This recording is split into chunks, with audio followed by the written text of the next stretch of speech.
All morning long, you've heard various reports that a beacon was sensed, picked up off the North Fork of Long Island. NBC veteran aviation correspondent Robert Hager in Washington Bureau would perhaps more on that. Bob?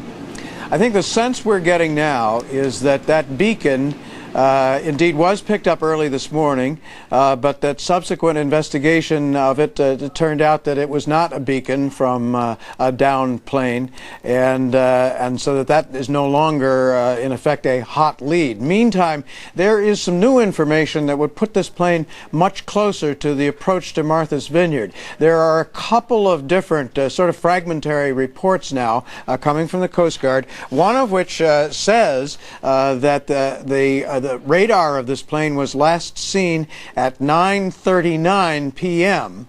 And that was just miles west of Martha's Vineyard. 9:39 p.m. would make it about an hour into its flight, so that timing works out about right. There is another report also from the Coast Guard that the plane made its contact with the Martha's Vineyard Airport at 9:39. So I was mistaken in that first reporting. It's that the first report from the Coast Guard is that a blip was last seen just miles west of Martha's Vineyard.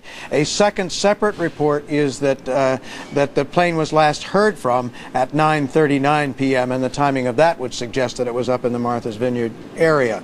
Now, as Bob Arnott pointed out, actually, for a plane, the various things that can go wrong, this would make a lot more sense for something to have occurred when you're up into that approach area. It's just that in level flight and at midpoints, such as the plane would have been over the tip of Long Island, there are a lot fewer things that can potentially go wrong. As you enter the approach regime, there are many, many things that can go wrong, and they'll pick up that sound. You're looking, we just want to describe to our audience, the images there are coming from WNYW. It's off the coast of Long Island, New York. That is just one area where the search is conducted. It stretches up the coast of Long Island there up to Massachusetts. And as you can see in that particular area, the sea state does appear to be very good.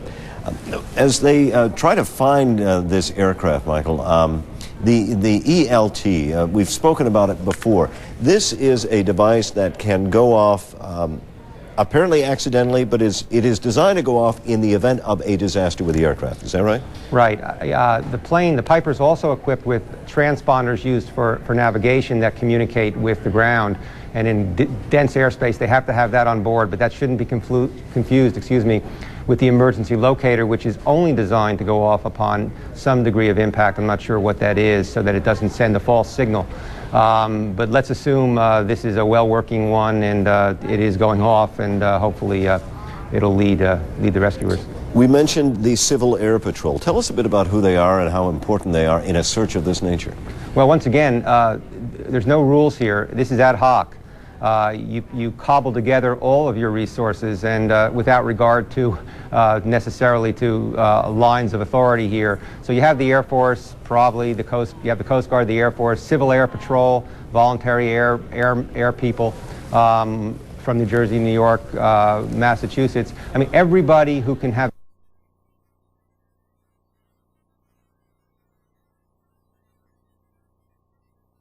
this vineyard. And in fact, we know that John F. Kennedy Jr. flew up frequently for weekend trips in Martha's Vineyard in that plane that he took lessons and learned how to fly in 1997. He was equipped to fly visual flight rules, which is sort of the first initial stage.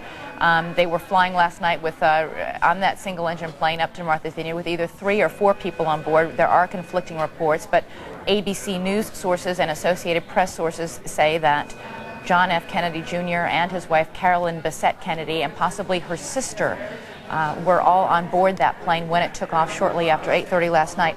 Barbara, given this is a couple, John and Carolyn, who has gone through quite a bit in the last few years, and yet, according to all people, they've really sort of weathered things well. I mean, in the last several months in particular, they have really sort of come into their own and seem to grow more comfortable with the scrutiny that had been plaguing them for so long. I think the press began to a degree, lay off in part because John Kennedy Jr. got married. You know, all of those years before he was married. He was such a stunning young man, and the press He still is. Well, he still is, but then when he was single, I mean, he was as good. He is as good looking as any movie star. As a matter of fact, there was a moment or two when people thought that he might be an actor, and he was asked about whether or not he wanted to be an actor, and it was something that he rejected, and it certainly didn't seem to be something that his mother would have loved. But now that they have been married for a few years, and he has proven himself to be a really very good publisher and quite a good reporter. And the magazine has hung in there and developed its own readership. And he's now in his 30s, and people began to take him more seriously, and there wasn't the same kind of intense press coverage. You know, the Kennedys always had two feelings about the press, as most people in the public eye do. John Kennedy, at one hand, President Kennedy loved the press, yet if the press wrote something bad about him, there were newspapers that he discontinued in the White House. Jacqueline Kennedy, I can't say that she had a love-hate relationship. I think she had just a straight dislike. She never did an interview, never really did, Elizabeth, unless she was commenting on a charity that meant something to her, and even then a landmark, for example. She talked when there was talk about tearing down Grand Central Station. Right. But she never sat down for an interview. She never answered the press back. I mean, when you think of the kind of things that had been written about her, and she never answered it back. She took it. She smiled. Whenever you saw her publicly, she had a kind of glassy eye and pasted on smile, but she did it. And her son learned from that, and he didn't answer the press back. You don't hear him saying, I didn't say that, and we didn't do that, and my wife and I... They just went about their business, both of them. Caroline Bessette learned to live with it. She did not complain to her husband about it. She took it. She never herself gave an interview.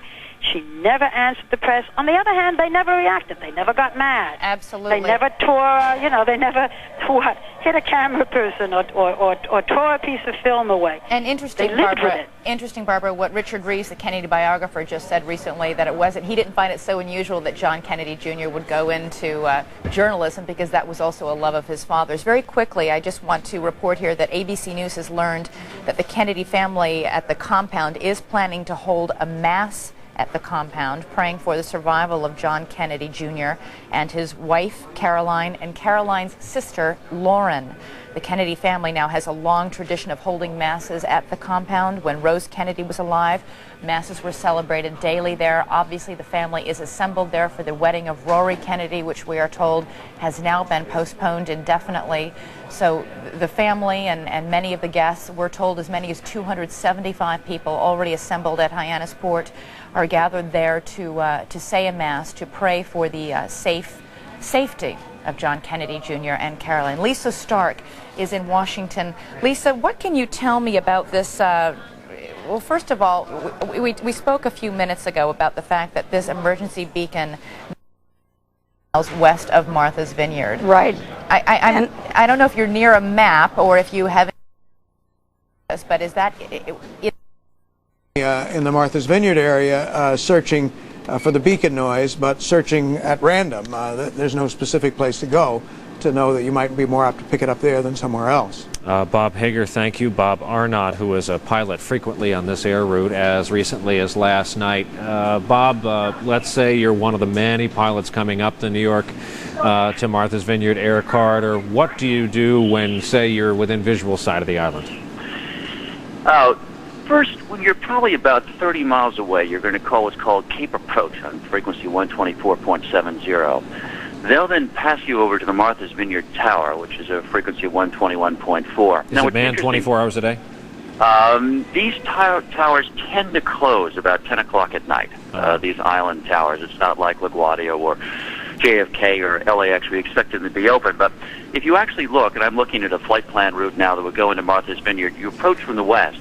The runway you would have been landing on last night is 24. That's heading to the southwest. What that means, Brian, is that as you approach this airport, you would have to go up and make roughly a 270-degree turn around onto final. Now, I had to do the same thing coming into Nantucket last night, which is that same runway that is 240, a southwest runway. And in that turn, I noticed in that sort of very inky blackness that I really had to catch myself not to gain or lose too much altitude or to get into an unusual situation. Now, as Bob Hager always points out in these situations, later you find out what the real situation is, and it's not necessarily what it seems in the first few moments. But let's just look at contributing factors here. You have weather that could be as bad as instrument conditions. You have someone who had excellent flight training, flight safety, one of the best schools there is in the world, but probably without a great deal of instrument experience. You have a new airplane, something he's had for 2 weeks, and you don't have a co-pilot, and you have an injured leg. Not to say that any of those caused the crash, but each one of those a potential contributing factor. I know that some single-engine aircraft, to mention one brand, a Moody, can go up to $250,000, $300,000. What's the price for a brand new Piper of this model? These are usually not that expensive. I don't know the exact price. Usually single-engine airplanes could, well, actually, let me catch myself there, Brian. You could spend $300,000, $400,000, $500,000, $600,000, say, for a brand new top-of-the-line, say, Bonanza single-engine airplane. Saratoga is slightly below that, but I put that certainly in the six figures in terms of cost. What happens, Brian, is that, when you start out flying, you have fixed gear, meaning you don't have to put the gear up and down. And it also gives you much more stability. It makes it much more sort of docile in the air. It's a slower, more forgiving airplane. When you make the step up to a retractable gear airplane, we can pull the gear up, it makes it what we call more slippery, less easy to control. It's faster through the air. And then this variable pitch prop means that not only do you have to control power, but like being in a car with manual gear, you sort of have to shift gears. So it adds to the complexity of an airplane. And I know that when I first transitioned from a training airplane into one of these, that I found it slippery and that you could, quite easily gain or lose more altitude than you wanted to and make more or less of a turn than you had actually planned to do. So it certainly adds as a contributing factor. Judging from time basis, since he first had his permit and was flying, Cessna 172s that you mentioned with the overwing and the gear out all the time, is this quick to move up to a powerful single? Well, there's a big concern that a lot of, successful young men, who have pretty good income, can step up to an airplane that is a little over their head. Now, JFK did train down at Flight Safety. It's an excellent school. He's been a cautious, excellent flyer. But sure, it's considered a real step up. Not unreasonable to take it this time. That is after 100 hours or so of flight, not unreasonable. But I think that the real sort of trap here is that a call to Flight Service last night would have told you that there were no adverse conditions at all. And yet when you found yourself coming into the Martha's Vineyard or the Nantucket Airport last night and making a 270-degree turn to basically come from your course out of New Jersey all the way around to this airport that's almost the opposite direction, I found it pretty difficult to make that turn. I was losing and gaining a little bit more altitude than I wanted to, and I really had to stick with my controls rather than looking out the window. And I can certainly imagine how one could possibly run into trouble in a situation like that. And I need your expertise one more time. For viewers just joining us, we have a plane missing, we believe owned by John F. Kennedy Jr., carrying John F. Kennedy Jr., his wife and sister-in-law are, we believe, the three passengers on this plane. Earlier reports that there was a flight instructor on to perhaps assist the new pilot, John F. Kennedy Jr., may very well be wrong. Leaving the Caldwell, New Jersey, Essex County area, 8:45 p.m. on a Friday night. A Friday night in summer in New York, a sweltering day here, might get over 100 in the city of New York, where you could almost, as they say, see the air. It was dank, it was heavy. Helicopter pilots, for example, find they get less lift in that kind of air. You feel like you can slice it. The aircraft is missing, remains missing. Officials and rescuers are chasing down various reports, looking for beacons, sensors that might be in the water that might give off their location. And we're joined by, among other people, NBC News Chief Medical Correspondent Bob Arnott, who not only is an experienced pilot, made this run last night just to the island of Nantucket, one of the sister destination islands to Martha's Vineyard. And Bob, talk about there's haze in so many areas of the country. There's San Francisco fog. There's what comes on shore in Seattle that defies description. But this is this kind of New England haze that's a step away from fog but can be very disorienting. Well, last night, leaving from the Caldwell Airport, you would have to fly at about, say 1,000 feet or so until you were out underneath what we call the terminal control area. It was fairly choppy last night, pretty bumpy. You'd make your way about 20 miles to the east of LaGuardia and then beginning to climb. And as you point out, there's not much lift with this kind of heavy, hot air. This particular airplane is climbing at maybe 600 feet a minute or so. The recommended cruise altitude for the Saratoga is about 8,000 feet.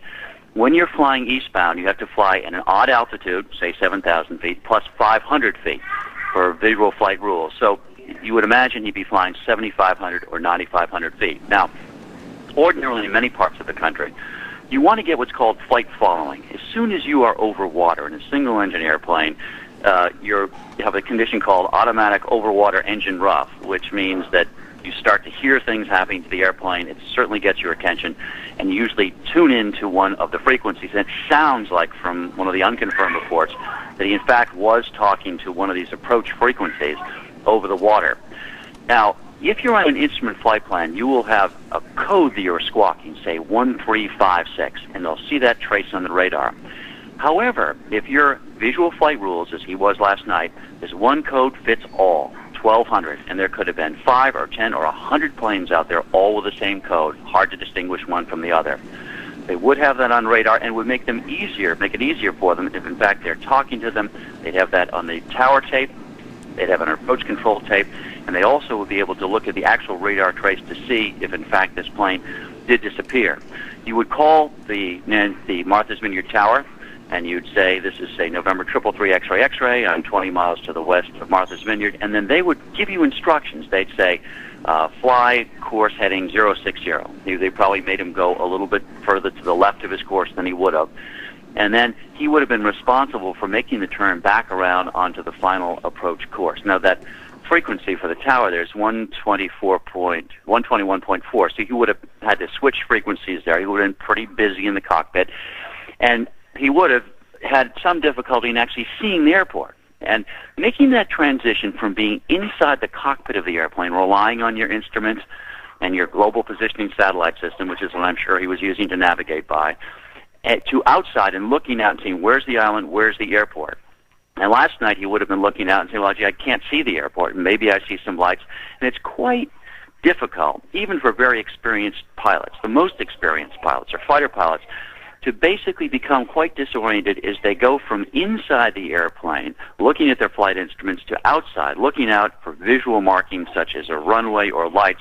And when he looked out last night, he'd have a very difficult time seeing much of anything.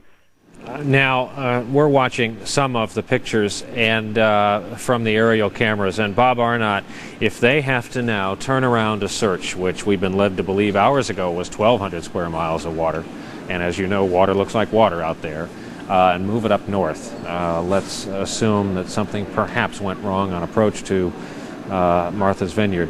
That's a long hike. It's a long hike, Brian, and there are several famous cases of airplanes that have gone down between the end of Long Island and these islands out here. Famous helicopter crash, several small airplane crashes, and it can take a very long time to locate them. It's a big ocean out there, and these are very small ELTs. They're of course, vulnerable. The reason that the emergency locator transmitter goes off, of course, is that you do hit with a certain impact. Of course, you'd be looking for some debris, but these airplanes, with the low wind, which this has, if you hit at a fairly steep angle, a lot of the airplane is destroyed, and you wouldn't expect to find much of it around. It's not like a commercial airliner like 800 that went down to the day, as you were saying 3 years ago, where you're going to find a great deal of debris. With the wind that I'm looking at out the window out here and some small white caps, you can imagine that that would scatter pretty quickly. Also, many pilots don't carry either life vests or life rafts on these smaller airplanes, considering they're just over the ocean for a little bit. But when you get into a situation approaching an airport like this, and a steep turnaround to final, you often correct with your rudders. And with the foot injury that he had, of course, that's another potential complicating factor. So all in all, a tough situation for any pilot, even an experienced pilot, not to have a little difficulty last night. Add on to that a brand new airplane of greater complexity and speed, more slippery than the training airplanes he had, and these all could be contributing factors. Bob Arnott, who joins us from Nantucket, but very familiar with the air route into and around Martha's Vineyard. And I would assume he did, because you can get a GPS. That's a global positioning satellite system, a little handheld. It helps tell you where you are exactly. Yes, exactly, and it's a fabulous development. Many private pilots carry these in the airplane, even though you are not certified to fly instruments with them. It tells you exactly where you are. He could have easily used one of those to go directly from someplace around the North Shore of Long Island to Martha's Vineyard, and he would have been over water for quite a while. That's not the best thing for a private pilot to do at night in a single-engine airplane. And we are told now, John, that the Coast Guard is focusing its search for the plane carrying John Kennedy Jr. and his wife and her sister on that area off Martha's Vineyard. So clearly they believe that if something did go wrong, it went wrong in that area. I think that not an ideal situation, as you've just pointed out. No, it's not. It certainly is not, and especially because of the night aspect of it and a water landing, if that's what happened. Now, one of the things to look at, of course, is fuel starvation. That can occur just because you don't get the tank switched properly. There are many, many different things that can lend to an emergency at night in a single-engine airplane, other than just having the engine break, so to speak, and stop. And by the way, just to give you an idea of how rare an occurrence that is, most people have never had the occurrence of having the engine on their car stop right in the middle of going down the freeway at 50 or 60 miles an hour. Right, an unusual situation. That's right. Airplane engines are much better. John, we were just talking about the fact that this plane had been upgraded, the cockpit, to make it more pilot-friendly, make it easier. Talk a little bit about how sophisticated an airplane the interior is of this airplane. Well, the thrust of most of the general aviation manufacturers is to try to simplify and give a lot of power to the pilot to get the information he or she needs by that simplification. In other words, you don't want just an on-off switch. Flying is still complicated, but what you do want is to make it very easy for the pilot to extract information that he or she needs, and we've learned to do this in commercial aviation and military aviation by grouping our instruments. I won't go into all the esoteric details, but all those lessons have been incorporated in this type of airplane. It is very easy to read the instruments on this panel. It's very easy to set them up, to set up the radios. In fact, John, we're looking at a mock-up of, or a picture, I can't tell if it's computer-generated, of the cockpit and the interior of it. It does look quite complicated and a bit sophisticated. Is that? Well, as a matter of fact, as you hold that picture there, now see you've got two yokes, one on the left and one on the right. Right. Both of them have instrument groups in front of them. Let's look over to the right for a second. Okay. You see 6 instruments, 6 round instruments. The one in the top row in the middle is called an ADI. That's an attitude deviation indicator. You look at that and it basically forms the same function as looking at the horizon outside the airplane. So you can fly on instruments that way, even if you're not instrument trained, if you get into trouble. And if you end up with an engine failure at night, you're still going to have battery lights and can still fly at that instrument. On the left, you have the airspeed indicator. That's the upper left dial. The upper right one is going to be your altimeter. And the one right in the middle on the second row, in other words, one row down, is your horizontal situation indicator, which basically is kind of a moving, not really a moving map, but it gives you an orientation to the compass.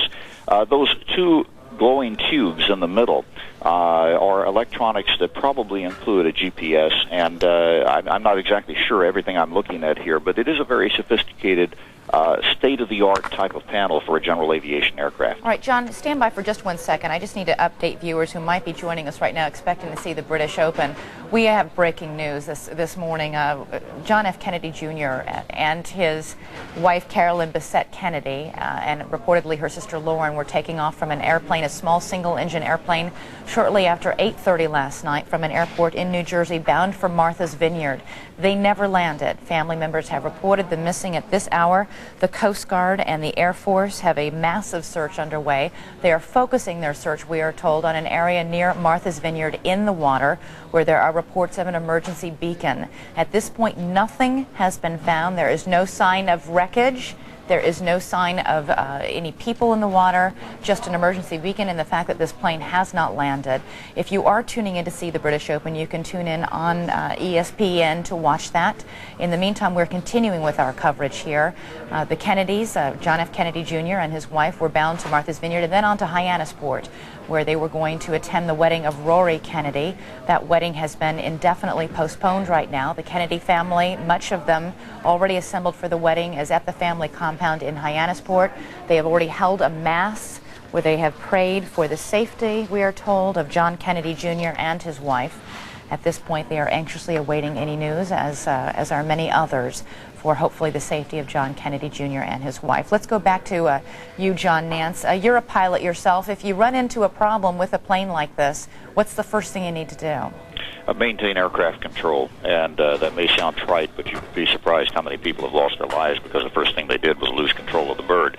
If you lose your engine, the first thing you do is set up a glide, and I'm just assuming that an engine loss here. We don't know what he's facing or what he was facing, but you make sure that you keep your airspeed, because you're already in the air, you have a certain amount of energy, and you start looking for solutions. How high are you? How much time do you have before you're going to be on the surface? You start looking for fuel source, see if you can start the engine up again, and in the meantime, you have to maintain that airspeed and look for a place to land. And as I say, at night, and especially over water, this is a double-barrel problem that really doesn't have a solution if you can't get that engine running. Okay, John Nance, can you stand by one quickly? I want to come back to you in just a minute, but we are told on the phone we have Greg Bonono, who was a pilot involved in the search effort. Greg, can you hear me? Yes, I can. Okay, what can you tell me about how the search is going right now? I can tell you that we left Iceland MacArthur Airport this morning at about 9 o'clock or so, and we checked South Shore areas off the South Shore of the island, and also the Manitowoc area, and then out to Martha's Vineyard. And obviously, you have not seen anything yet? No, we have not. What have you been told about this emergency beacon, or have you been told anything about an area that you're focusing on?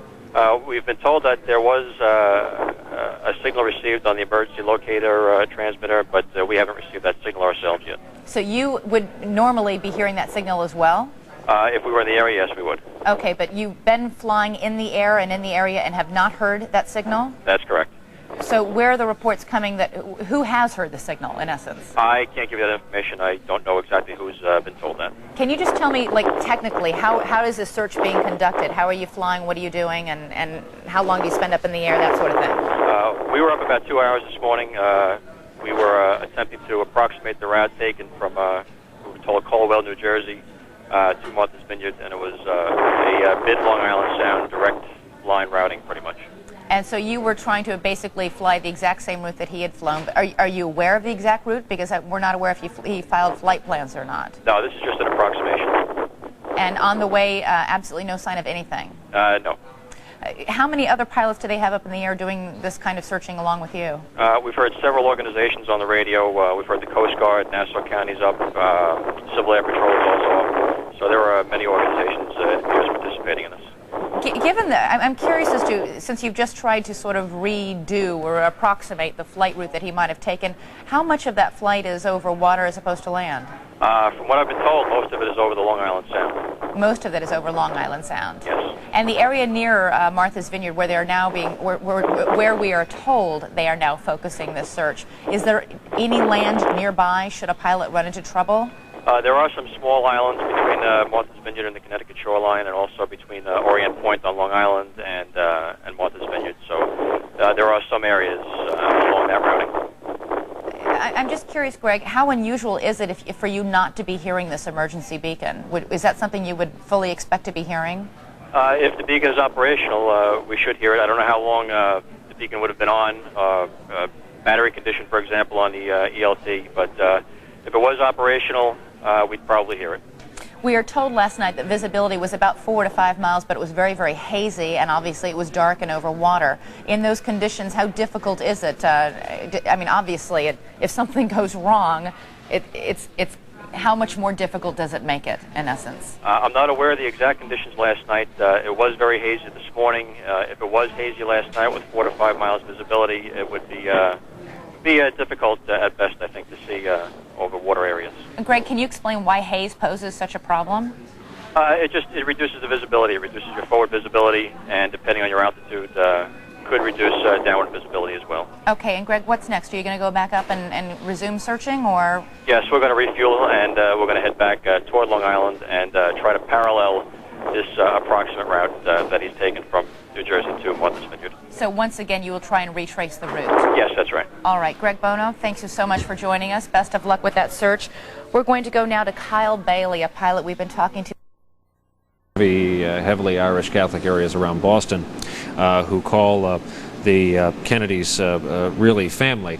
WHDH in Boston is going wall-to-wall on their coverage, and reporter John Hall is the one talking right now. We're going to dip in and listen for a moment.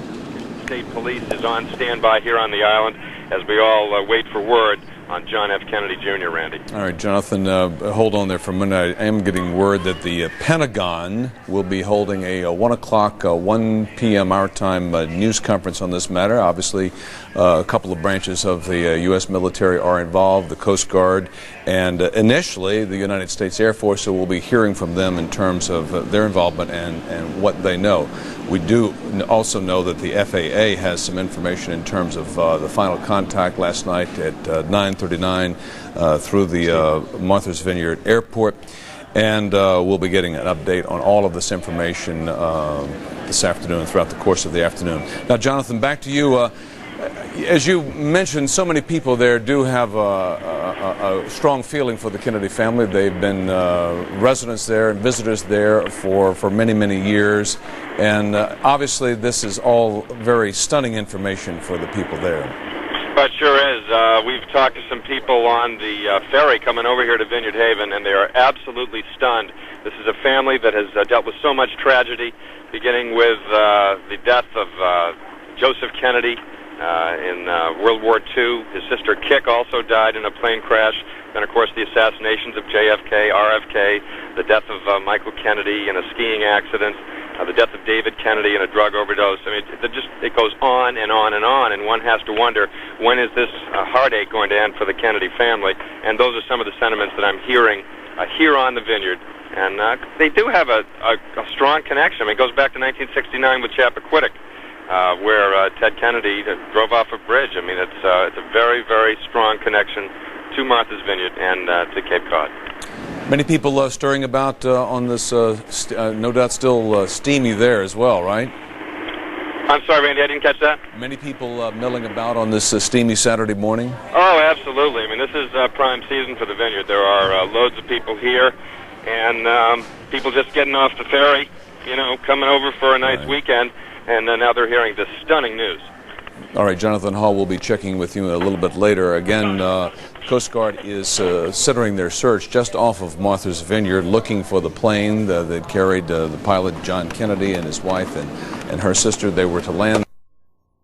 Because there are reports that an airplane, perhaps the one the Kennedys were in, was spotted as it disappeared from the radar scope in the area of Gay Head, I believe is how they refer to that region. And the aircraft was a single-engine aircraft. A PA-32R is more commonly known as a Piper Saratoga. It is considered to be a powerful aircraft, not your starting-out aircraft. It is a performance aircraft, single-engine, has a altitude ceiling of around 12,000 feet. You can see it's a six-cylinder, has a fairly good range. Again, as you look at the coastline here, weather conditions in the area, according to the Coast Guard, are said to be very good for a search. Winds, though, about 20 knots. They say if it gets to 25 knots, there could be some whitecaps, but generally it is clear. We also want to remind you that there will be a briefing by the U.S. Pentagon at 1 o'clock Eastern Time today as they update the search effort. The U.S. Air Force and the U.S. Coast Guard, as well as members of the Civil Air Patrol, all coming together to take a look at what could be a relatively large area of the sea surface, as well as land that the aircraft could possibly have landed. And make no bones about it, it is quite possible the plane could be down and everyone is all right. Nothing has been confirmed to the opposite of that. Let's bring in Carl Rochelle. Carl, that is true that we cannot make any speculation that the worst has happened yet. There's still many of possibilities where it could be down safely. Absolutely, Martin. And I know of occasions where aircraft have landed off course, had to depart course for some reason. Every pilot is taught that emergency procedures, if the weather goes down in front of you, if you believe that you have a problem, find a place, put the airplane on the ground, make sure that everyone is safe, and then deal with the situation accordingly. So he could have turned away from his primary course, which was to Martha's Vineyard. He could be landed somewhere near there. Apparently, from the reports, he was close to Martha's Vineyard when they had last contact with him. So, and of course, he could have made a landing at sea. The R in the PA-32R that you were describing, the R stands for retractable gear.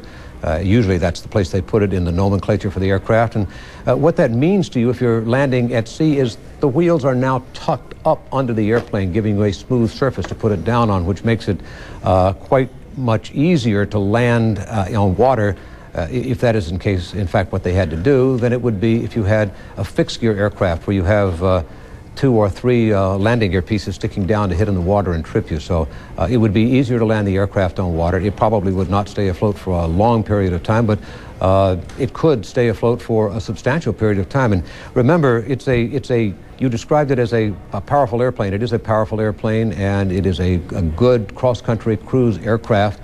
It is fast, but it is also, in the overall scheme of things, small compared to all that water that is down there and compared to an airliner. So it's, I don't know the exact wingspan, but it's probably in the neighborhood of around 30 feet. Holds 6 passengers, so it's a tiny dot down on the water. It's very difficult to find. That is why Coast Guard officials were telling me they're using more than just looking for the emergency locator transmitter and more than just the eyeballs. They have devices that are used to locate magnetic anomalies, sort of like a detector that you sweep across the ground looking for coins, just a sophisticated model of that. There are also devices that look for heat signatures, infrared devices. So they're employing a number of devices. They're looking over a 5-state area, which could tell you that they think that they need to be sure that it didn't land somewhere on land, that it's not somewhere within that route of flight that they had laid down for it. But yes, you're absolutely right, Martin. Hope should never be given up in a situation like this. It may be that everyone is okay. This is one of those scenes and situations where only the final results will tell you what actually happened out there and whether everyone is safe or not. One of the issues that has come up already and may be looked at even more is this issue of IFR and VFR. And if you could, as a pilot yourself, Carl, explain to us the significance and last night what conditions he would have been flying under. He would have been flying under, he could have taken his choice. Now, to tell you a little bit more, I'm a pilot and also a flight instructor and also an instrument flight instructor. So on a night like that, you could take your choices. I would, personally, if I were flying at night, I would file IFR, but you have to be an instrument-rated pilot to do that. And my understanding is that he had a private pilot's license without an instrument rating, which means he could not file to fly on instruments, and he could not fly in actual instrument weather. But the weather last night was not instrument weather. It was there was a bit of haze, but as long as he had 3 miles of visibility and stayed pretty much clear of the clouds, there are some actual numbers in there, but as long as he stayed clear of the clouds and had 3 miles visibility, he was quite legal to fly VFR. And that simply means that he could see how to get where he was going, he could see the horizon, he could see his landmarks down on the ground below him, and he could see the see and be seen concept of avoiding any other aircraft that might be in the area where he was taking his flight.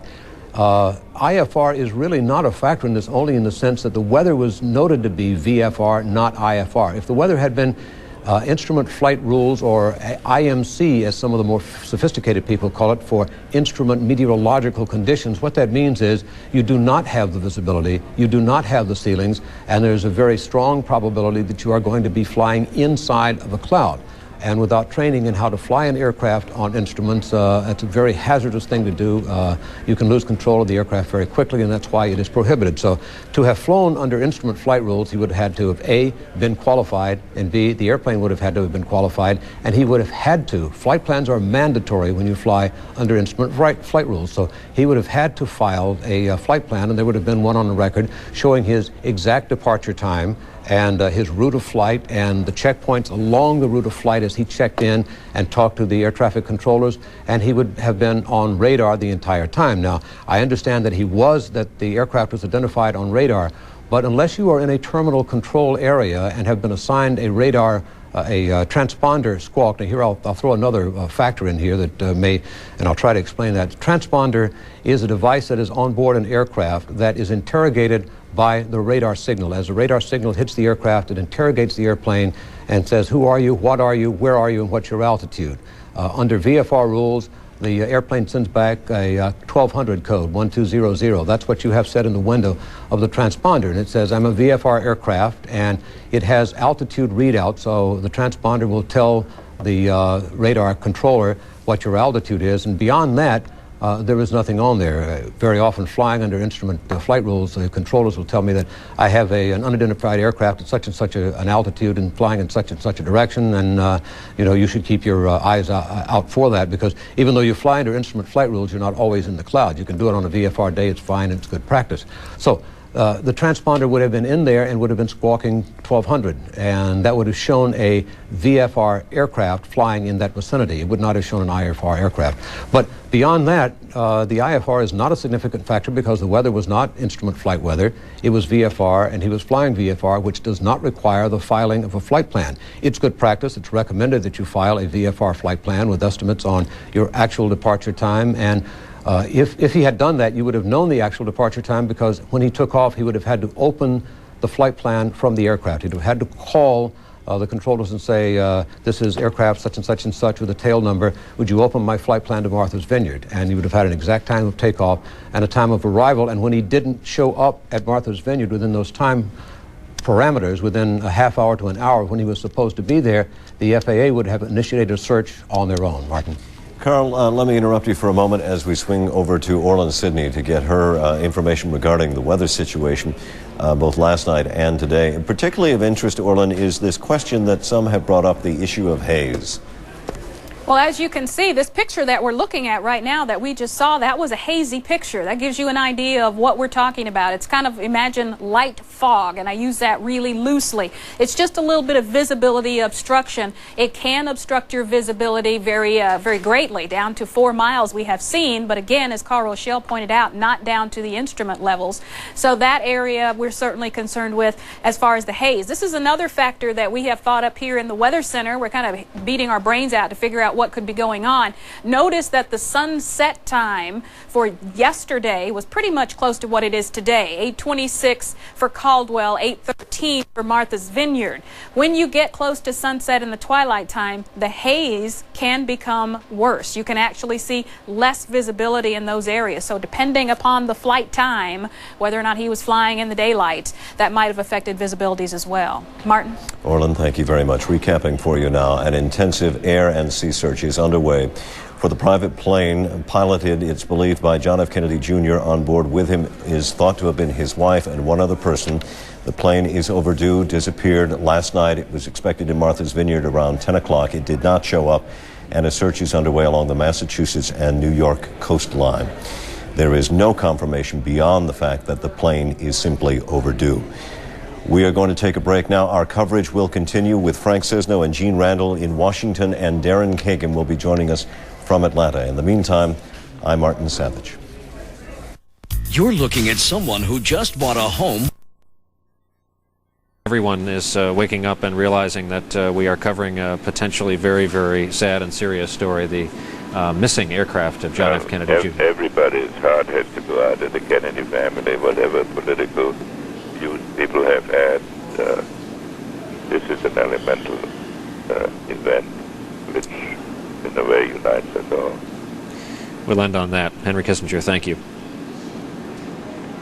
Dr. Henry Kissinger joining us from his home in Connecticut this weekend. In 2 minutes, it'll be 12 noon here on the East. An investigation that started out this morning with a report that some radio beacon or blip had been spotted on a screen on the northern tip of Long Island. So a small and then much larger, then growing exponentially large search was launched. And it is believed the last signal from the small single-engine aircraft believed piloted by John F. Kennedy Jr. was received in an area, and we're talking about a vast area of water to the south and west of Martha's Vineyard. That was his weekend destination after having taken off at around 8:30 in the evening from Caldwell in northern New Jersey, headed to the destination vacation island right beneath the huge curling body of land that is Cape Cod, and Nantucket would be off to the right.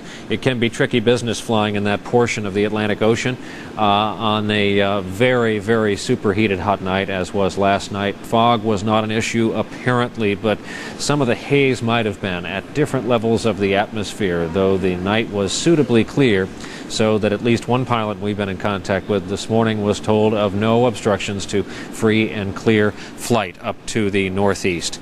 John F. Kennedy Jr. had just come off a foot injury as a result, I believe, of a parasailing accident, so had been dealing with that, laughed at it with reporters, and the day he came back with his cast said, in effect, I'm going to tell this story once, and did, was believed to be recovering normally and getting around quite well. Very athletic young man, son of the former president, and was not going to be hampered by this injury. But he is among the missing as we are on the air all day today with this continuing live coverage. At 12 noon on the East Coast, pictures coming in from the skies off Long Island, New York, and a search that has now been greatly expanded involving several elements of the U.S. military for the small plane operated, we believe, by John F. Kennedy Jr. on board as well. His wife, Carolyn Bessette, and her sister, a New York-based interior designer. This is a story that has overtaken the airwaves over several hours this morning when it became clear that after taking off from an airport in northern New Jersey, Essex County, New Jersey to be precise, a residential kind of airport that comes to life on Saturday and Sunday mornings as people who work through the week and fly on weekends come to their aircraft and take them out recreationally. This was to be a hot day. It was a hot night last night, a weekend that may see temperatures well up over 100 in the city of New York. That was shortly after 8:30 last night.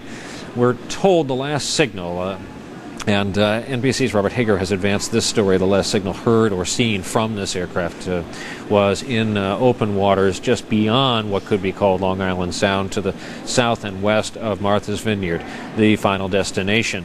As planned by John F. Kennedy Jr. Kennedy family is celebrating the wedding this weekend of the youngest child of the slain Senator Robert F. Kennedy on the island of Martha's Vineyard. 350 guests having assembled there for this. The wedding was postponed hours ago when the worst was feared.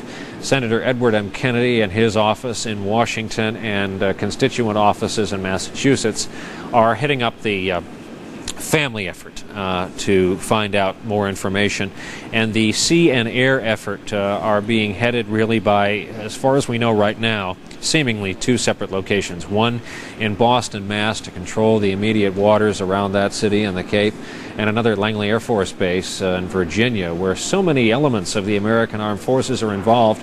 We're going to have a Pentagon briefing here shortly at 1:30 Eastern Time to go through just what is aloft and in the water. We know several Coast Guard vessels in the water.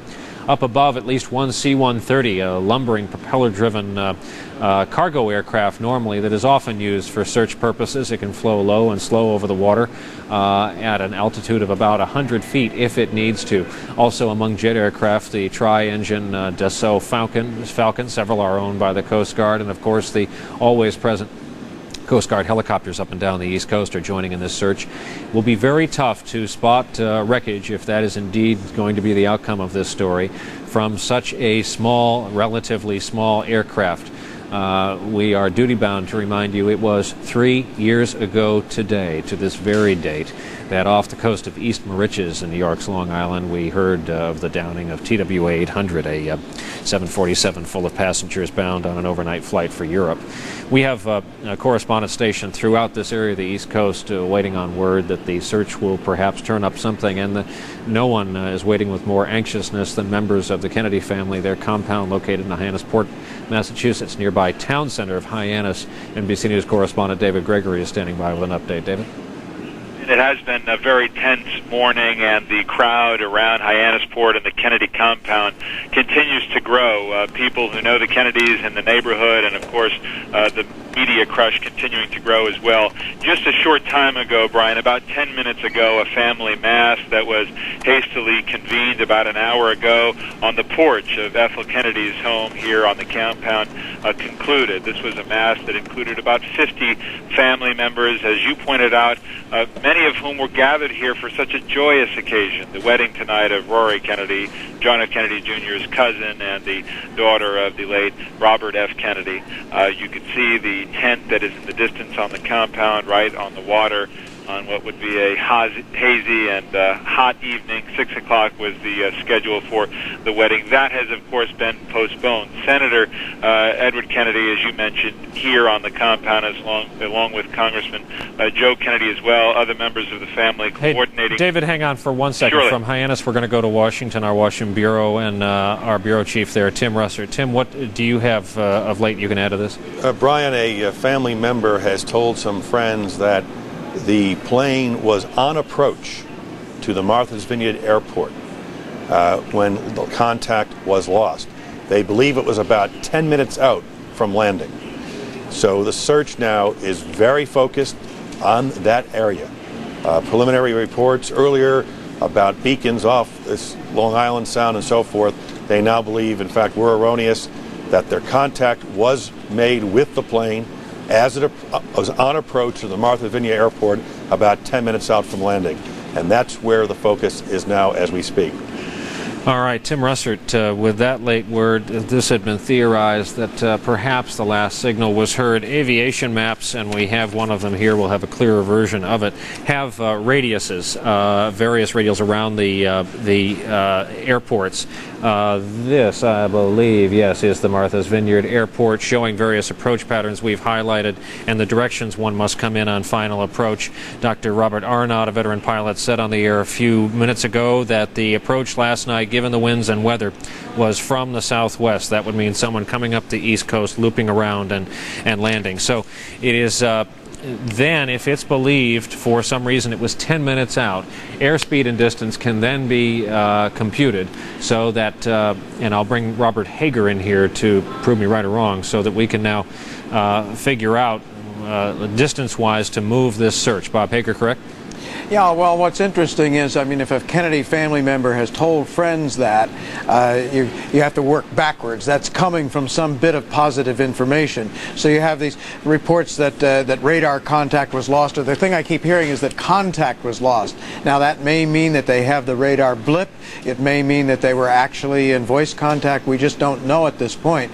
But they must have something that gives them a pretty good indication of just where the plane was at the time he went down. So that's vastly better than not knowing along this 100 and some mile route from New Jersey up to Martha's Vineyard where you're looking. You now can concentrate all your effort in that area. And Bob Arnott mentioned when he came into Nantucket, they had him doing quite a sharp turn to make the final approach into the Nantucket airport. I guess for those who weren't listening then, but Bob Arnott, one of our correspondents, flew last night from New Jersey up to Nantucket Island, so almost the same route, only from slightly different airports at either end.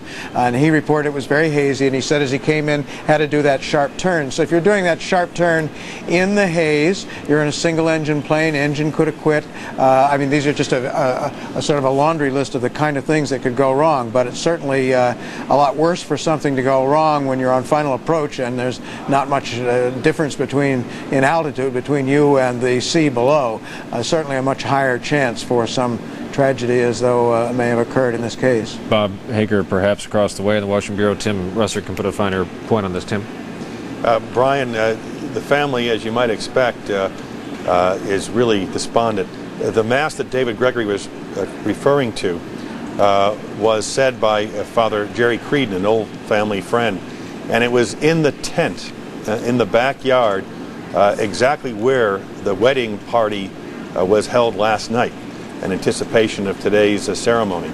At the Mass, there were various psalms read, obviously, and also a prayer for survival, as well as prayers of hope and love for the couple that was going to be wed tonight at 6 o'clock. But people who attended the Mass told me that the mood was very bleak. One said we all felt like we had just been punched in the stomach. We just can't understand how this keeps happening to the same family. And yet they all remarked that the family was remarkably strong, and saying that this is a day and a time when we need faith, and that's why we're asking family members and friends to join us in the celebration of the Mass in the very tent where the wedding party was held last night. Tim Russert, what is apparently going to turn into, barring some last-minute fabulously good news, a horribly sad story across this country. And in the words of Henry Kissinger, people of all political stripes should pray, do what they can, and think solely of the Kennedy family during these times. That would include today the President of the United States, who is at Camp David for this day, but has been watching this very carefully. NBC News veteran White House correspondent John Palmer is with us from the White House right now. John, what have they said and done there? Yes, Brian, the White House says that the President and the White House have ordered all relevant federal agencies to lend all possible assistance in this search. That includes, of course, the Coast Guard, which is the lead agency in this, but also the Department of Defense and also the Federal Aviation Administration and the Department of Transportation. The President was first informed around 7 o'clock this morning at Camp David by his Chief of Staff, John Podesta, that the plane piloted by John F. Kennedy Jr. was missing on a flight to Martha's Vineyard. The President made 3 telephone calls that we know of. One was to Andrew Cuomo, his Secretary of Housing and Urban Development, who's married to Kerry Kennedy, one of the daughters of the late Senator Robert F. Kennedy. He also talked with Senator Ted Kennedy up at Martha's Vineyard, who was up there in Hyannisport, Martha's Vineyard area, for the wedding that was to have been taken with Rory Kennedy, taken place today. He also talked with Caroline Kennedy, the sister of John F. Kennedy Jr. He made those telephone calls. He expressed his concern. The White House issued a statement saying that the President expresses his concern and along with all of us waits the outcome of this search, and the thoughts and prayers of the President go out to members of the family. The Clintons and the Kennedys were rather close in recent years. President and Mrs. Clinton went sailing with Jacqueline Kennedy a couple of years ago off Martha's Vineyard when the President was vacationing up there for summer. The President also spoke at the rededication of the John F. Kennedy Library in Boston.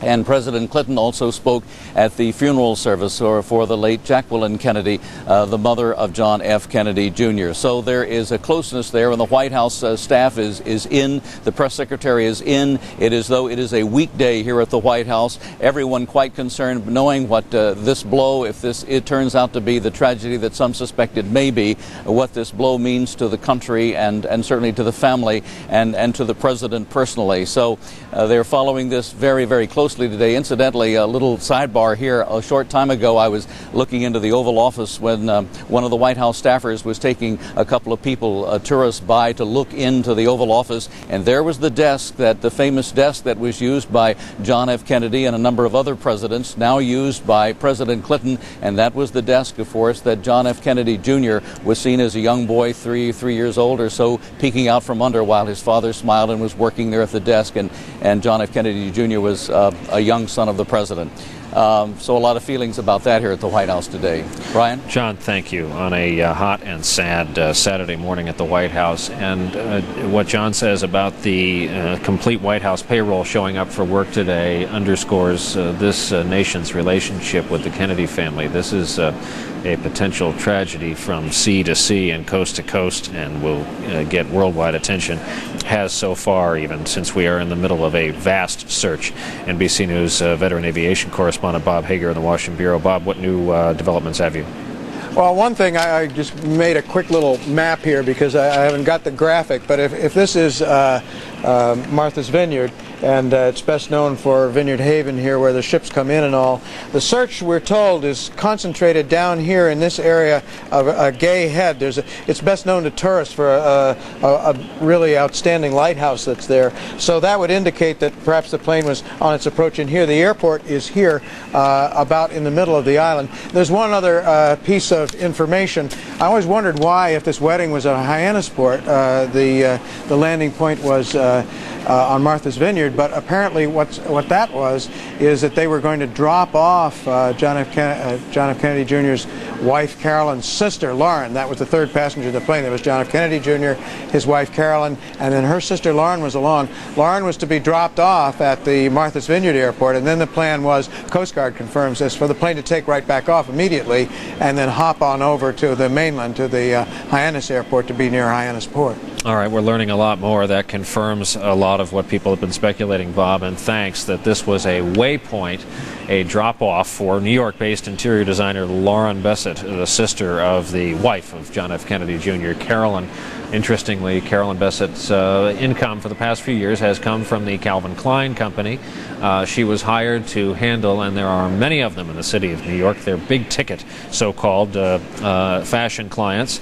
And there on the right of your picture is one of the big-ticket fashion clients in New York, always nattily dressed like his father was.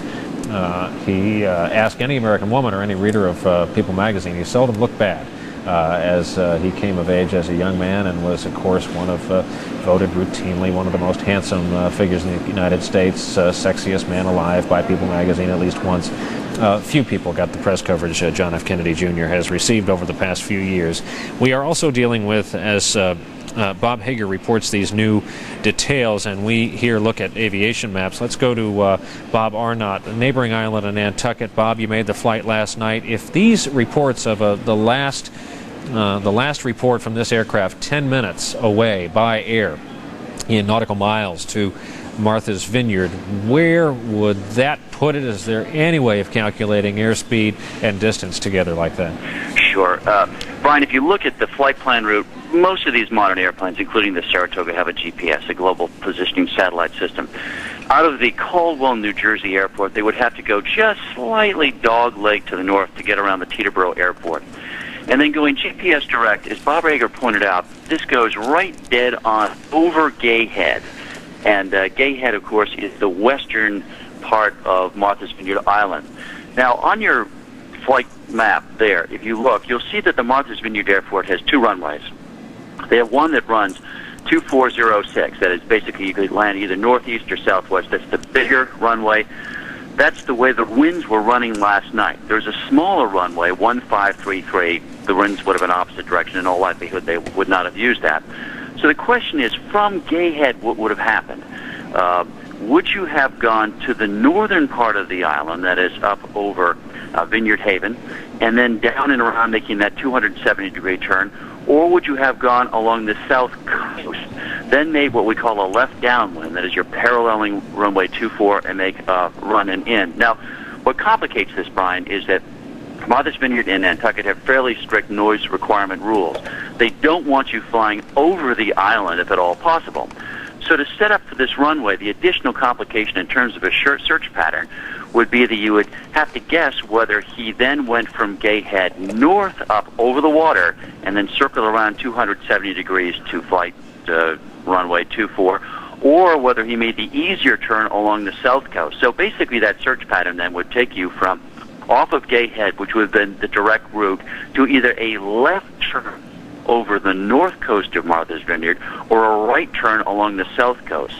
So basically extending the search pattern either into Vineyard Sound, as we call it, or out into the open Atlantic Ocean off of the south beach of Martha's Vineyard.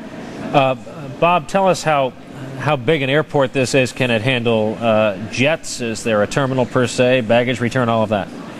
Sure. The airport has a small terminal. They have a little coffee shop in there, a rental. They have a lot of smaller planes go in there. President Clinton has gone in there in a modified version of Force, which would have been the civilian or military version of the Grumman Gulfstream 4. So it certainly takes in some of the larger corporate jets. They have pretty strict policy. Noise. You're not going to see great big commercial carriers in there. And the longest runway there is 5,500 foot paved, according to the flight planning computer. And that's a little short for a big commercial jet. So you'd expect to have the smaller corporate airplanes and, of course, small planes like this. The airport does sell both 100 low-lead and Jet A fuel, so they have a fair amount of jet traffic. They have a fairly crowded ramp area there. You might expect to see 25, 50, up to 100 small airplanes there during the day, fairly busy in the summer. And you would also expect to see a half dozen to a dozen or so of the corporate jets, and a large number of these small commuter planes. They're not even like LaGuardia or Chicago. You have the big 30 or 40-seater. They have Cape airplanes running it out that might only have 6 or 8 passengers in them. So a pretty busy little airport, but not a big terminal. You wouldn't have jetways the way you'd expect to have it at Detroit or Miami airport. Bob, put it this way. On a Friday night in the summer, the big crowded season, would John F. Kennedy, if he were dropping a passenger off at Martha's Vineyard, as for those viewers just joining us, we now believe, and heading over to Hyannis, would he have had to cope with traffic, get in a pattern, wait to take off after others? This is more of a relief map, computerized based on satellite photography of all the landmarks you're talking about, if you can see our signal while you're talking, Bob. Actually, I can't, unfortunately, see your signal while I'm talking. Last night at Nantucket, it was quite busy. There were about 10 planes in front of me landing. I had to go probably about 15 miles out of the way to come in. generally speaking, after dark, a lot of the sort of real amateur traffic stops because it does get more difficult to fly. But nonetheless, these are very busy airports during the summer. Nantucket actually is probably the busiest airport in New England. And Martha's Vineyard, although not quite as busy, still has a substantial amount of traffic. The time he was landing there, about 9:30 at night, you would have expected to drop off. And it really is just a guess. It could have been anything from just no delay at all to 3 or 4 planes in front of him.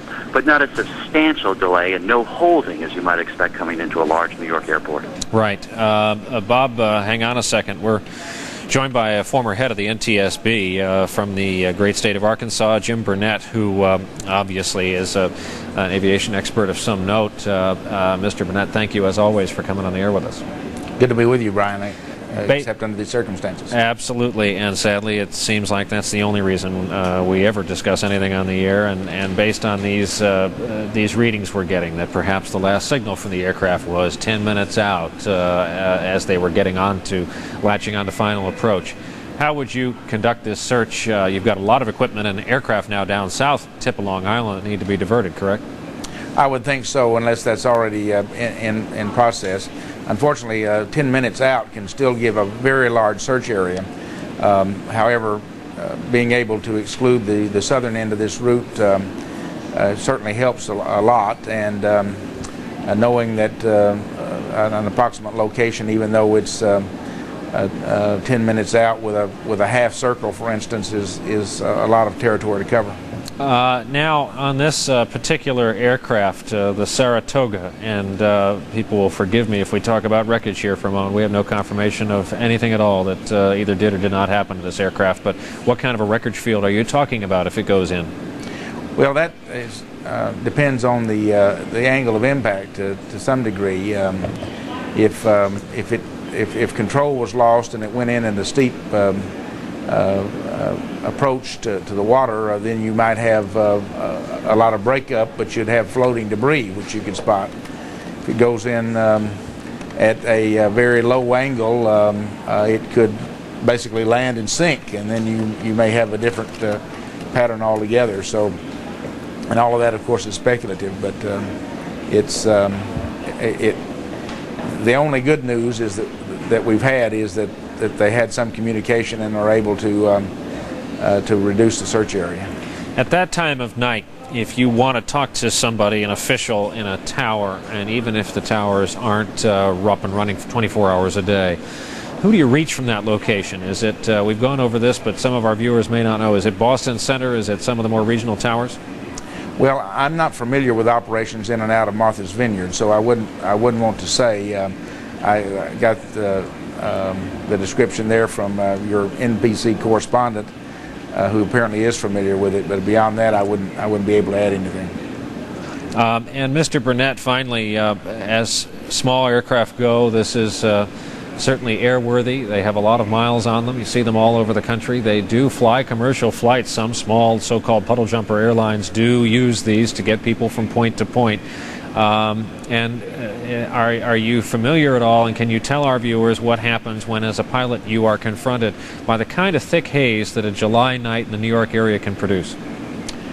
Well, the loss of horizon is, for any pilot, would be a serious situation. Flying in haze in any kind of marginal weather is a serious situation for an inexperienced pilot, and unless John Kennedy had an intensive flight experience in the last year, he was still in what I would describe an inexperienced category. When you add all these factors together, flying at night over the ocean with a single engine plane, with a pilot who's been flying approximately a year, it would suggest to me that this flight was not a prudent one. There, of course, may have been exigent circumstances. I don't know that. And then when you add the factor to those others of there being what's being described by an eyewitness in the area as marginal weather, you get into a serious safety threat. Well, so the hours of experience for pilot come into count in a big way in this kind of situation, which would stand to reason. Is this a large step up from what pilots train on? Well, let me put it this way. Surprisingly, there's not as much aviation accident statistically are not as sensitive to pilot experience and the hours of pilot experience as you might expect. But usually with fairly new pilots, there comes a time when their confidence outstrips their experience level. And one of the reasons that experience may not be more of an indicator of either safety or risk is because the real risk in these situations is from judgment calls, not necessarily skill. However, in a marginal weather situation, it would have helped to have had some experience with that, and I don't know whether his year of flying experience would have given him that background. Jim Burnett, former head of the NTSB, thank you very much, as always, for coming on the air with us. Thank you. Members of the Kennedy family had been gathering already. There was at least one big get-together last evening in preparation for the big celebration this evening. It was scheduled for 6 p.m. It's since been postponed. The wedding of Senator Robert Francis Kennedy's youngest child. That's the event that was bringing John F. Kennedy and wife up to Hyannis by way of Martha's Vineyard in a quick passenger drop-off. NBC News correspondent David Gregory is there with the scene. David? Brian, a short while ago, about a half an hour ago or so, some of the family members who were here for the wedding tonight, scheduled at 6 o'clock for Rory Kennedy that you talked about, that mass broke up. There was an impromptu mass on the porch of Ethel Kennedy's home that you can see in the distance off of my left shoulder as I stand outside the Kennedy compound here in Hyannisport.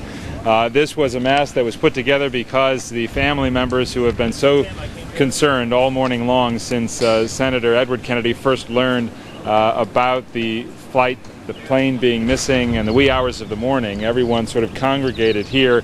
Congressman Joseph Kennedy, along with Senator Kennedy, here as well. The family's been coming, in addition to other invited guests for the wedding, had been coming earlier on in the day. Then they made, of course, the decision to postpone those plans and send those well-wishers away. We have been watching throughout the morning as people have been filing into the compound, as I mentioned.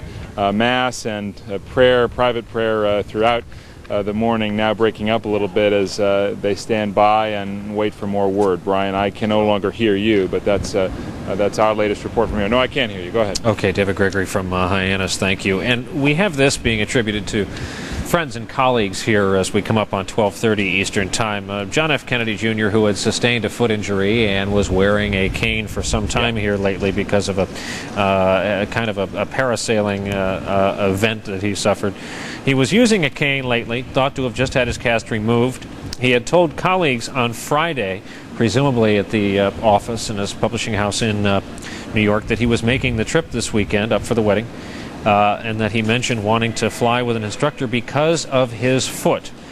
Now, we are reporting this quoting friends or colleagues or both of the young Mr. Kennedy. No confirmation from them that, as we've been reporting on and off, that the instructor was on board or not. But as people join us for our nationwide live and continuing coverage, we're still hearing David Gregory, I believe. The story we're reporting right now is that the Piper Saratoga, a well-fashioned single-engine prop plane, has apparently been lost, believed to be piloted by John F. Kennedy Jr., a relatively new student of flying, not many hours in the cockpit, trained in the state of Florida, did it like his own wedding and like many things in his life, very privately, and suddenly it became known that he was a new student pilot. It was apparently to drop off the passenger that was on the plane other than John Kennedy Jr. and his wife, Carolyn Bessette.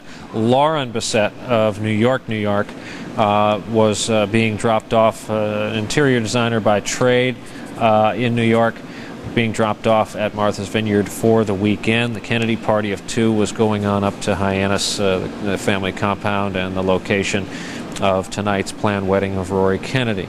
That obviously did not happen. The wedding was postponed hours ago now as it became clear that the search was widening. The last report of any kind, radar, electronic, voice, was been described to us about 10 minutes out from landing at Martha's Vineyard last night. not far from the island of Nantucket and what can be some tricky waters and skies in the immediate Atlantic coast off the state of Massachusetts. There was a substantial amount of haze over the Atlantic here on the East Coast last night. Temperatures only bottomed out at around 75 degrees inland, significantly warmer today and tonight.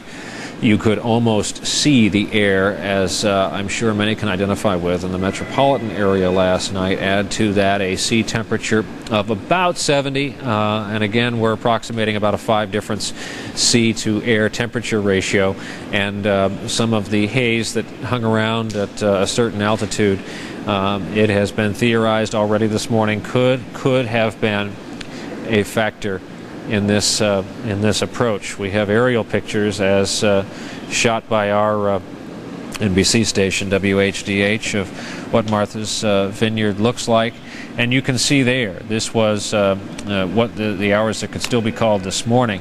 You can see there the visible haze really cuts down on visibility depending on your altitude and location. If you're lower, if you're under the haze deck, why then you could have 5 to 10 miles of visibility. But above it and looking down, as was the case last night, looking for a horizon, as it's called, and potentially losing that horizon because of the absence of twinkling lights, a lit runway. That's the problem with haze, especially in this part of the world. The president has reacted from Camp David. John Palmer reported that it is all but a normal working day at the White House. The Pentagon is mobilized. Langley Air Force Base in Virginia is coordinating all the different branches of the armed services that are contributing aircraft. C-130 cargo plane, able to fly quite low over the area of any kind of damage. A 3-engine French-made Falcon small jet that has a good bit of visibility when flying out over open water. Several helicopters from the Coast Guard. The Civil Air Patrol has been activated, meaning it's a kind of a loose cooperative during the year. Comes together, private aircraft owners coming together to take part in a search when and where they're needed. Boat owners will do the same. They're looking for, again, if this plane is down, as many believe, a small field of wreckage.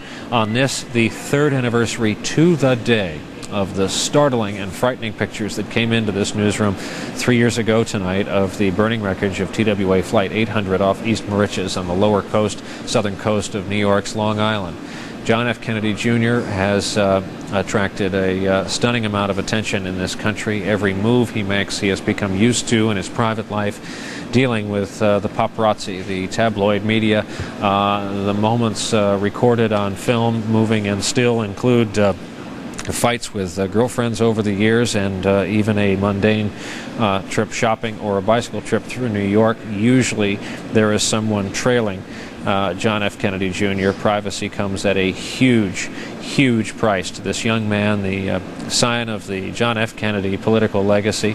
Only one sibling, Caroline Kennedy. There you see the famous still photo of the young man peeking out of the desk that was a gift to the United States from the United Kingdom. The sailboat pictures on Hyannis of the young child who bore a striking resemblance, 50-50, some said, to his mother and father combined. And a heartbreaker of a story this morning. Caroline, the other child of John and Jackie Kennedy Sr., was said by one news organization to be on a trip on a river, like a whitewater rafting, certainly out in the wilderness somewhere in this country, and had not been told of the missing aircraft as of a few hours ago. Caroline Kennedy Schlossberg, again the second sibling, the older of the two in that family, grew up in the White House, watched but does not remember all of the unfolding national tragedy that took her father's life. Her mother died a few years ago, Jacqueline Kennedy Onassis, of cancer in her New York apartment. It was her son, John F. Kennedy Jr., who broke the news to the world that the world had lost his mother. We have aerial photographs just coming into us again of the search of Martha's Vineyard Island proper, but it is a search area well away from there, probably out of visual sight range that they're going to start keying in on. Dr. Bob Arnott, the chief medical correspondent for NBC News, a pilot himself, is on the neighboring island of Nantucket, has been for us on the phone with us all day and working the phones and trying through aviation friends and people nearby to learn more about this story. And Bob, what have you been able to gather? Well, the flight planning software for this Saratoga airplane shows that 10 minutes out is exactly 28.9 nautical miles. Now that would put it almost due south of Newport, Rhode Island. Flight planning software also shows that the recommended altitude would be about 7,500 feet and that he would start his descent somewhere to the west of Block Island, roughly 48 miles out. So starting at 48 miles, he would have begun this descent, probably would have been about maybe 4,000 or 5,000 feet, really getting to that sort of inky black stuff, which would have put him 10 miles out. Again, because of this restriction that they have on noise flying over this heavy populated vacation island, he then would have, as he came up on Gay Head, either had to gone left up into Vineyard Sound or right down along the coast. So it's a big swath of ocean. Now, if you run into trouble coming down in a descent like that and you became disoriented, what often happens is that you get into a fairly steep turn, and if you're not quite quick and you have a slippery airplane like this, you can pull on the control yoke and you actually go into a spin, would land at a fairly high angle in the water, which of course is usually immediately fatal. If, on the other hand, the problem is, say, fuel starvation or some controlled problem, and he were trying to ditch in the ocean, of course this is what everybody is hoping now. It's probably a hope against hope, but hoping that somehow, some way he has survived. You would try and control your airspeed at about 70 or 80 knots, slow descent down into the water. Now, it was so black and thick last night you wouldn't know the direction of the waves, and it would be very difficult to tell exactly when you had landed, right where to touch down. As you did, these planes often flip.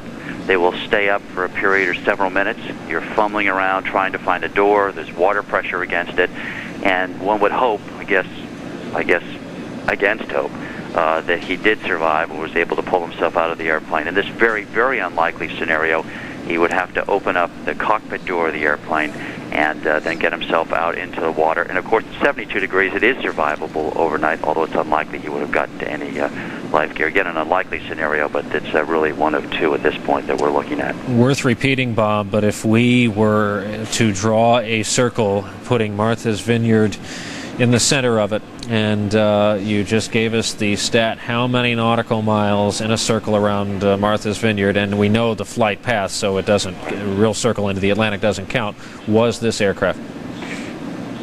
28.9 nautical miles to the west is exactly 10 minutes out, which takes about 1.8 gallons of fuel to get back into the airport. And if you look at your map and you see Newport, Rhode Island, there's a sort of big cut in the land up there.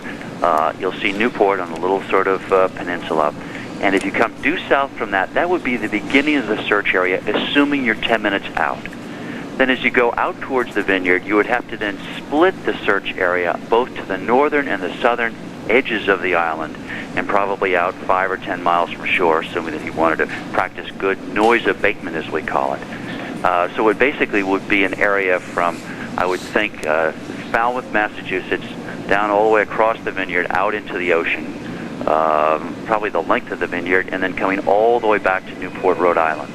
And this is, of course, assuming that he had a global positioning satellite system, which all these new planes do, and that he was following what we call a direct course. He was just taking a direct route out. Now, the older way of navigating would have been taking what we call VORs, and those are on the coast, and that would have been flying up along into Connecticut or along Long Island. And that would make it much more difficult because there's so many different sort of iterations of that trip you'd have a hard time guessing. So right now, as those search and rescue efforts plan, the first assumption that it's a GPS route, it's a direct route, and that 10 minutes out would take you from roughly Newport Island in. Since, of course, there's already been one sort of false alarm this morning believing it was off of Manituck, Long Island, one would also imagine that they're covering the whole route, that they're really looking from beginning to end to see whether it's someplace along that route. Bob Arnott, thank you for that.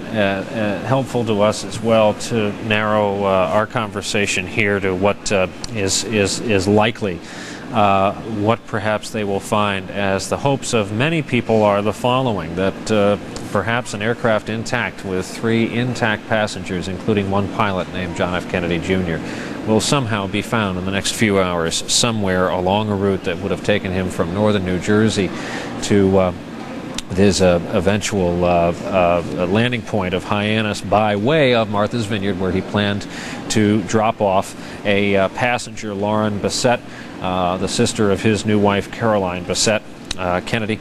And we're joined on the telephone by someone who can shed some light on what this family has done to and means to this country.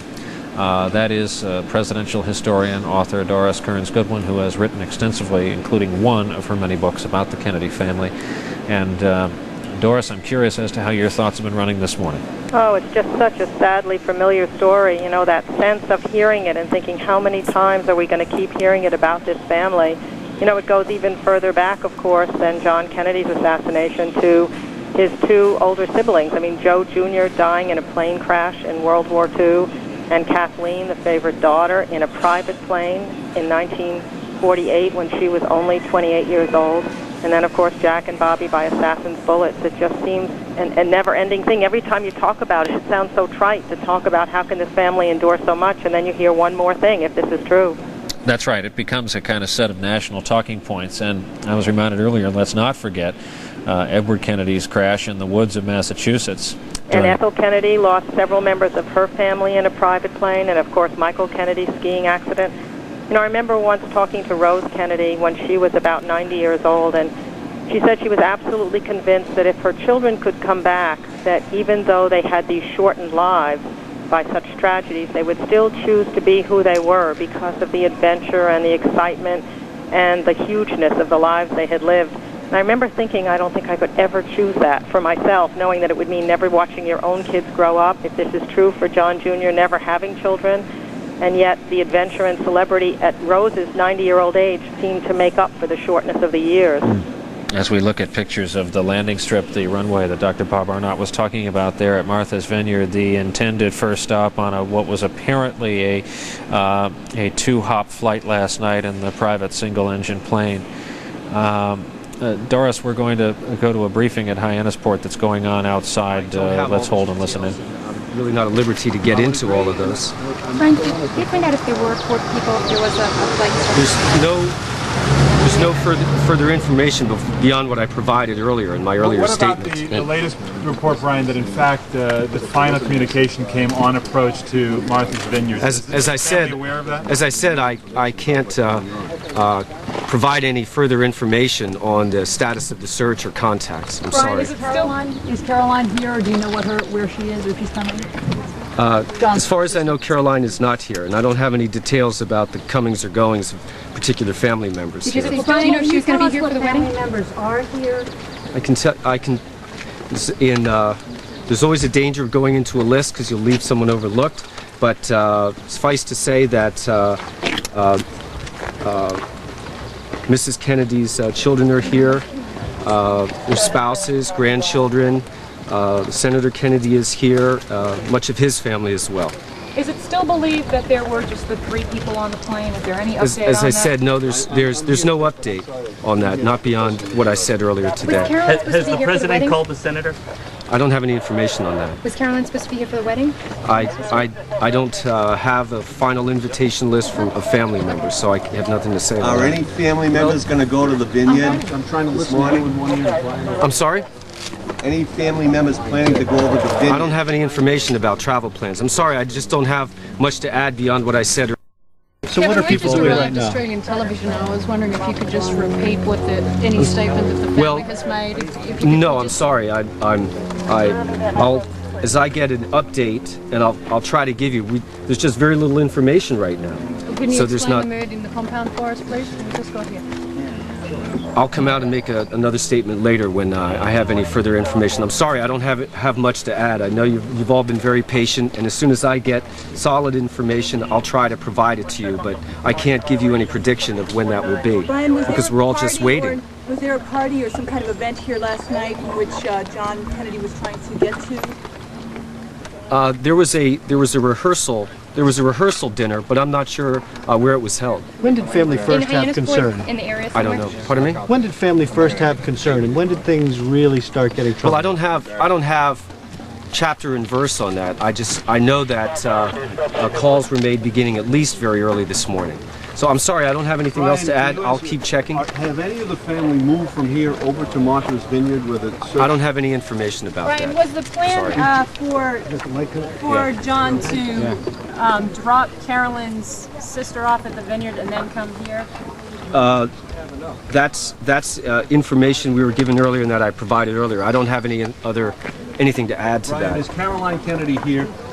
Not as far as I know. You know where she is? No, I don't. Brian, there were some reports that there were flashing lights, perhaps sparks. I don't have any information about the status of the search. I'm sorry. I'll come back. I'll come Was there any when I get what you said about loose. this morning, what they did. We missed the first part. What happened? Did you find out if he had a cast on his leg? No, I didn't. I'm sorry. Thank you. Thank you, Brian, for coming out. So far, the only man speaking for the Kennedy family, Brian O'Connor, in a small gated street that eventually leads to the Kennedy family compound, a very private, unassuming series of houses, all painted and shingled the same. It would be hard without local knowledge and a guide to know which one of the pieces of land down there is the legendary plot of land owned and purchased by the late Joseph P. Kennedy Sr. Certainly some hallowed ground for American political aficionados. But again, if you're just joining us, we've learned several aspects of this story since it first became known this morning that the single-engine Piper Saratoga that was, we believe, being piloted by John F. Kennedy Jr. had fallen off radar and electronic and voice contact. He was flying a route from Caldwell, New Jersey. Essex County Airport is its new name, residential airport full of a lot of weekend pilots.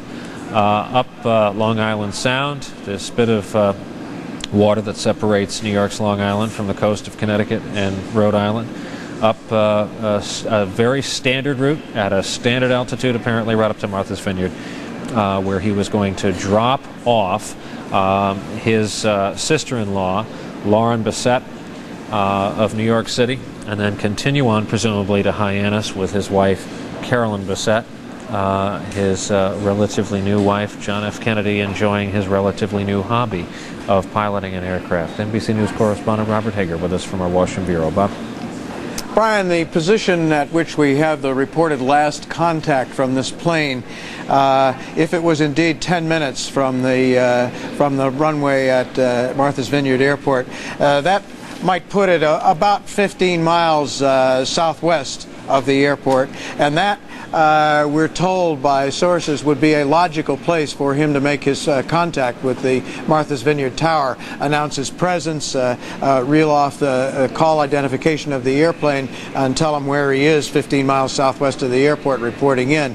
And at that point, the tower would have told him which runway is the active runway and given him his location to land. Now, as Bob Arnott said, that given the alignment of the runway and all there, that implies a turn either to the left or the right. At this point, he'd be dropping altitude. We already know that there was a lot of haze in the area at the time. As you're dropping altitude and getting into that thick soup, and you're not an instrument-rated pilot, in the case of John F. Kennedy Jr., he wasn't. You're in effect, instrument conditions, maybe even worse than some instrument conditions. You've got to negotiate the turn. You've got to keep your orientation. You've got to keep your eyes on the instrument panel to know how the plane, what the attitude of the plane is. It would be very easy to lose track of just where you were at that point and lose the plane enough that it would tip over and go in. We may never know if this indeed is what happened if the plane did crash. We may never know exactly what caused it, but those are some things to think about, certainly. Otherwise, there are some scattered reports that some debris may have been spotted off Gay's Head in the Martha's Vineyard area. This report that the last contact was 10 miles out, or rather 10 minutes out, certainly pins down the search to be looking for that wreckage. It was Jim Burnett, the former NTSB chairman, who pointed out how the wreckage survives depends on how the plane hits the water. If it goes in sharp and hard, it breaks up and is more apt to scatter. Makes it easier to spot from the air. If they were able to attempt a ditching at sea and bring the plane in at a low angle, almost as though you were landing it on land, then it would be less apt to break up and in fact would sink, and it would be much harder to locate the wreckage. Bob Hager, thank you. To NBC News Chief Medical Correspondent Dr. Bob Arnott, nearby Nantucket. Bob, what have you learned? These are unconfirmed reports, but we're learning that at about 19 miles off, there was an airplane at about 2,200 feet that caught on the next radar sweep. Roughly 12 seconds later, was at 1,300 feet, which would have put it at a 4,500 foot per minute descent, which would be a commercial jet, nothing overly spectacular, but in a small plane like this would be considered a very steep dive. So if in fact this all falls together, that there were murky meteorologic conditions, that he momentarily lost control of the airport, in this kind of a steep dive, it would be very difficult for a non-instrument rated pilot to be able to figure out the instruments, kick the radar in, and also a fairly bold move. That is, when you're in this unusual altitude and at a dive, you have to have the presence of mind not to just pull up, which would be the natural sort of inclination, but to take and use your rudders, use your ailerons to even that plane out so it's no longer in a turn where you're going down at this furious rate, pull back on your power, and then slowly pull out. Something that very experienced airplane pilots, when they run into the same situation, actually blow. They get into the situation and end up crashing the airplane. So, yeah, this is unconfirmed, but what we're hearing, it was an airplane on the radar trace, descending at a very rapid rate, about 19 miles offshore, and it all seems to fit into this picture of fairly tricky meteorologic conditions. Okay, Bob Arnott, where would 19 miles, not to put you on the spot, put it through your software, where would 19 put us? Block Island, you said, was, roughly 29 out? And if we can put up our map of the coast, that's about... we have a map, Bob, showing last signal and then Gay Head, the first landfall you would made. First sight you'd see would be the Gay Head light from the air, I would presume. 19 miles puts you south. If you look at New Bedford on your map and you come down that sweep of coastline as you get down towards Rhode Island, they would be roughly there off the ocean. From Gay Head, you're looking at probably, let me just look at the software here, you're looking at about probably another 9 miles out from Gay Head. Okay. Bob Arnott, stay right where you are, and thank you. Let's go to where there's been a briefing, not too much more information. David Gregory on the family compound in Hyannis, Massachusetts. David? Brian, you heard from Brian O'Connor, who is a family spokesman who's been coming out to talk to us several times throughout the morning. The word from Mr. O'Connor is what you would imagine. The Kennedy family assembled here for the wedding tonight for Rory Kennedy and her husband Mark, scheduled for 6 p.m., has been postponed because of this still developing story, the news for them. Hoping for the best. That's what Brian O'Connor said of the Kennedy family. They had mass this morning on the porch of Ethel Kennedy's home that you can see behind me. An impromptu mass full of words that were, according to O'Connor, spoken from the heart. Family members, including Senator Edward Kennedy, Congressman Joe Kennedy, Ethel Kennedy, their children, spouses, all gathered here for the wedding this evening. It was said that the children being around the compound have helped to lighten the mood just a little bit, but what is otherwise a solemn and somber day at the compound on what is a very windy, as you can see, and hazy, hot July Saturday on the Cape. Caroline Kennedy is not here, the sister of John F. Kennedy Jr. Her whereabouts not known at this point, according to the spokesman, Brian O'Connor, which is only to say that she is not to have been included in the wedding so far as we know, or if she had been, she was getting here at some other time. She is not here now. This, as you can imagine, Brian, is where so many of the phone calls are being made. Senator Ted Kennedy, who got word, according to our own Tim Russert, in the early morning, about 2:30 a.m., from here making phone calls, fanning out the effort for the search effort to find what could be a wreckage at this point. The rest of the family coming early in the morning in preparation for the wedding, which had to be postponed. Some of those initial folks coming in and just first hearing the word. The mass I told you about has since broken up. Now we're told the Kennedy family staying put, people going in and out. Saw Congressman Joe Kennedy leave not too long ago. They're having lunch, waiting for word, worried no doubt. Brian? David Gregory there on Hyannisport, Massachusetts. Thank you, David. And again, through our good friend and veteran pilot in this region, Dr. Bob Arnott, we're doing some simple computations. Various, not necessarily conflicting reports that the last time this aircraft was heard from was approximately 10 minutes from landing. That the computer screens showed an especially steep rate of descent, especially for this aircraft. Single engine, that is to say, private aviation. I think we can paraphrase Bob Arnott correctly by saying that rate of descent with a commercial airliner wouldn't raise any eyebrows. It sure did, apparently, enough for someone to note it last night on a radar screen, knowing that this was a general aviation, private aviation corridor up and down the East Coast. This is a route traveled by some local pilots several times a day up and down the East Coast. One of the most common in the summer months that there is anywhere near the upper 48 rather, American states. It is a very, very busy air route because of the popularity as a vacation destination for places like the Cape, Nantucket, Martha's Vineyard. This speaks to some of the haze in the area right there, and imagine trying to look down at night and find a landing site. That, they say, might be part of the crux of this. Campbell Brown is at the Pentagon, where at 1:30 Eastern, putting it about 35 minutes from now, we're going to hear a briefing from the Pentagon. This is that big an operation, Campbell, that various branches of the service are involved. It's an obvious point, Brian, but it is certainly worth underlining that because this is John F. Kennedy Jr., this is an extraordinary search operation. We are going to be getting more detail from the Pentagon when they have that briefing. They're going to hook us up via speakerphone with two of the key people who are running the search operation, the Coast Guard out of Boston and Langley Air Force Base in Hampton Roads, Virginia. Now, as you know, there are numerous, and as we've reported, local law enforcement agents, volunteers who are participating in the search. As many as 5 states have sent people in to help out. All of this is being coordinated by the Langley Air Force Base. What we do know right now is that the Coast Guard is handling the search over water. They are using helicopters and some fixed-wing aircraft, as well as boats, obviously.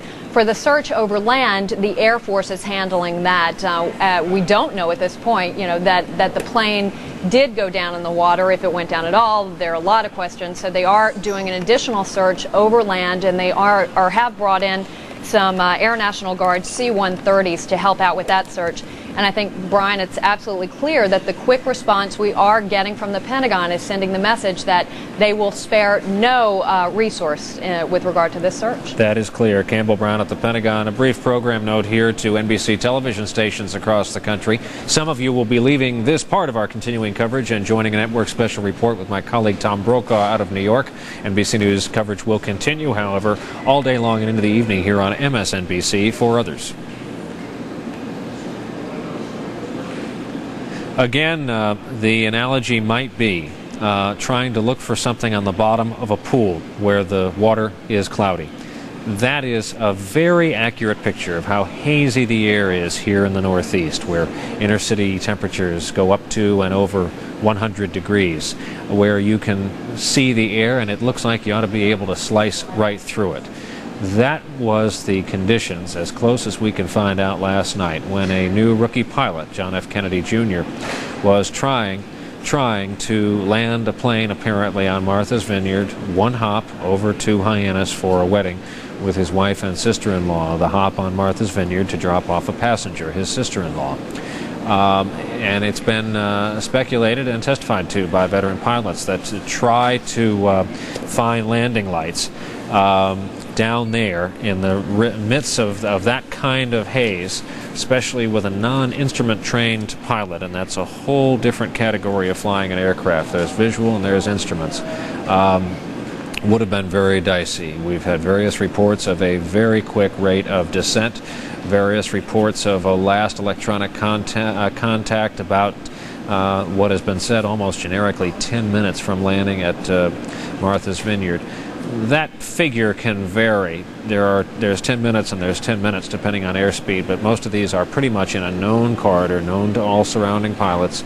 A lot of it is predictable and anticipatable, these routes, even on general aviation. And so another apparent and possible tragedy enveloping the most famous family in modern American history, the Kennedys of political and social fame.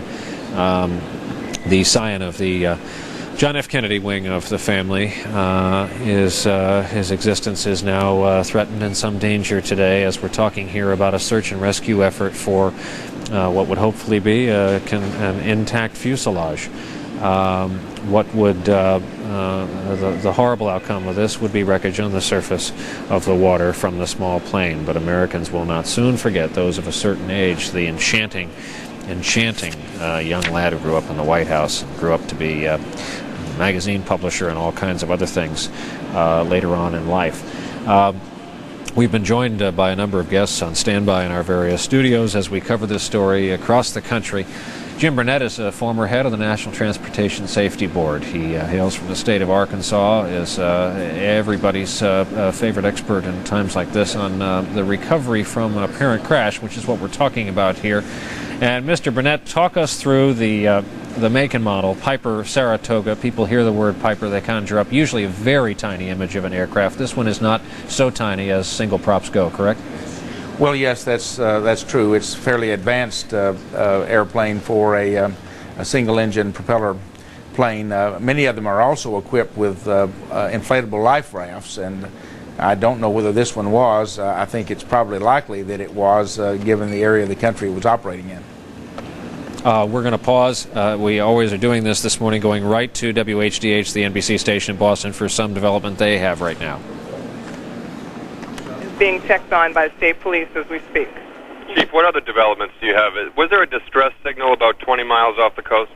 No, I have no information about a distress signal. There was a blip 20 miles west of here, approximately 9:38 last night, 9:38 p.m., of a plane. We don't know what plane it was, and that's the only information I have about that. I have no knowledge of a distress signal ever coming in, and no knowledge of any signal or contact at this airport. We understood there was a blip at 2,200 feet, then 12 seconds later there was a blip down about 1,000 feet. Is that correct? At about 1,300? I don't have that information. I just know it's personnel of some sort right now. And I have an officer waiting to give me information, so I'll be back to you in just a minute. Okay? Thank you, Chief. All right, that's Chief Toomey of the West Tisbury Police Department. Kim, that's the very latest information from the airport. Thank you. We are, whenever there is a story of this magnitude, we do get a number of reports we need to weed through, and many of those reports do conflict. In the last half hour, CNN was reporting that some sort of debris was found off the coast of Long Island, but we have been hearing that much of the focus of the search has been off Martha's Vineyard because there have been reports that the plane did, in fact, make contact with a control tower as it was ready to descend. Jonathan was just referring to some radar hits and some timing there, and I'm getting reports here from our reporters in the newsroom passing along to me that the last two radar hits at 9:39 last night were some 20 miles off the coast of Martha's Vineyard, and the first one was at 2,200 feet, and then maybe 12 seconds later at 1,300 feet. So those reports coming on the radar hits from the Piper Saratoga that JFK Jr. was piloting just 20 minutes before he was scheduled to land on Martha's Vineyard. So right now it appears the focus is in that area, although the Air Force has told us that they are focusing on a 5-state area still at this time. As we've reported to you, the plane left Essex Airport in northern New Jersey about 8:30 last night, was expected on Martha's Vineyard at 10 o'clock, and now our Jonathan Hall reported these developments from the police department there. in Martha's Vineyard that a wheel and a sneaker have been found. No confirmation that this is a wheel from a small plane, but a wheel and a sneaker have been found in the Akina area, which is the Gay Head area off the coast of Martha's Vineyard.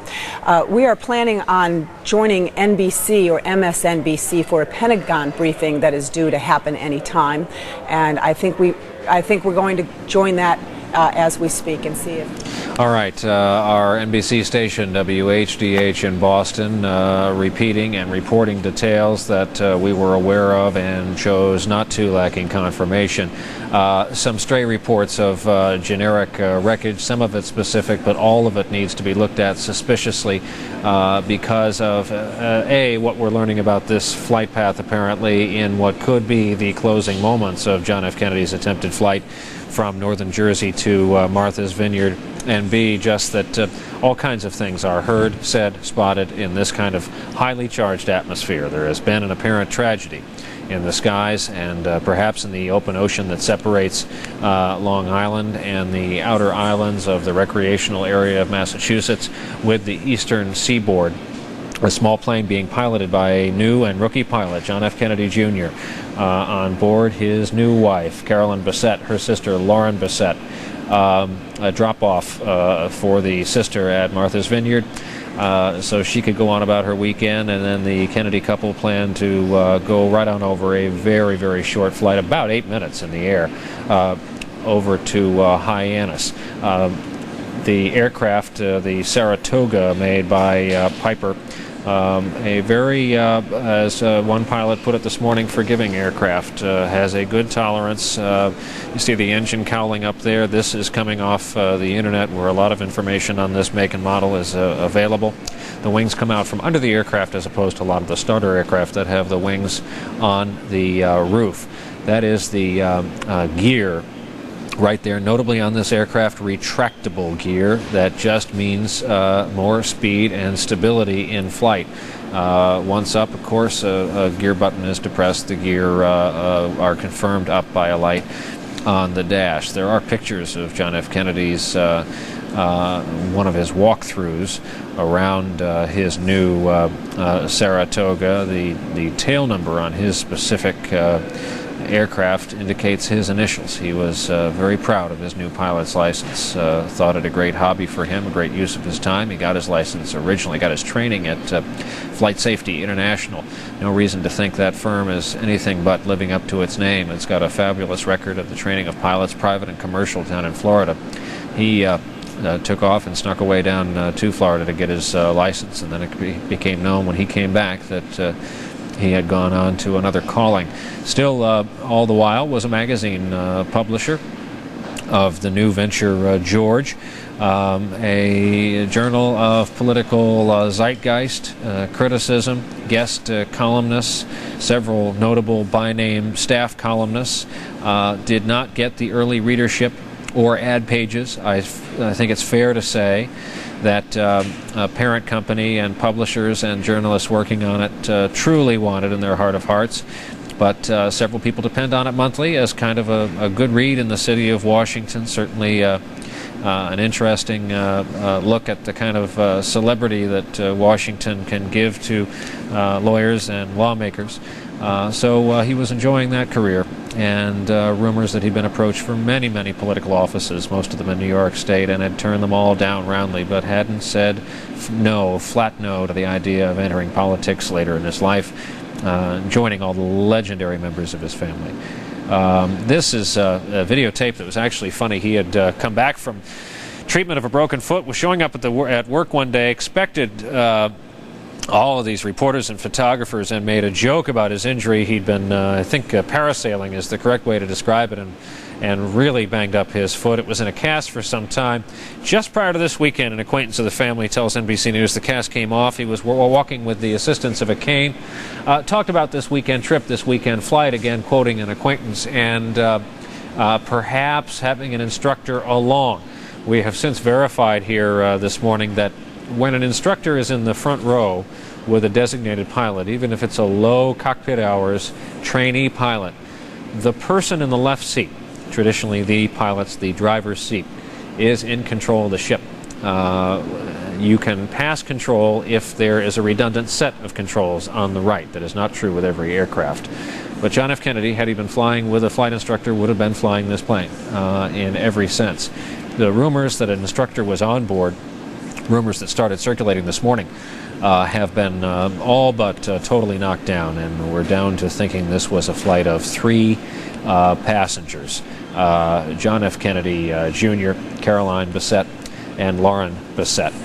Lauren Bessette, the third on that list, the reason apparently for the stop in Martha's Vineyard to drop her off prior to the Kennedy couple going to Rory Kennedy's wedding. Rory Kennedy, the youngest child, and certainly bears a striking resemblance to her dad, youngest child of the murdered Senator Robert Francis Kennedy of New York, former Attorney General under his brother John Kennedy, and later under President Lyndon Baines Johnson, who was sworn in after JFK's assassination. Robert and Ethel Kennedy, from their home base in McLean, Virginia, a house nicknamed Hickory Hill, had an enormous family and enjoyed their kids immensely. Death has taken more than one, however, as the years have gone by, and this was Rory Kennedy's wedding day tonight, 6 p.m., a big church service and a tent after that. And we want to keep reminding you that we're going to have live coverage of a Pentagon briefing. Such is the magnitude of this response, this search. There's the podium. We're preparing for it, and any minute now we'll hear just what the combined forces on land, sea, and air, really, of the United States Armed Forces are doing to find the aircraft of JFK Jr. Let's read very briefly here from Associated Press, wire service, rather lengthy article coming out right now. Kennedy earned his pilot's license last year, although family members were reluctant to fly with him. Among those who initially turned down a trip were the senator and his wife, Edward M. Kennedy, and Vicki Reggie, his wife. Ted Kennedy narrowly himself escaped death when a private plane mishap in 1964 took place in the woods of the state of Massachusetts. He was pulled from the wreckage, did severe and lifelong damage to his back. A source familiar with the search going on told the Associated Press that the Kennedy plane had no flight plan to the knowledge of the FAA. That is common when you're basically going to be taking a line-of-sight flight at comparatively lower altitudes from a commercial venture up the East Coast, aiming at a fixed target, in this case Martha's Vineyard. And the problem, we can't repeat this too much because it may, according to our experts now, quoting them, it may end up to be a component in this. The problem is looking down at your horizon. And in effect, in this haze we're having with the heat wave on the East Coast, losing your horizon. So that the first thing you may be able to see perhaps could be straight out the windshield. When you're used to seeing the characteristic lights, the lighthouse, especially on Gay Head, the first little jet of land that a pilot sees when approaching Martha's Vineyard from the west, and you cannot see that, you can lose your bearings very quickly. John F. Kennedy was not certified in instrument takeoffs, instrument landings, instrument flight. That is a pretty tough procedure, and not for the faint of heart, as the training for that involves a hood that you wear that blocks out your forward view. When you're getting instrument trained, you can only see your dashboard. The point of every instructor in the country is you're going to keep that hood on because some night, somewhere, you're going to be flying and have no view out the front anyway. Your instruments will be your only guide and friend in the cockpit. Could turn out, that was the situation last night, that only instruments would have saved a flight that a lot of observers say, and radar screens apparently reflect, was going down very quickly, much too quickly for the type of aircraft and the flight path filed. As we wait for the Pentagon briefing, there's been much talk about this famous pair of siblings, the only children, of course, from John F. Kennedy and Jacqueline Kennedy Onassis. And I'm wondering if we have a videotape of an event recently where at a Profiles in Courage award ceremony, Caroline Kennedy Schlossberg and her brother, John F. Kennedy, both said a few words. It is a story that first aired on our evening newscast here on this network. It contained comments of theirs that spoke to the general and overall family heritage of courage. Let's listen into that right now as we await the Pentagon briefing. The rights of every man are diminished when the rights of one man are threatened. As a free man, I take pride in the words, Ich bin ein Berliner. We choose to go to the moon in this decade and do the other thing, not because they are easy, but because they are hard. Ask not what your country can do for you. Ask what you can do for your country. People still come up to me often and say, you know, your father changed my life, and I think that's really his most important legacy, and it's an amazing thing to have inspired so many people. For the last 10 years, his children have kept his legacy alive through the Profile and Courage Award. And this award recognizes his life. It's one of the things that we really wanted to make sure happened, not have the focus exclusively and be in November, but really be about the lasting kind of life contributions that he made. So instead of November, when he was killed, the award is presented in May, near his May 29th birthday. The criteria based on the ideals set forth in his bestseller, Profiles in Courage. Ted Sorensen was the book's researcher. John F. Kennedy was unusual in politics in his dedication to doing what was right. And he wanted to write a book citing precedents for that kind of political courage, risking one's career in politics to do what was right. How do you think this award, John, might encourage young people to enter politics? Is that part of the goal here?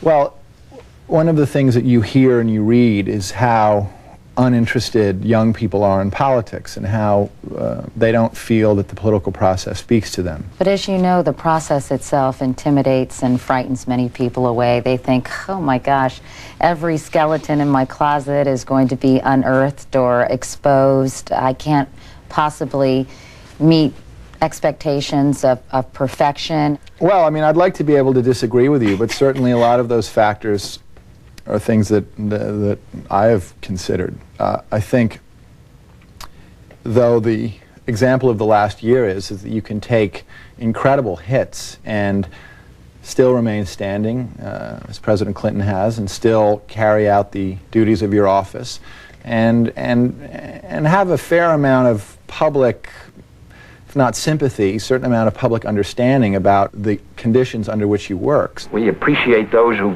think like we do, and we are opposed to those who think the other way, even though their motives may be completely good. Quite often we have the feeling that a man who thinks the way we do is very bright. I know, very bright and very brave. And if he does not, then he's not very bright. I very rarely hear people say, well, I disagree with him completely, but I admire him tremendously. What is that like to see your dad talk like that, Caroline, and just to watch him in action? This is an earlier, from his early career, so it's not as familiar, so it's interesting. I mean, his thoughts are always really interesting, especially, and it doesn't seem like it was so long ago. In many ways, the sentiments he expresses there are pretty applicable today, aren't they? I think that's one of the things that comes through in the book, is that people have held politicians in contempt for, 100 years, and you read these quotes and you can't believe it. It's exactly like what's going on today. Hear ye, hear ye, hear ye. Articles of impeachment. What you realize is that it's really no different today than it has ever been. I mean, it is an American tradition to hammer away at your public officials. So I don't think because there's more press now, there's more opportunities to do so, it seems worse. But regardless of how you feel about the impeachment debate, both sides claimed that they were exhibiting political courage, and I think took risks. So I think actually it's sort of necessary that people feel desperate about politics, because the award then provides ever more of a beacon for the kind of political conduct that the award seeks to applaud. John F. Kennedy dedicated Profiles in Courage simply to my wife. Before her death, Jacqueline Kennedy acknowledged the award as a fitting tribute to her husband. She'd always thought it was important to have living memorials to my father, that he not be a monument. He was about practicing the art of politics, and what this award does is it recognizes people who are in the game and in political life now, and recognizes them as opposed to another building or another slab of stone. A nation reveals itself not only by the men it produces, but also by the men it honors, the men it remembers. She really thought this was, an important thing and the right time to do it. So there had been a lot of other memorials, but I think this was a way of bringing his legacy into the present and showing how important it is for people to continue to celebrate and expect political courage in our leaders. Citizens of the world, ask not what America will do for you, but what together we can do for the freedom of man. Quotes not always used from that great speech, his inaugural address on that chilly Washington day with Robert Frost, the poet, sitting right behind him, John F. Kennedy. And it could be that the end result of the story we are covering here today means that that couple, John and Jacqueline Kennedy, have but one remaining child of three. Remember, Patrick Bouvier Kennedy died just several days after his birth, and of course what we're covering here is the apparent disappearance of a plane with John F. Kennedy at the stick and two passengers, both sharing, tragically, a last name, Bissett. Carolyn, who is the new wife of John F. Kennedy Jr., and her sister Lauren. It has been pointed out more than once this morning, as morning leads into afternoon, the human tragedy of all of this, if true, if we've lost an airplane, that Mrs. Bissett Sr. of New York and occasionally Connecticut has lost two daughters today, if this wreckage is perhaps not found, or sadly if the wreckage is found in a certain condition that would indicate a high impact. Finding that wreckage is the sum total of all the efforts of the armed forces. You see there from the air, certainly not the largest ship in the domestic fleet. There are larger. They're all out. Everything on the East Coast that can be mustered of the U.S. Coast Guard. They are using their sizable fleet of helicopters. This is what they train for, search and rescue. The Air Force is out. There are at least two of the kind of lumbering C-131 transport planes, one up and one earmarked to go. They can fly almost 8 hours. Very slow speed, very low altitude. They could conceivably be the spotters for this of record. Now, we've seen this search move north over the course of the last few hours because there was a false report of an echo or a radar or audio blip from the end of Long Island, Northern Fork. We've seen it move up toward right there, Martha's Vineyard, the vacation destination island off the coast of Massachusetts, where we're now believing that the last signal was heard in John F. Kennedy's flight just off the coast there. These aircraft, all general aviation aircraft, have beacons. They send out a traceable radio signal either upon impact or moistness, and usually it's the impact of a crash that triggers it. This is going to, it's been pointed out on the air right here so far, the water area alone is the size of the state of Connecticut that they will be searching. Not an easy task. This is not an enormous aircraft. It's quite small. Let's go to the Pentagon and an update on the search effort. We have brought together this afternoon, because this is an easily used facility, both the Department of Defense and the Coast Guard, and to try to describe to you what each of those organizations is doing in the search for John Kennedy's aircraft. I will introduce momentarily Colonel Johnny Whitaker from the Air Force, and then we will have the Air Force Rescue Coordination Center at Langley Air Force Base in Virginia. That's down in southeast Virginia. That is where the Air Force Rescue Coordination Center is located. We will have a Lieutenant Colonel Steve Rourke, R-O-A-R-K, will be talking to you, and he will describe what the Air Force has been coordinating since early this morning. You'll be free to answer or ask your questions through the microphones over your head. When that is done, I'll introduce Commander Mike Lipinski from the Coast Guard here in Washington, D.C., L-A-P-I-N-S-K-I.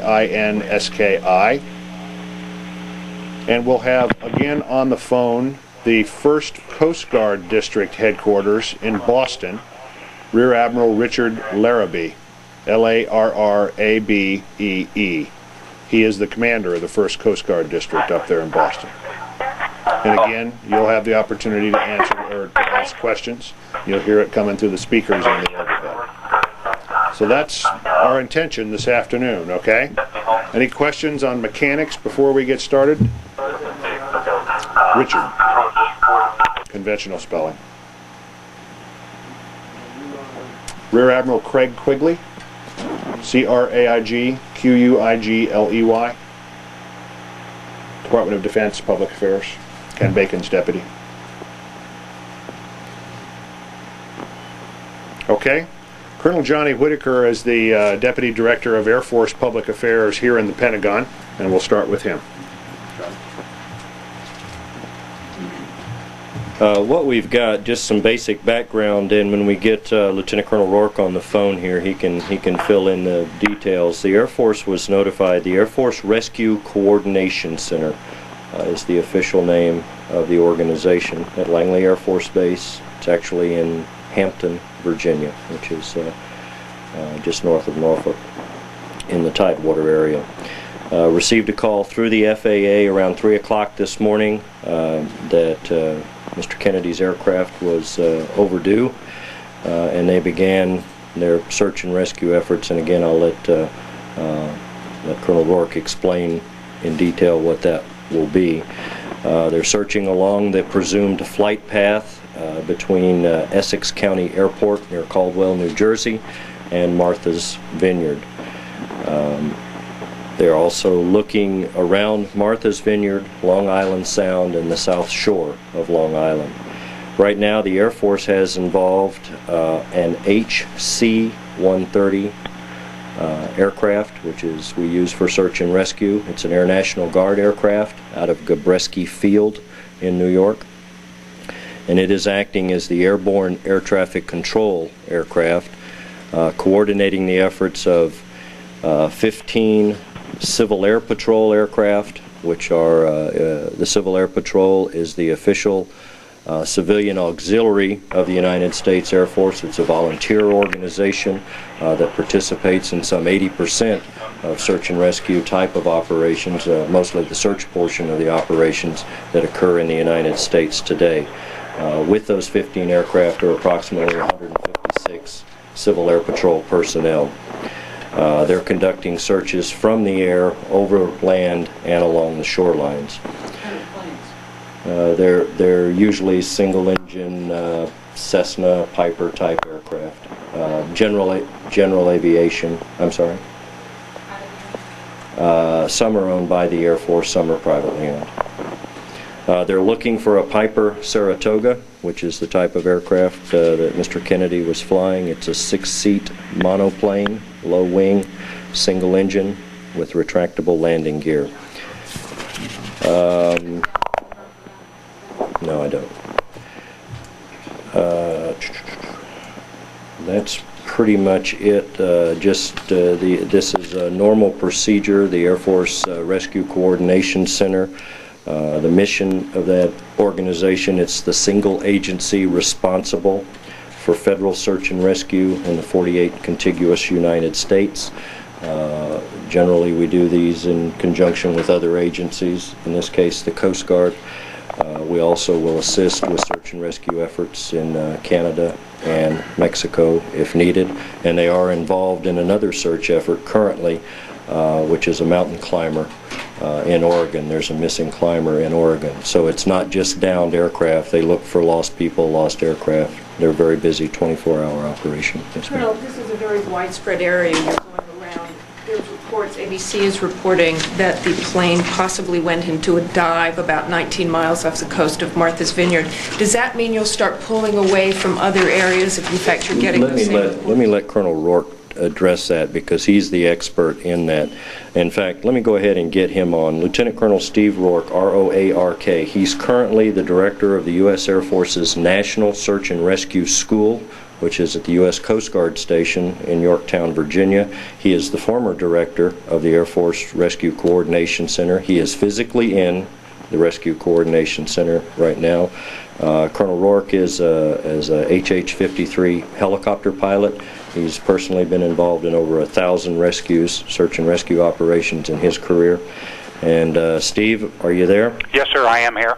Okay, we're going to open it up to questions for you. Colonel Rourke, Martha Raddatz from ABC. ABC is reporting today that the plane possibly went into a dive about 19 miles off the coast of Martha's Vineyard.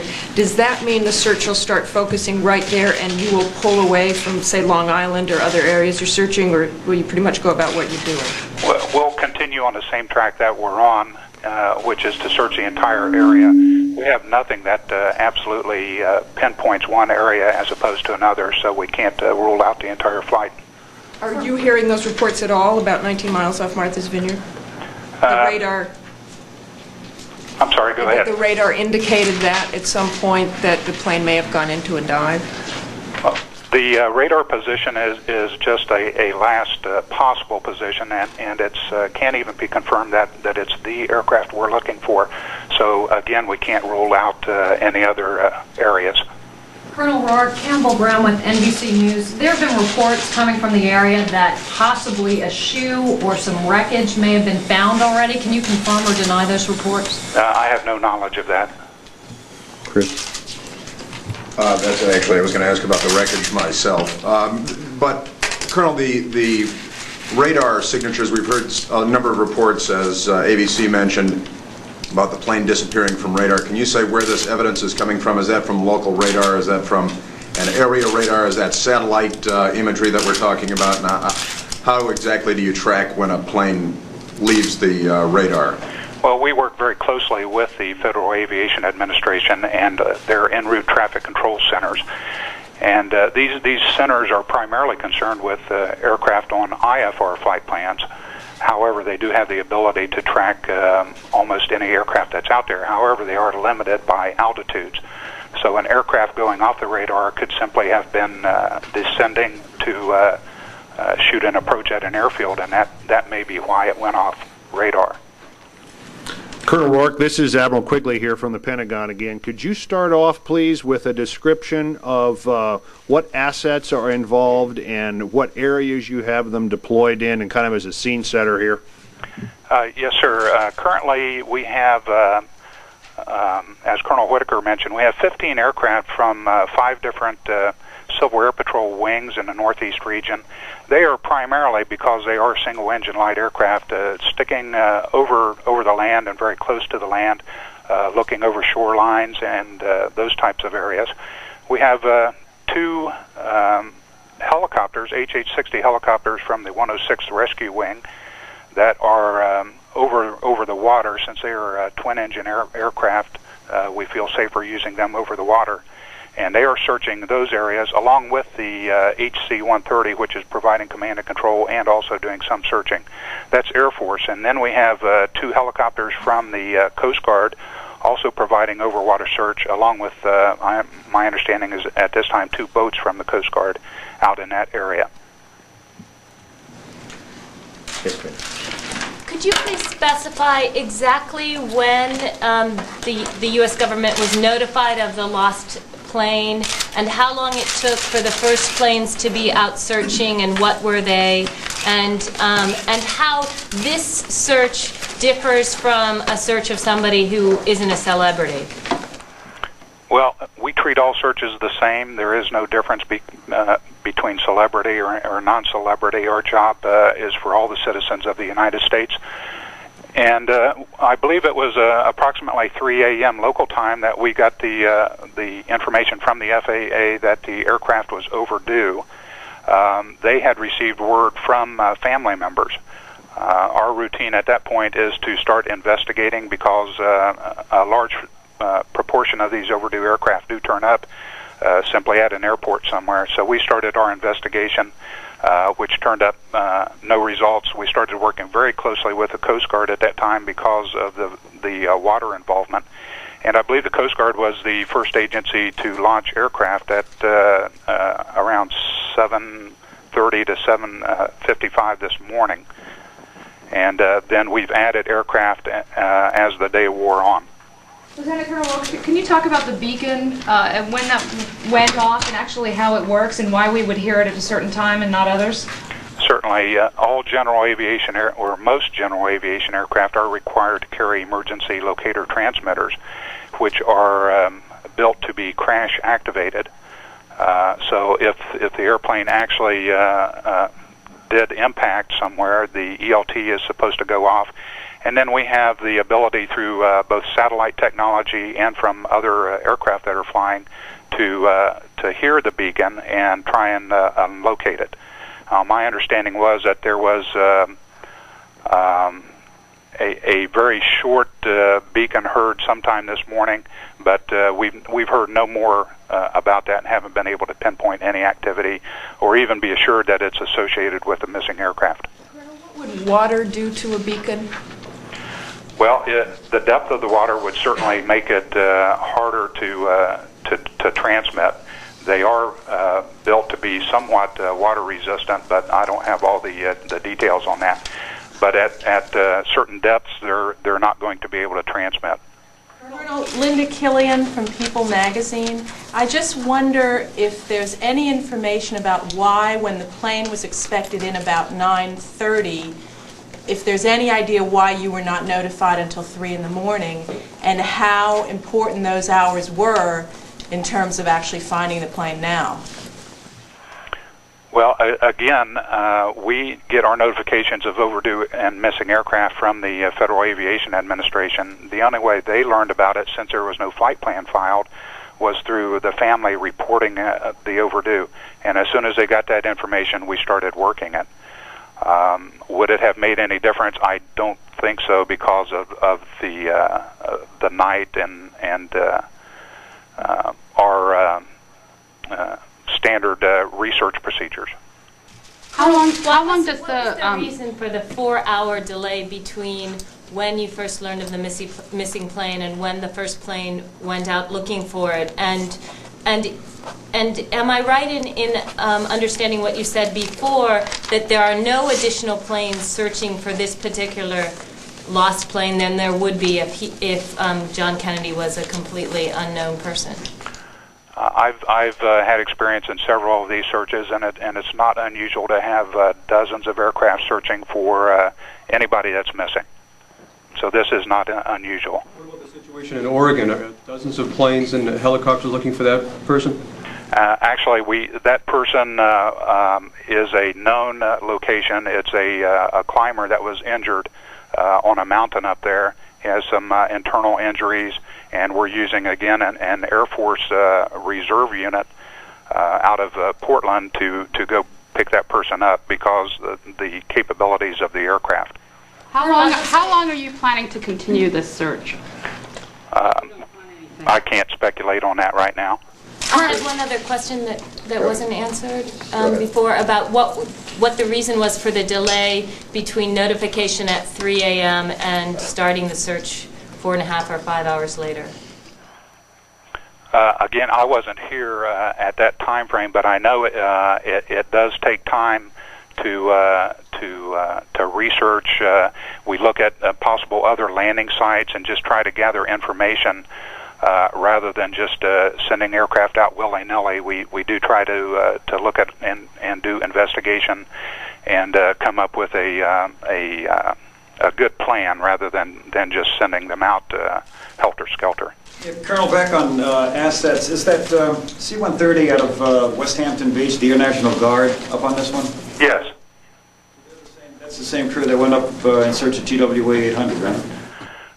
That unit was involved in a search for TWA 800, and in fact, I believe they had a helicopter and a C-130 from that unit as that accident occurred. And they're up again today now on this one.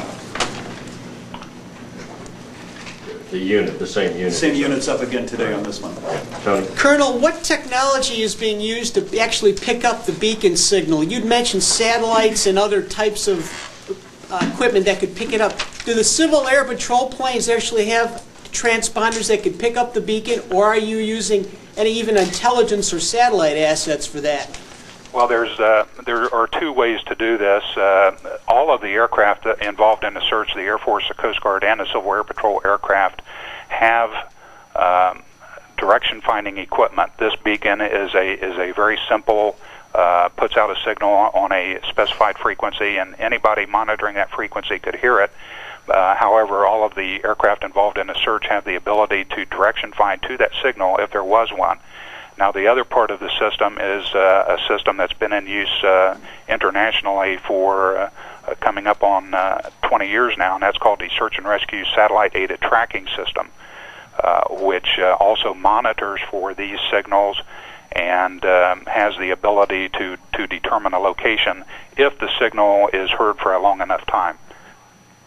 Do you have any sense of what sort of radio communication there was from the plane during the flight? Did they check in with New York or Long Island or Boston or the Cape? Do you have any awareness of that? I only know for sure that they did not talk to the tower at Martha's Vineyard. Along the route, they may have spoken to somebody, but certainly not at Martha's Vineyard. Certainly not at Martha's. They never made contact with the tower at Martha's Vineyard. That's my understanding. You've been searching since 7:55 a.m. this morning. Do you all have any leads? Have you come up with anything at all that's helped you narrow your search somewhat? Or are you essentially right where you started this morning? We're still concentrating on the entire route of the flight. This is not uncommon. In fact, this is somewhat of a smaller search than what we're used to. We do this all the time here. We have hundreds of overdue aircraft every year. In fact, this is smaller than what I would call the average search. In terms of the number of aircraft involved and the time we're into right now? In terms of the coverage, the area involved, this has been described as approximately 1,000 square miles. It's not unusual to have missions involving tens of thousands of square miles. And does that mean that you dedicate more assets to a search like that than you would to this one? It would take more assets, yes. Colonel Rourke, you mentioned that no flight plan was filed. Is that normal even when the visual flight rules are in place or the instrument flight rules are in place? That's very normal. As a matter of fact, the majority of VFR aircraft do not file flight plans. And the weather was okay last night? Was the instrument flight rules in place last night? I have no knowledge of that, and I'm not sure of Mr. Kennedy's ratings. Colonel, you talk about not wanting to send planes out helter-skelter, willy-nilly, and yet those hours seem like they would be critical if, in fact, someone was down and injured. Why wouldn't you send out someone right away if that possibility existed? Well, if there was the ability to communicate, or, for example, if this ELT was going off, any aircraft in the area, to include aircraft on approach into New York and JFK, places like that, would have heard it. And you were made aware when you were notified at about 3 a.m. Immediately that this plane was believed to be carrying John Kennedy Jr.? I'm not sure of that. What exact time was the first beacon heard? I don't know that information either. Do you have a rough time? No, I don't. I didn't bring that information with me. And is there a location on this beacon signal? Early reports said that was more along Long Island. Is that accurate? I believe that's correct. I think it was somewhere in the vicinity of Montauk.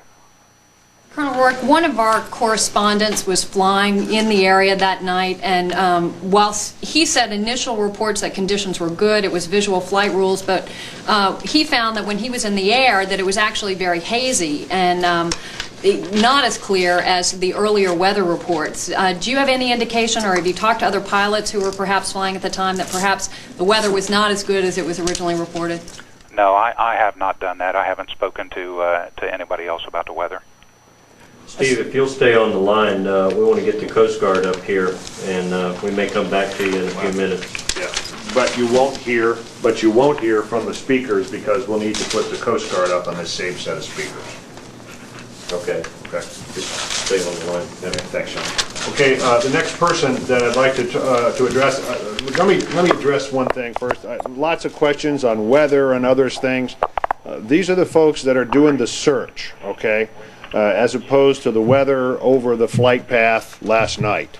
We'll try to help you as much as we can, but a lot of the areas that I fully understand you're going to be interested in, these guys are not going to have the answers that you're looking for along those lines. I'm sorry.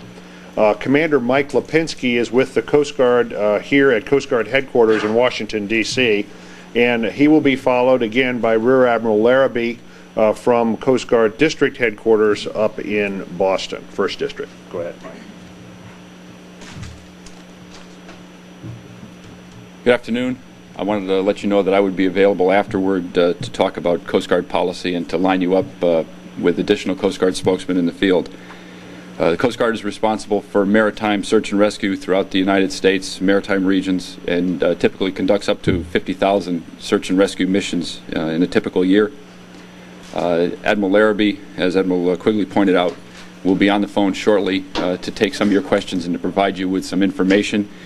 As commander of the 1st Coast Guard District, he's in charge of Coast Guard operational assets from the Canadian border down south to offshore from central New Jersey.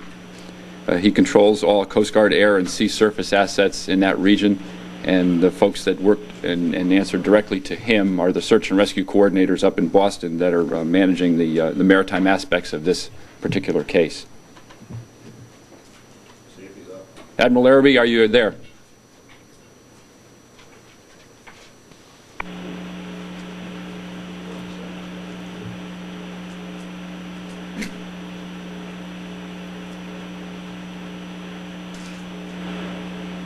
Admiral Larrabee, are you there, sir? Yes, I am. Thank you, sir. Did you want to open with a statement, sir? I am not in my office, and I'm actually in a car on my way to my office. I'm not sure. I know you've started the press conference, and so I'm not sure where we are.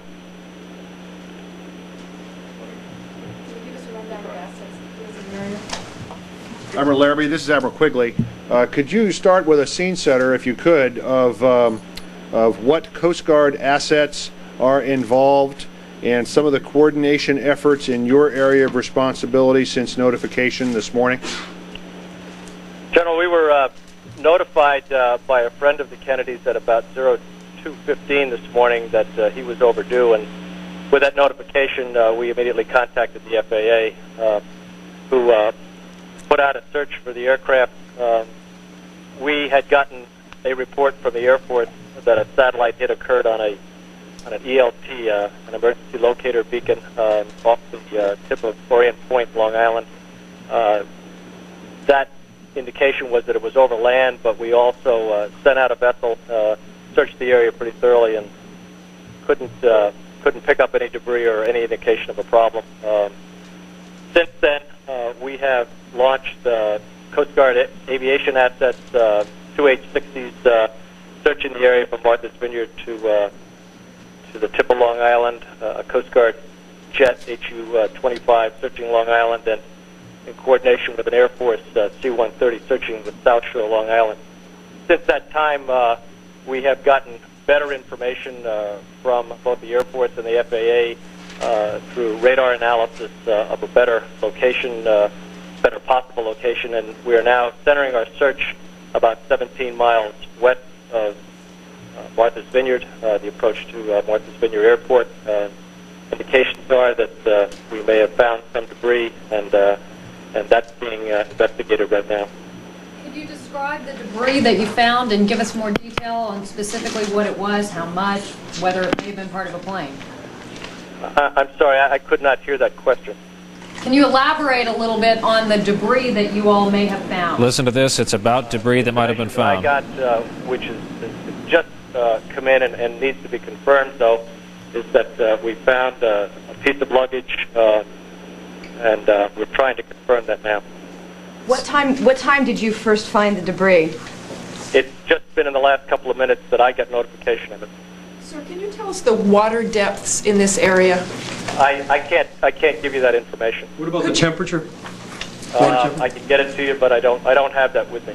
you also tell us and explain to us why there might have been a This is an admiral on a cell phone in a car going to his office at the Pentagon, and he just injected into a live press conference, almost by the way. He had just been told they found debris 17 miles west of Martha's Vineyard. That would pretty much be keeping with what we are potentially talking about here. He went on to say it is apparently and reportedly luggage. Could be completely unrelated. He says it'll have to confirm it, but that so far is the, albeit deeply buried, headline of this Pentagon news conference thus far. Debris spotted 17 miles from Martha's Vineyard. Are there any reports of beacons being indicated in the Martha's Vineyard area, or is it just the debris? Not to my knowledge. Admiral, Chris Plant with CNN. You just said that there was some indication that or reports that you had just in that luggage was found in the wreckage west of Martha's Vineyard. We're hearing that the name Lauren Bassett was on the luggage. Can you confirm that, or do you know whether that's true one way or another? I can't personally confirm that at this point. Is that something that you were told? Yes. It is something? No, I've been told that there was some sighting of debris. We are investigating it. I can't give you any more information than that. Is that why you're limiting the search to this particular area off of Martha's Vineyard? That's where you found the luggage, and that's why you're concentrating it there now? This is very recent information. Up until now, we have been searching basically the track line that we suspected that they flew last night, and we have been trying to focus our search in a much more concentrated area. Obviously, this information, along with the information from the FAA and the Air Force, will be very helpful to us. Did the radar tracks that you analyzed show Kennedy's plane early in its flight profile and then disappear in later tracks? I can't answer those questions. I've been in touch with the FAA all day, and they have been working very hard at analyzing all of their radar information. The best information we have currently is that the best location they had when they lost contact with what they believe was Mr. Kennedy's plane was 17 miles west of Martha's Vineyard. Do you have any sense of what communications were like on the flight up? The Air Force folks didn't really have a good handle on that, but said that they did not check in with Martha's Vineyard, could not say where else they may have checked in. Do you have any handle on that? No, sir, I don't. I'm not aware of any conversations whatsoever during the flight. So can you confirm that there were 3 people on board? There were some reports that there might have been 4. Is it your information that it was John F. Kennedy Jr. and Carolyn Kennedy and her sister Lauren? I can't confirm that information. Our role in this is to do the best job we can to locate survivors or debris, and that's what we're working on. I can't confirm the number of people on board. You said you were notified by a friend or someone telling you of this missing plane. What did they say when they called about who was on? The information that I got was the call was made at 02:15 this morning to our operations center at Coast Guard Group Woods Hole on Cape Cod. That information was immediately relayed to our operations center in Boston, which got in touch with the FAA, which began this whole process. Do you know who it was that called? Woods Hole, Admiral? I don't have the name with me right now. Admiral, can you explain why there were 5 hours between the time that the Coast Guard first learned that the plane was missing and that the first plane went out searching for the plane?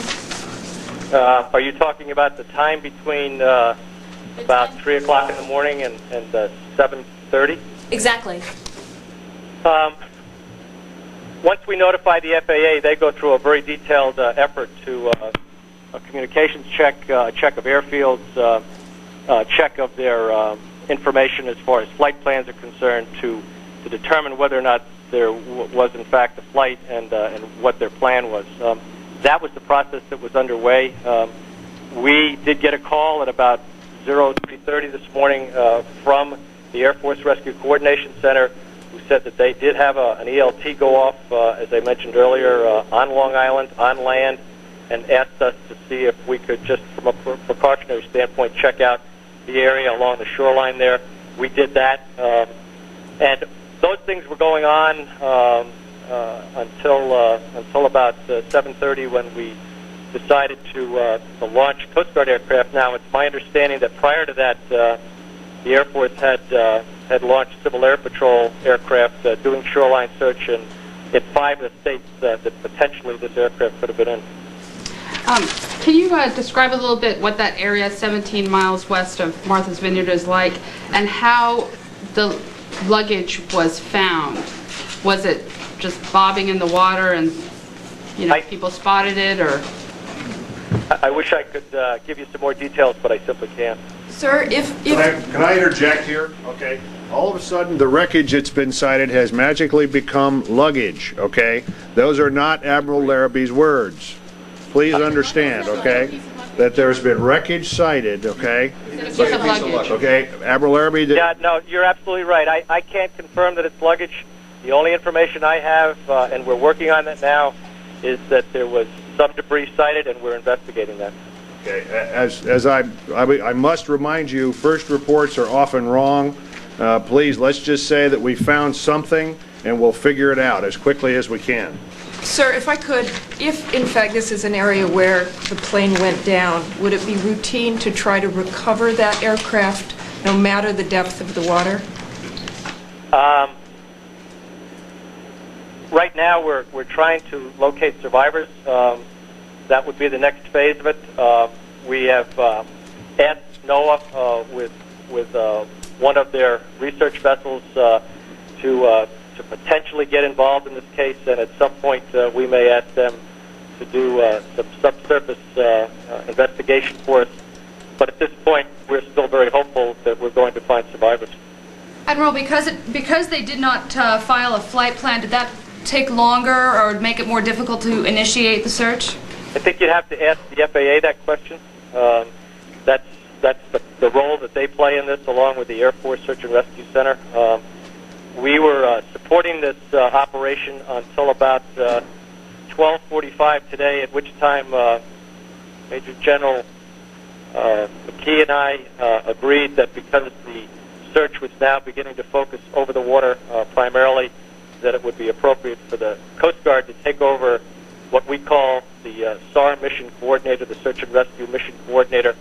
So as of about 12:45, we have overall responsibility for the search. The Air Force will continue to provide assets and assist, but right now, because of the shift in the focus of the search, my operations center in Boston is now the SAR mission coordinator. Admiral, do these helicopters you have employ any special radar technology that would allow them to hover low over the water and peer over land and maybe detect debris? I'm not familiar with that technology, if it exists. Admiral, can you explain if there's any difference between the search that you're engaged in now and the search if John Kennedy was not a celebrity? Is it the same kind of search? We have deployed what we believe are the right assets to look at a very large area. It's just been in the last hour or so that we have now been able to determine that the search area may be smaller than what we originally started this morning, and we will adjust accordingly. But our efforts are consistent with the way we search for anyone that would be lost at sea. Can you, to provide a little context here, tell us how many searches you're involved in comparable to this annually, and short of searches, how many calls do you get, initial calls for missing airplanes that turn out to not be an issue? And then secondly, is it normal to delay the deployment of search aircraft until dawn, or would you, if you were fairly sure that a plane was down somewhere, deploy these assets at night? No, we search 24 hours a day. We go through a procedure in terms of doing checks, and each case is a little bit different. I wouldn't say we will routinely get indications of overdues, but overdues are a part of our work, and we prosecute each one of those cases consistent with what we're doing now. As you progress through the phases of these kinds of cases, I think you naturally start to get more aggressive depending on the information you get, and each one of them leads in a different direction, and each one has to be handled separately. Admiral, I'd like to have you just take a couple more questions if you could, and then we'll let you get back to managing the search. Admiral, did the call at 2:15 a.m. come from family members on the Vineyard, on Cape Cod, where? I'm sorry, but I can't tell you exactly where the phone call came from. All I can tell you is where it went to. Admiral, at this point, if you have not heard a beacon going off, is it pretty much impossible that a beacon could start going off anytime soon? Wouldn't you have heard it by now if it was functioning? I don't know the answer to that question. It is possible, I suppose, for a beacon to break loose or begin operating, but I'm not sure in this case. I am personally not even sure what kind of equipment the aircraft had on board. Still not aware of that information. So I'd be speculating to try and answer your question. One last question, Admiral. Admiral, are you all interviewing any witnesses? Have you talked to anyone or heard any reports that someone may have seen something?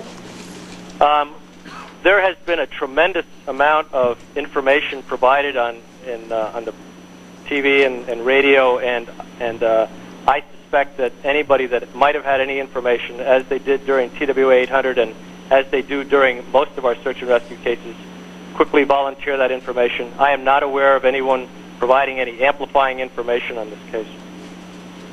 Thank you very much, Admiral Larrabee. Yes, sir. Ladies and gentlemen, that's all we have for you this afternoon. We'll try to be as responsive as we can be as time passes. If any of the Coast Guard or Department of Defense assets involved in the search do find something with conviction, I'm not sure where that announcement would first be made from. Very likely it would be the on-scene assets, boat, plane, helicopter, what have you, that might find something. But let's keep our fingers crossed that we have a successful search and can find some survivors. Thank you.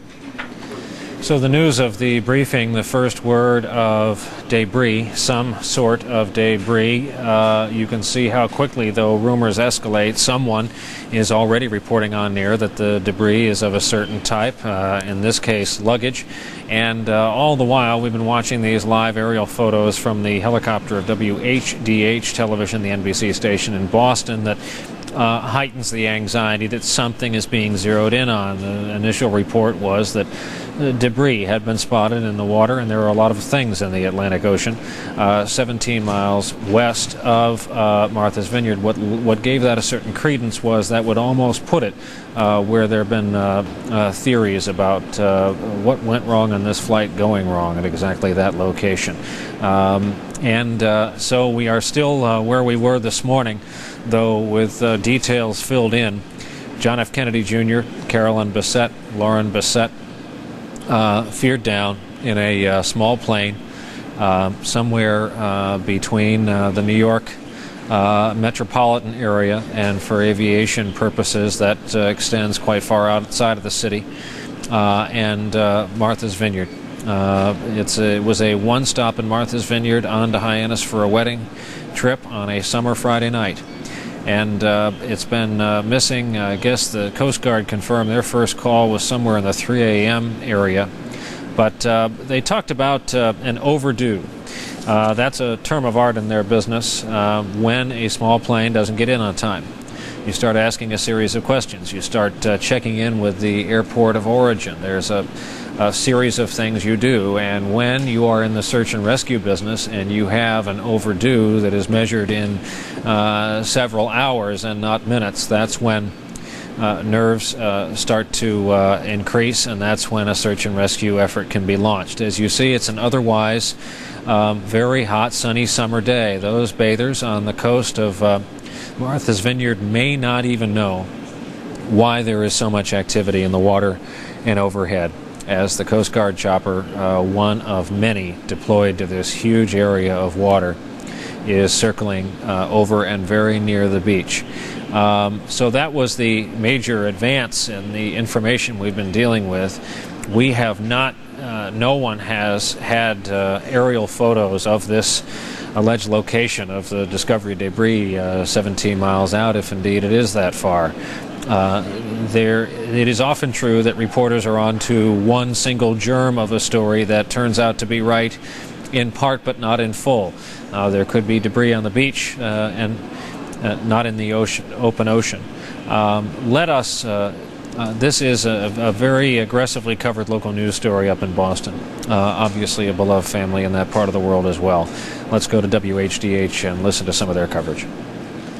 About the wheel. They want to take a look at it, see if they can match it to Kennedy's plane, which was a single-engine Piper Saratoga, only about 2 months old.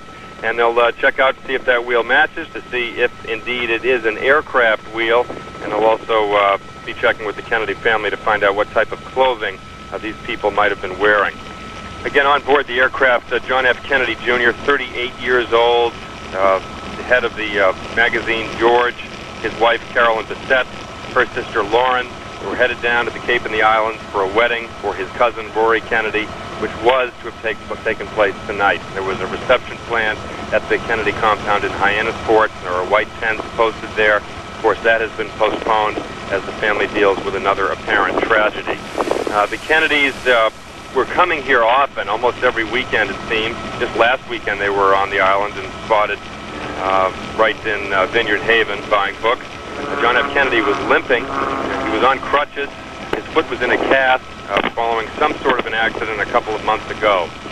Now, I just talked with John F. Kennedy's flight instructor here on the Vineyard. He has spent 5 or 6 hours with Mr. Kennedy.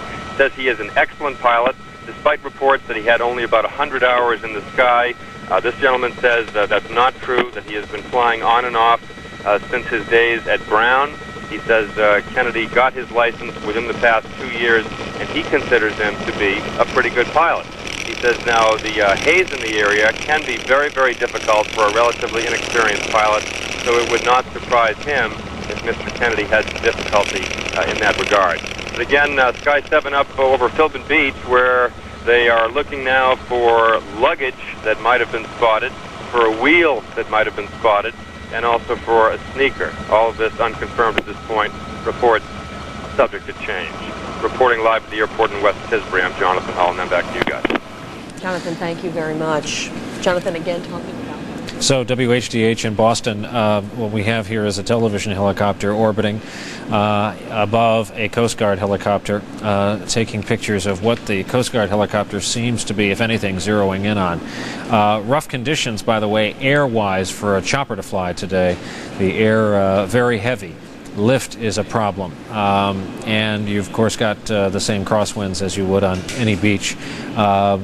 Inbound wind on the beach, drift rate of, someone said, about 2 knots. That is to say, a floating bottle would travel at the rate of speed of 2 knots as it went across the water today. Those are today's conditions. That's part of the superstructure of the helicopter you're seeing there in the picture. And that is a view of the beach near, just south of the Gay Head region in Martha's Vineyard. All kinds of boaters, of course, are out today. Some of them pleasure riders, others involved in this kind of loosely knit circle of people who, using marine band radios, are all checking in on sightings, and that's where it can get pretty frenzied. That's where rumors can start. They go broadcast out over radio. Police are dispatched. Everyone in the news business has scanners and listens into those frequencies. And here we are at 2 o'clock in the afternoon, East Coast time, chasing down reports of wreckage, luggage, a wheel, sneaker, that kind of thing. We are investigating this crash, also the real and human drama to this. One American family, the Bessette family, that is hoping for good news about 2 of its daughters, Carolyn and Lauren. The most storied of American families, the Kennedys, are hoping against hope that they have not lost another one, John F. Kennedy Jr., in this crash. And reminded that the new Mrs. Kennedy, Carolyn Bessette, grew up in Greenwich, Connecticut. She has identical twin sisters. Lauren is one of a pair of twins, about 18 months older than her sister Carolyn. Her other identical twin, Lisa Ann, has a master's degree in history from the University of Michigan, getting a doctorate in Renaissance studies in Munich. Lauren is an Asia venture capitalist, according to a recent article in Newsday on New York's Long Island, who sets up deals from Hong Kong, travels a lot to Asia. So Carolyn Bessette, the relatively new Mrs. Kennedy, does have two twin sisters, one of whom among those being searched for. Let's go up to Hyannis. There's some activity up there. The epicenter, of course, of the family. David Gregory. David? Brian, we see some, I'm not sure if they're family members from this distance, some folks who have been on the compound for most of the morning exiting now. Our source of information has been from a family spokesman, Brian O'Connor, who has come out periodically to update us on some of the latest doings on the compound. I think you see this big truck behind me, which is a reminder of what was to be on the compound today, a big lighting and sound truck getting ready for the wedding of Rory Kennedy here on the compound tonight. A lot of the family was already here. As you have mentioned, Senator Ted Kennedy, Congressman Joe Kennedy was here and has since left. Certainly a lot of the information coming through here, as a lot of the direction had come from here in the wee hours of the morning, that there was this overdue situation, that John F. Kennedy Jr.'s plane was late in getting to Martha's Vineyard, where there was to be a brief stop before coming here for tonight's celebration. So presumably all of the latest information, including what you've been reporting on, the debris that was found on Martha's Vineyard, which, as you know, is so close by here to Hyannisport, right here on the Atlantic on Cape Cod. Presumably that information coming in as we are getting it as well, and we're waiting for additional word. We can tell you, in terms of what the family's been doing, there's a whole lot of waiting and a whole lot of praying and worrying. There was Mass held earlier for some 50 members of the family that were here on the porch of Bethel Kennedy's home on the compound, and after that there was a big family lunch. There's a lot of kids running around to the compound keeping spirits up, but other than that, this is a despondent bunch. We have not seen them that much beyond coming and going, and only one source of information, the anointed family spokesman Brian O'Connor here today. Brian? You've been saying, David, all morning into the afternoon, this bears repeating that, and you just said it again, this is a party atmosphere against which there's such trepidation, nervousness, and sadness. This was supposed to be a 300 to 350 person wedding tonight.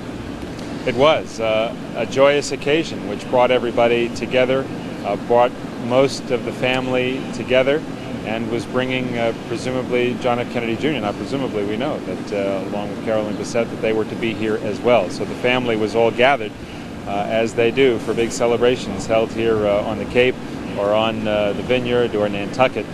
They were all here when the initial call came in early in the morning. And they've had to turn away some only in the morning, some guests and other people who were coming to be part of this wedding to tell them that it has been postponed. At least the family was here and together to shift the focus from one of celebration to now one of extreme, as you say, trepidation, nervousness, and they hope against hope that it's not mourning. All it took was one American journalist, I may be mistaken, but I believe it was Manchester, to dub the house, the main Kennedy house, and the outbuildings, the family compound. It was forever thus, and so much history has taken place there. John Kennedy's last kiss to the head of his father, the patriarch. He would never see him again, to a point where his father could recognize his son.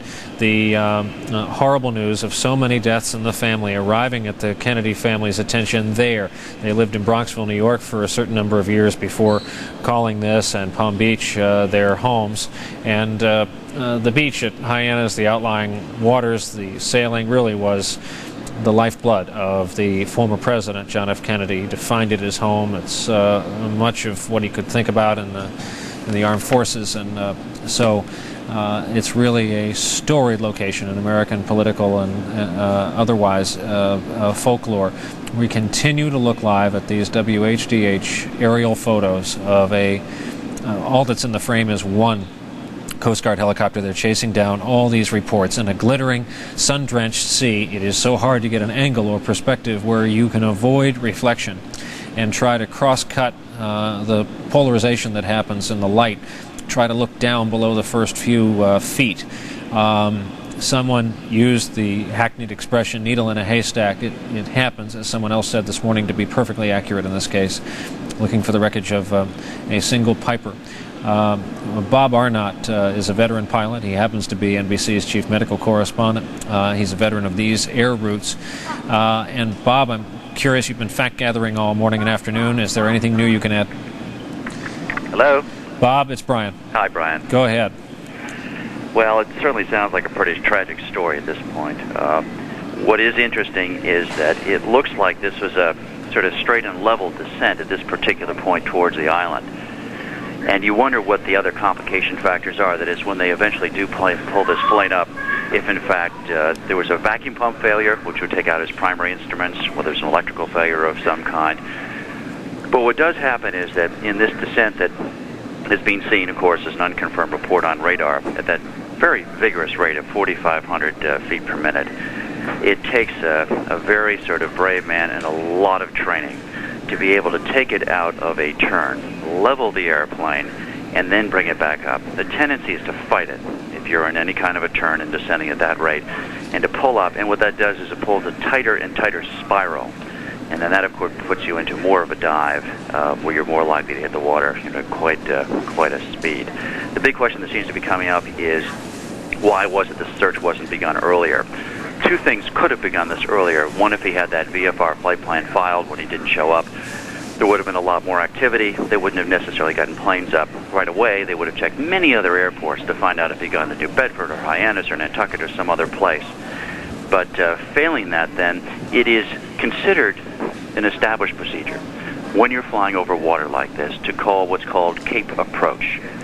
And they are the last sort of station before you talk to a tower and to say, I'm November JFK, I'm so many miles out, and you'd ask for flight following, because when you're over the water in a single-engine airplane, should something go wrong, your only sort of safety valve is you're talking to somebody on the way in. So those are the two sort of 20/20 hindsight what-ifs that would have made this whole rescue operation begin a great deal sooner than it did.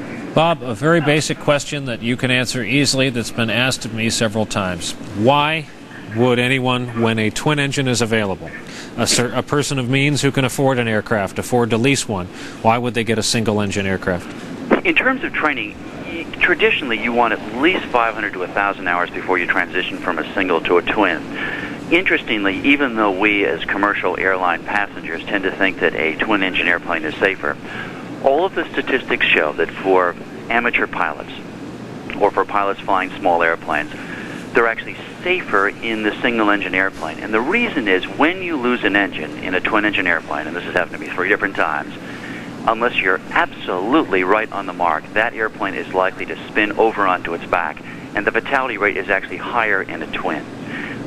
For a man of his means, you might ask why he didn't have, for instance, a turbine airplane, that is a jet engine that pushes a propeller, or why he didn't have a pilot along with him. I know that years ago when I made the transition from what you call a simple airplane with the fixed gears are down all the time, and the straight pitch prop, to what he has, and that is retractable landing gear, making it faster and more slippery, and that variable pitch prop, that it's quite a transition. It's quite a step up. I mean, it's like going from a bike with trainer wheels to a racing bike, and it can get away from you. And I think that the real sort of interesting situation here, Brian, is that as he came out of the New Jersey area, he would have had sunlight still. And it would have been quite a surprise to have a very nice cruise, a beautiful sunset, a very nice flight, and you descend, and then sort of almost suddenly you notice as you look around that you are in this thicky, black, inky sort of air with no horizon, with no idea of what's up and down except for your instruments. Now, if at this point he lost his vacuum pump, that would have meant that he didn't have his horizontal situation indicator. He couldn't see where he was, up or down. So that any kind of a failure would have made things worse. Now, as Bob Hager often reports in these situations, it usually isn't one single factor that causes a crash. It's usually a compilation of factors. And, of course, without a black box, we may never know, but traditionally you will have, say, maybe a vacuum pump failure or an electrical failure, or you have trouble with a landing gear, and that takes your attention off something, and it sort of compounds. So my sense of things is the weather contributed. Whether there was a primary failure to begin with or whether it was simple disorientation, we'll probably never know. We're going to put, while I still have you, the so-called sectional up on the screen. It's pilots talk for a flying map. and this is basically when you unfold your map in your cockpit and you're coming up the east coast to the Cape, you see those 3 circles in the water. And Bob, you know exactly what we're looking at here. Lower left, center, and right. The lower left is Block Island off the coast of Rhode Island and off the coast really of Long Island, New York. Then the center one there is Martha's Vineyard. And so you see the coastline, you see the Cape start to go up to the right at the top corner of the map, and these are the known flight routes. There is all the radio frequencies you need to call when you get in to check in. There's the direction of the airstrip, its location.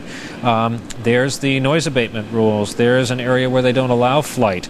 Norman's Island is restricted because it's a wildlife refuge. Can't fly over at a certain altitude. And lots of Navy munitions left there as well from World War II. And so, Bob, with these road maps and this very common, as we've been saying all along, route, 2 questions. First of all, how fast are you going in miles per hour on that beautiful summer night flight up the coast? And second, how much company can you see up there? Last night on my trip out, I saw a Virgin Atlantic 747 coming by, and all of the sort of traffic come in from Europe. That's the traditional sort of inbound route. An airplane like this, if you look at its actual performance, and we just pull this up on my computer, is doing roughly 154 knots in level flight, which we would call cruise power. In a descent, if you weren't watching it, it might slip away from you and go to 180 knots or so on its descent. Again, flight planning would show that on your map there, you should start down just a little bit to the west of Block Island and continue your descent on, and it seems that matches that radar trace that at that 19-20 mile mark that he was down around 2,300 feet or so. If in fact that was his plane that was represented on the radar trace. One more thing here for those used to traveling, say 70 on the highway. What's knots to miles an hour? Well, it's roughly, say, 15% or so faster. So that if you're doing 154 knots, you might think it would be, say, 170 or so miles an hour. It's just a little bit faster than a regular sort of on-the-ground mile per hour in a car. But, you know, there are any number of legend cases of celebrities or well-to-do people who end up buying an airplane that's a little over their head. And I'm not saying that this is necessarily the case with JFK, but you remember Thurman Munson as an example, the pitcher who had bought himself a jet. Yankee catcher, yeah. Catcher, right. Better sports than I am here. But in any case, he killed himself, of course, in a twin-engine jet within a few hours of having gotten it. Even in commercial airlines, you remember there was a Continental crash out in Denver a few years ago where the co-pilot had something like 20 or so hours or fewer in that actual airplane. So any of us can sort of get into airplanes that are over our head. And the only solution seems to be just lots of rigorous training and anticipating situations. I looked at that thick air last night at our NBC offices and made more than the usual number of calls to flight service because I was concerned that the island would be fogged in, that they'd be down to a mile or two, and I was continually reassured by the FAA that no, things were just fine, and was just pretty surprised and a little disconcerted that when at least I got out here, which would have been almost the same time, probably half an hour earlier than JFK Jr., it was as bad as instrument flight conditions in terms of being able to figure out what was up and what was down. Bob Arnott with a first-hand view of what the flight was like last night. Those viewers just joining us, Bob did this route only to neighboring island Nantucket. Further, for those joining us for the first time today, these are live pictures from NBC television station in Boston, WHDH. It is part of the ongoing story, as you see in the graphic on the screen. And that is a grappling hook, by the way, that's been deployed by the man in the upper right-hand corner of the boat. Let's stay on this if we can. John F. Kennedy's small plane is unaccounted for. It is, as they say, overdue at the airport in Martha's Vineyard to a fairly well by many, many hours now. It was supposed to be in, just a little after 9:30 last night. There are various reports of last radar blips, various reports of last voice contact, of perhaps debris in the water. We're looking at one effort to zoom around on. They appear to have identified something. Someone just ran into the wheelhouse to perhaps move that thing around and head it into the direction of the water. But all of this masking the central issue. There are 3 people on a Piper, John F. Kennedy Jr., Carolyn Bessette, his new wife, and her sister, Lauren Bessette. So we are in a search and rescue mode here off the coast of, and we use that liberally, off the very vast coast of Martha's Vineyard Island off the Cape of Massachusetts. The flight path was to bring him right along the Atlantic coast to a final approach on Martha's Vineyard, where he was going to drop his sister-in-law, Lauren Bessette, and then scoot right north to the green body of land you see directly north of Martha's Vineyard. In one of those indentations is Hyannisport, where the famous landing strip there used to host the president quite often. And so we're looking at various craft, aircraft, boats, Coast Guard, some civilians pitching in. This one appears to be Coast Guard, going around and around the area, filing reports as they see things, and going after sightings from the air. Everyone is using global positioning satellites, so there's very little guesswork in navigation these days. But a lot of unanswered questions, and we've been helped all morning long by, in addition to our other NBC News correspondents, Dr. Bob Arnott, our chief medical correspondent, who's a veteran flyer and knows this route very well, as all people who are kind of regular vacationers up and down the Massachusetts coast do. Campbell Brown is at the Pentagon, where we've seen an actual Pentagon briefing on this search and rescue effort. Campbell, just what did they say about this search versus the average search for the average small plane going down in the Atlantic? Well, Brian, they were very clear to make the point that they would be going to this effort regardless of who it was. That basically trying to make the point that they're not going to all this trouble and bringing in all these resources just because this is John F. Kennedy Jr. But the fact of the matter is that is the case. You don't have a Pentagon briefing every time a small plane crashes. That said, Brian, just within the last few minutes, it is becoming clear from the reports we're getting here that they are honing in on something, that they have definitely narrowed the search area somewhat. When they told us they were going to have this Pentagon briefing, their intent was to give us kind of an overview of where we stood and how the search was going to play out. Well, really, just within the last few minutes, they're telling us that this is really becoming a Coast Guard operation, and they do think they have at least narrowed the search area to this area we're seeing 17 miles west of Martha's Vineyard. One thing that did come up during the briefing was this discussion of the luggage, a piece of luggage that may have been found. What the Coast Guard representative said during the briefing was that there was debris. Campbell, He's unable to confirm at this point. As we watch this chopper hover over something or some location, let's go to a news conference right now in Massachusetts. Sorry for the interruption. Let's take that live. So I'm not at liberty to give you that name. We've also found pieces of wreckage consistent with an aircraft, such as a headrest and carpeting. And these items were found in the water off of Gayhead Beach.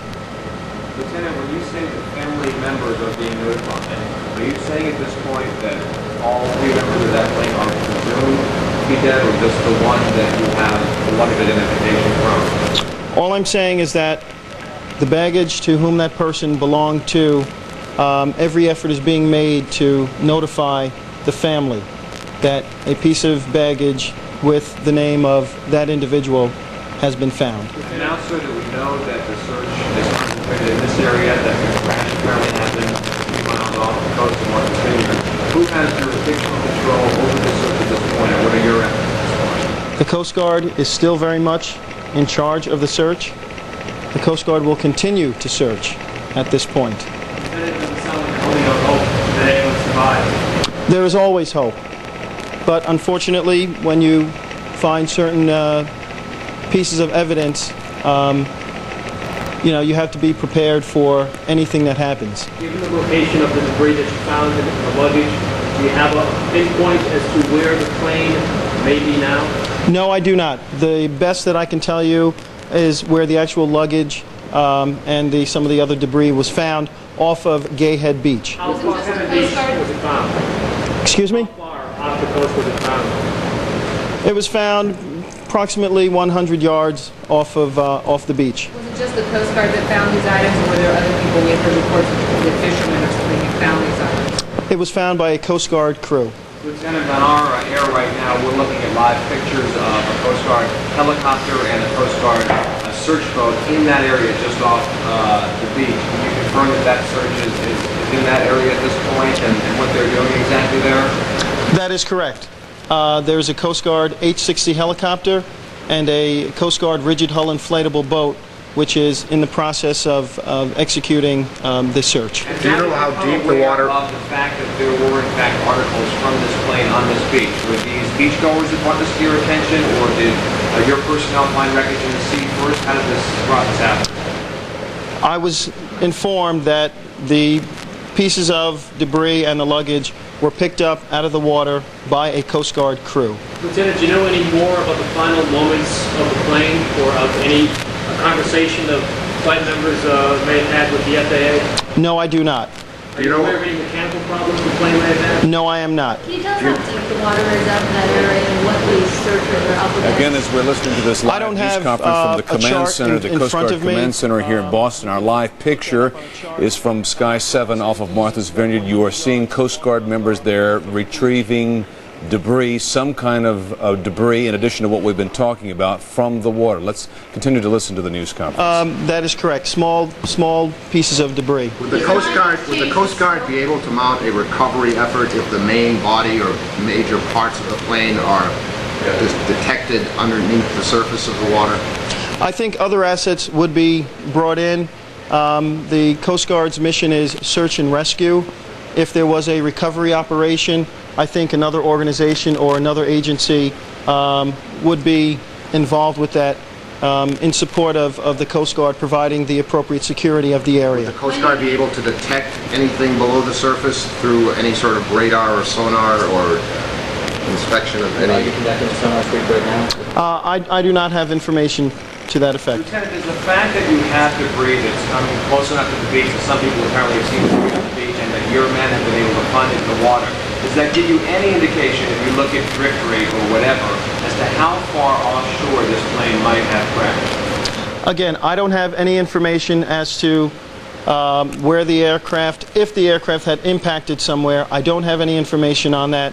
What I do know is that we have found debris, we have found luggage approximately 100 yards off of Gayhead Beach, and we're still pursuing an active search and rescue mission. When you make the decision that this is no longer a search and rescue mission? There's always hope. Given your experience with other types of crashes that might be sort of similar, and given the debris that you found, how big of an area would you be looking at? How spread out could this all be? That's very difficult to say, because when you look at things such as tide, currents, set and drift, we don't have control of those things. So we're going to continue, obviously, in the area where we have found the pieces of debris and the piece of luggage, and we're going to continue to scour the area. You've been pretty spread out in your search efforts. Now, with this latest discovery, does that mean that everything is going to be concentrated in the waters off of Martha's Vineyard? I can't say that for sure because I'm not in charge of the actual search effort per se, the planning aspect of that. There's a lot of area, but where we have found those pieces, we will continue to search and aggressively pursue that. Lieutenant, we have a report also from a beach goer at that beach that there was a tire found. Do you have that tire at this point? Do you know anything about that? I've heard an unconfirmed report about that, but I don't have any information as to where that tire is. The information that I'm giving you is confirmed. Did a beacon go off, sir? Have you found an emergency beacon for JFK Jr.'s plane? We have not heard any beacon whatsoever. And that complicates the search because you don't have the point of origin to begin with, correct? Yes, that is correct. That is correct. Did the condition of the debris shed any light on what type of crash we were dealing with, how fierce it went into the water, anything like that? I have no information about the condition of the debris. And one other piece, you say there were small pieces of an aircraft, or consistent with an aircraft. You said a headrest. Were there any others? I said that there were pieces of debris that were found which were consistent with an aircraft, such as a headrest and carpeting. Was there name identification on the luggage? Is that how you've been able to confirm the identity of whose luggage it was? There was a name tag. Again, the briefing here from the Coast Guard Command Center in Boston, but we're watching the live pictures now off of Martha's Vineyard, and you may have just noticed the Coast Guard personnel there retrieving a very large, it looked to be round item. We don't know what it could be, but they've obviously been zeroing in on this area, and we've spotted at least a couple of things that have been retrieved from the water. To your knowledge, because there have been conflicting reports about whether the aircraft made radio contact with the tower at Martha's Vineyard. Do you have any knowledge about that, or whether they contacted Otis, or whether they contacted any other tower within the region? No, I do not have any more information, and the FAA would be a better point of contact. I have time for one more question. What was the cause of the delay between when the U.S. turned to the plane and when the search was going for the Air Force and then the Coast Guard? I don't know if there was a delay. I know that the Coast Guard was involved with this search roughly 3 o'clock this morning. That's when the Coast Guard was officially brought in. All right, so they're just wrapping up now this briefing from the Coast Guard here in Boston, that of course being the command center for this search going on off of the coast of Martha's Vineyard. Again, it seems that they are retrieving pieces of what I guess are debris out of the water there. 2 Coast Guard boats in the water and the Coast Guard chopper just above. And unfortunately, this is the first level of confirmation of the worst-case scenario being realized in this story, with the recovery of this debris, including the piece of luggage with the name tag or identification on it. The plane of John F. Kennedy Jr., the search continues at this house. Of course, his face is known around the world. We watched, many of us watched him as a child light up the White House. His antics there made photos and headlines, much to a bit to his dismay. Absolutely, but certainly part of U.S. history for all of us. And as an adult, we have watched him develop into an attorney and now the publisher of a magazine. 7's Caterina Bandini joins us now. We go from live pictures to the words you're going to hear are from a National Guard briefing. Remember, their component of this is aircraft, and let's take a look at him, and we'll stay on these pictures now that we have confirmation that some debris from something's been found. Evidently, we don't have our audio from that room. We've had confirmation that debris from something has been found about 100 yards from the westernmost beach on Martha's Vineyard Gay Head. It includes, according to this Associated Press bulletin, a wheel, a headrest, a strut, and some carpeting from the plane. Let's listen in. Commander duties so that we can deconflict all the aircraft that were arriving for the search. In addition, we had 2 H-60s. They are air-refuelable helicopters with their crew. We had them come in with the crew members, and we have 1 H-60 right now that's deployed, searching an area with another H-60 back here on standby. We did locate an oil slick off the coast of Long Island that the Suffolk County Police has also been asked to go in there with some divers to take a look at that. It appears, though, from the latest information that we've received from the Coast Guard is that they have isolated the area around Martha's Vineyard, that they have picked up debris with some names on luggage, and basically right now they're concentrating the search around Martha's Vineyard with one of their H-60s and one of our H-60s. So if there's any information I could pass to you, or any questions I can answer, feel free at this time. Do you have any information about the passengers on board beyond John Kennedy piloting? It was supposedly his wife, is what I was told, and his wife's sister. You know of no other pilot on board? I know of no other pilot. We were just told 3 people. What will your plane be going up now to do? Okay, our C-130, our second C-130 just launched, and he'll be taking over the on-scene commander duties from Air Force Rescue 102, our first HC-130 launched. We have lost audio from the Coast Guard briefing. What you saw there was generally repeating in recitation what's already been reported. And again, he actually made an error. We have no evidence at all that more than one name was found on any piece of luggage. Bob Hager's watching this all in our Washington Bureau. Bob, it seems as if with this news of something being found 100 yards off Gay Head Beach, they certainly have zeroed in quickly. Oh yes, yes. That's and it may be an indication too, sadly, of how suddenly this plane impacted into the water, because that's the sort of thing that would scatter the debris out. It's interesting that if the radar blip was 17 miles, 19 in that area out of the airport, this debris is already, I heard in that last briefing, just 100 yards from shore. Indicates the swiftness of the current in those areas. We talked to someone who was intimately familiar, he didn't want his name used, with this very airplane. And he gave us some details about the aircraft. It's 4 years old, probably cost John F. Kennedy Jr. about $200,000 when he bought it. We bought it used. It has aboard a very advanced global positioning satellite navigation system, so that's a navigation system that navigates off the satellites, a $20,000 GPS unit, so that's a very good one. It has a storm scope on it that can look way out ahead of the plane, not quite as good as weather radar, but it detects lightning. It can tell you if there's storms ahead. It has a very advanced autopilot system on it, so if you're instrument rated, you can press a couple of buttons and the plane virtually will land itself. John F. Kennedy Jr. was not instrument rated. It's a single engine plane, so it's not a turbojet or turboprop, or it's not a jet. It's just a plain conventional propeller driven plane. Single engine plane is always, well, it's certainly less safe than any kind of dual engine plane, because if you run into a problem, if your engine quits, if you've got two engines, you theoretically can fly on the remaining engine. With a single engine plane, that's all you've got. And this plane is a heavy plane too, so it wouldn't glide very far if an engine did quit. It was, I had the weight somewhere here, but I'm not finding it immediately. 3,500 pounds sticks in my mind, but it's a heavy aircraft. This person, who again was intimately familiar with it, said it would drop out of the sky like a brick if you lost the engine. But we have no indication that or anything else that could have brought this plane down.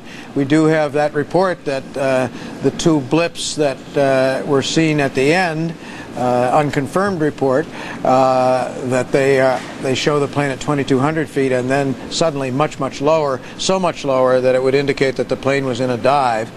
And that usually at that point it would be a steep enough dive that it's an out of control spiral down. At that altitude, if the first blip was 2,200 feet, you'd have only 20 seconds to try to recover that plane, so that would be virtually impossible to do. The other thing I would tell you is that the plane's drop was so precipitous that something very suddenly happened. One could speculate about being in haze and losing orientation, or somehow that the wings became unlevel in the sky and what they call upset. The plane simply upset, and there wasn't enough time to regain control of it. But again, that's so speculative, and we maybe never know what happened on board that plane. Bob, just for the record here, because this is an important subject, because people are watching and wondering about general aviation, Bob Arnott just earlier said that from his view, the stats are awash between single and twin engine, and with twin you have the extra burden and danger of it torquing over if you lose one. Single tend to be lighter and easier to glide down and hit a farm field or a highway if you need to. So, you know, it's one of those issues where twin flyers will tell you twins are best, and single pilots will say they swear by singles. But there are a lot of safety regulations for different kinds of flyers and so forth, where government agencies, things like that, where people are prohibited from flying in single-engine airplanes, or unions. It's very common for a union to have a rule that said we will not permit our members to fly in a single-engine airplane. I remember at some of my earlier stations that was a rule. That's true, and in many professions you will see prohibitions on no matter what the event that you have to get to. If your company has to charter an aircraft to get you somewhere, it is never, ever a single engine. Now, what you're looking at now, a Coast Guard helicopter holding a very firm hover. Very tough to do. You've got crosswinds. It burns up a lot of fuel. Clearly they see something. Don't assume that what they see is at the base of those vortices that their rotors are causing. It could be out on ahead of them and they have a heading on it and they're waiting for the raft to come join them. What we want to show is some tape that we rolled on and recorded earlier when we actually saw them get something and pick it up. This is it. You'll see the outstretched arm of the Coast Guardsman on the bow of the ship. That one eluded them until they gunned it and came around. Driving one of these is very difficult, and as we watched it unfold live on television, it looked for all the world as if they had given up and never gotten it, but then he turned around with it clearly in his hand. It goes in after being shown to members of the crew, it'll go in a bin to be saved. Again, it bears repeating, the Associated Press reporting at this hour, back to live pictures by the way, Associated Press reporting that this, so far as the list of debris found 100 yards off the beach of Gay Head. That's the first thing you see as you approach Martha's Vineyard from the left by air. It looks like a strut from an airplane. Luggage, we know at least one piece with a name tag of some sort, a headrest, and a piece of, or one or more pieces of carpeting that seem consistent with airplane carpeting. That's a beautifully broad shot there of the Coast Guard chopper, though what it lacks is perspective. We can't show you how far off coast all of this is happening. Bob, as we see them light and kind of hover, is there anything... Like so? Bob Hager, are you still with us? Yes, are you calling me? Yes, Bob. Sorry. As you see them light and hover over something, is there a chance that they are reacting to a signal, global positioning, or some sort of signal from down under? That could be the case, but I would suspect that it's some piece of debris that they have in sight.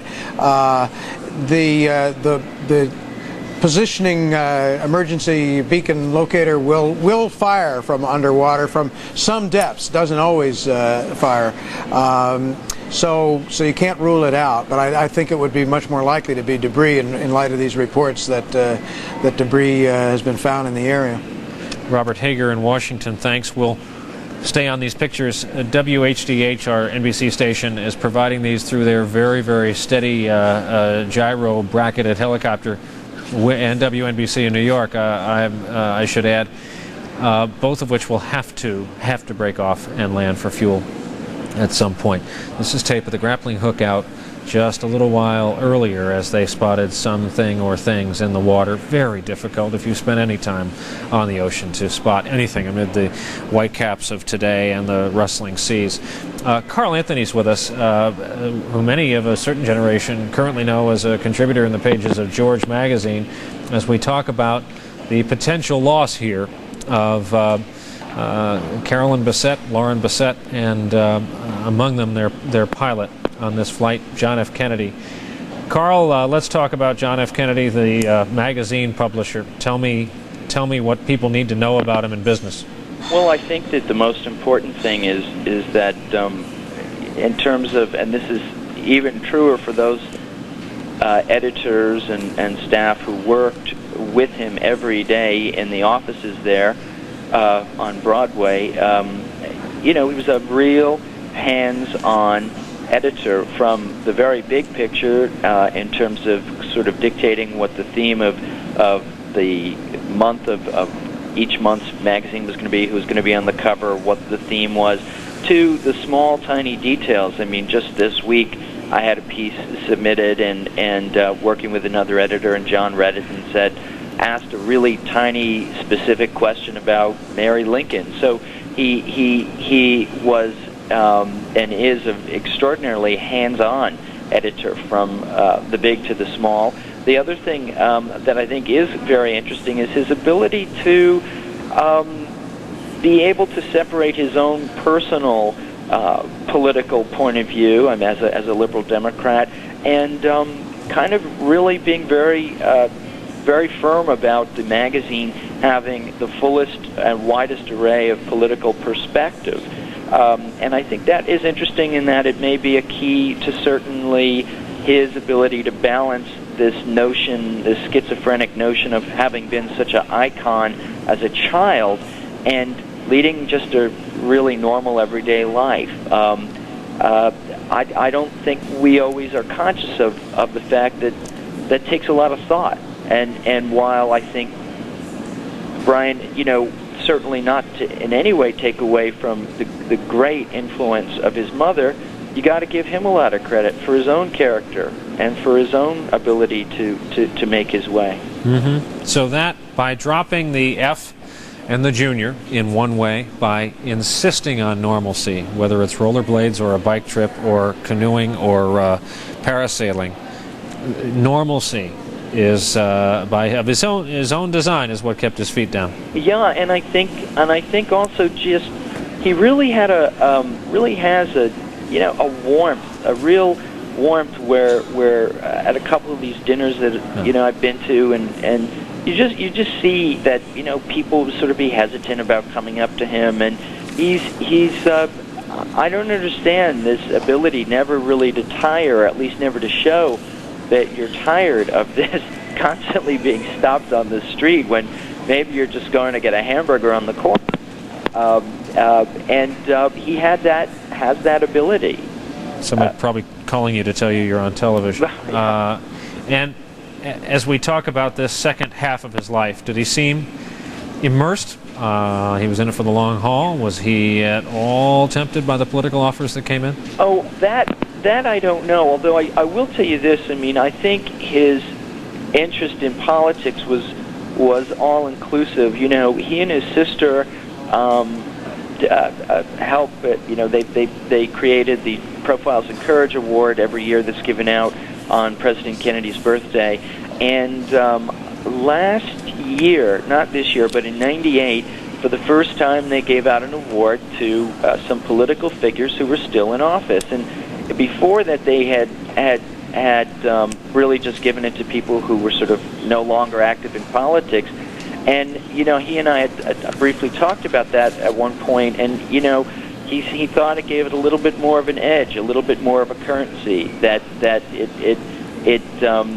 it was important to make a statement not only in honoring those who had made a great achievement in politics past, but were willing to still do so. I know it was Russ Feingold and John McCain, and so I never. But again, I'm not the person, and I don't know if anyone's the person really except him who would have been able to answer whether or not he surely would have sought formal political office. The big story is he went out on himself. I remember the pictures of him with George Wallace stuck out in my mind. That must have given him home field advantage no matter where the interviews were taking place. Oh, I think so. But he also, Louis Farrakhan and Elizabeth Dole, I think in a lot of ways that, you see, maybe the example of his mother was important there in terms of her very firmly deciding at a certain point in her life that she was going to be working as an editor, and that she was going to work with colleagues, and that she was going to make her own phone calls. And one of the first pieces I did for George, one day I came back and got a phone message, and it was a long message from John just going on about how happy he was with the piece, and this was the kind of thing he wanted for the magazine. And I was really quite surprised about that. But he, I think, whether you were a writer or whether you were an important political figure, although I have one funny story to tell you. In May, at the annual dinner that they have, I was there, and I'd been talking to him and trying to get this interview with Mrs. Clinton, and it looked like it had been cinched. And he told me that, he said, well, a year ago I went down there to talk to her about giving me an interview, and she wouldn't give me an interview, so maybe she likes you more, Carl. And I said, well, John, 98% of the women in the world say yes to you. It's okay if one of them says yes to somebody else. Well, there you go. And he had a great sense of humor. You could joke with him about that sort of thing. The inner journalistic circle of the man who, by the way, we should point out, insisted on being called John, and was by friends simply John. It's natural, of course. No one in conversation uses their middle initial, and junior usually. Carl, thank you. I know these are very nervous times here. We trying very hard not to use any kind of past tense. We have 3 people that are still the subject of a search and rescue mission. Sure, thank you for coming on the air with us. Thank you. Carl Anthony. And we want to keep our eye on the ball as well on the search and rescue effort. For those just joining us, it would be good right now to review a little bit. A plane missing after its takeoff last night in northern New Jersey headed to a first stop in Martha's Vineyard and then on to Hyannis, the traditional Kennedy family platform compound, where there was a wedding to be tonight. The youngest daughter of Senator Robert Kennedy, Rory Kennedy, was to be married tonight, since postponed hours ago. John F. Kennedy's plane is missing. Pieces of aircraft-related debris have been found a few or as little as 100 yards off a prominent beach in Martha's Vineyard. Various reports of last radar blips and a fast descent, though we don't know very many facts at this hour. There's one rather unfortunate and candid quote that is making the rounds on Associated Press. We'll attribute it to Lieutenant Gary Jones of the Coast Guard in Boston. If he intended this as a veil of secrecy, apparently failed. He said he could confirm that the piece of luggage belonged to one of the 3 passengers. He would not disclose which one. He said no names because they're notifying family. So we're dealing with a lot of different rumors and tidbits of information and quasi-confirmations now. It's been that way all day. Horrifically sad story at the thought, and we continue to perish the thought, as millions of Americans do, that these 3 young people did not make it. John F. Kennedy Jr., his wife, Carolyn Bessette, and her sister, one of a pair of identical twins, Lauren Bessette. The damage to the one family, the Bessette family, incalculable. The damage to the Kennedy family, tragic, and what makes it incredibly tragic is it's so familiar. Americans have come to equate them with such highs and such lows, such moments of triumph and such sadness, such tragedy. And we watch this Coast Guard craft try to make headway in what can be the very rough waters off Nantucket and Martha's Vineyard, right off the Cape Coast of Massachusetts. And perhaps the chopper will now give us some perspective and show us there we are coming up on the kind of shoals that skirt the beach of the more shallow sand that's a lighter color than the deeper ocean. Somewhere in there there is apparently a small plane that went down. That is, of course, the assumption of the search and rescue operation underway. And Jim Burnett, former head of the NTSB, superb expert on plane mishaps. Jim, what your knowledge of ocean searches and rescues, why the sudden hovering by this Coast Guard helicopter? Are they working on an electric signal or just a visual sighting of something? Well, I suspect they have a visual sighting. There's been no indication from anyone that they've had an electronic signal. I don't know how deep the waters are there, but I would think that they would maybe be such that a visual sighting would be possible if there were wreckage under the surface. And I guess this, people have been pointing out, not so veiled a fashion. All this wreckage so far is certainly consistent with a plane that perhaps hit the water on heavy impact. The list so far: a piece of carpeting, a headrest, piece of luggage, and a strut from a plane. Explain that last one. What would a strut be in this form? Well, I'm not sure. Maybe something from the landing gear, which indicates to me that there was some sort of breakup of the airplane. Some of these things are the kind of things that might float free, but it sounds as though the airplane that's been found, parts of which have been found, is broken up.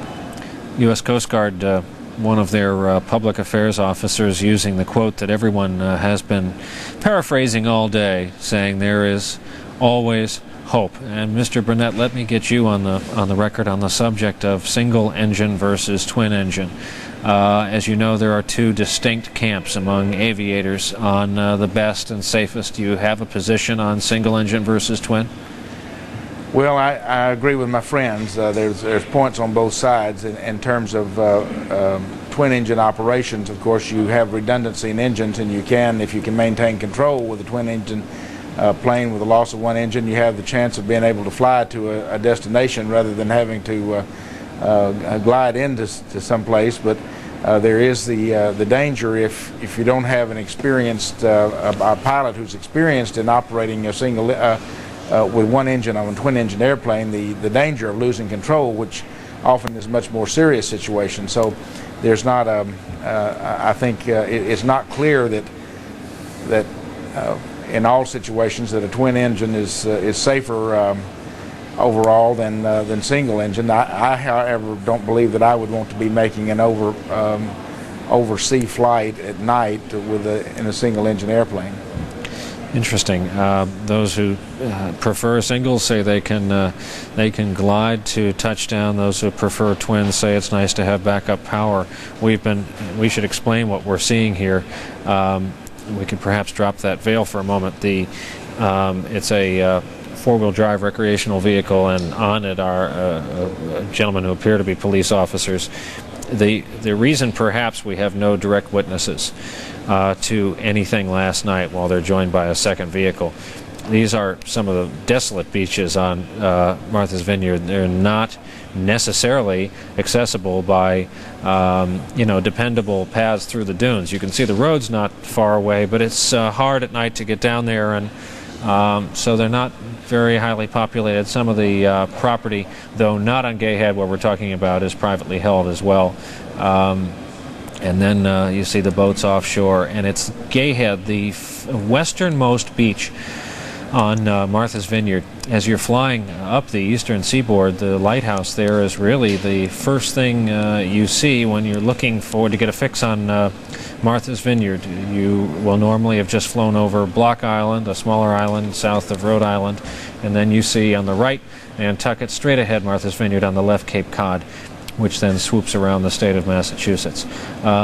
Depending on the tide, the swells can get pretty big out there, as you see the big wave swells compared to the size of the rigid bottom inflatable boat, as they called it earlier. And for every aircraft and boat we see, imagine all of them crisscrossing so many square miles. Search that moved early this morning from the coast of Long Island in New York all the way up off the coast of Massachusetts, when it was learned that a electronic plink that they were picking up on the ground in Long Island had nothing to do with an aircraft that had been up last night, piloted by John F. Kennedy Jr. or not. There again, another Coast Guard vessel. All of these things need fuel. They've been going back repeatedly to refuel, as have the aircraft taking these pictures.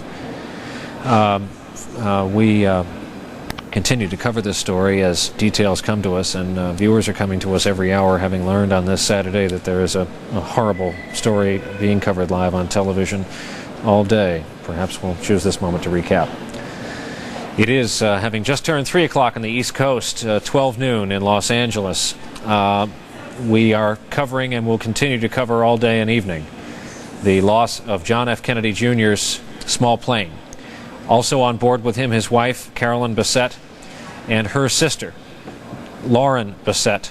It was a planned short stop on Martha's Vineyard, apparently, with a continuing very short 10-minute or so flight over to Hyannis, to the Kennedy family compound, where John F. Kennedy and his relatively new wife were to attend a Kennedy family wedding this evening at 6 o'clock. The youngest daughter of Senator Robert Kennedy was getting married tonight. It's been called off. A number of factors are being blamed for the potential that this is a downed plane. The haze that can come up instantly on a very hot, humid night in the Northeast. There is some measure of the haze right now. These are breaking up, but they are live pictures, and anytime the camera is turned skyward, approximately the location this plane would have been last night, it is looking down from a certain altitude through the haze that makes navigation impossible. John F. Kennedy Jr., new to the flying business, about 2 years, not an instrument-trained pilot. There's a difference. The flights you're allowed to take are the flights he took off on last night from a town called Fairfield, New Jersey, Essex County Airport. Quick flight over New York, and then over Long Island Sound, past Connecticut and Long Island, New York, on up to the destination islands of New England. John Kennedy did not need, or so it was thought at the start, instrument training.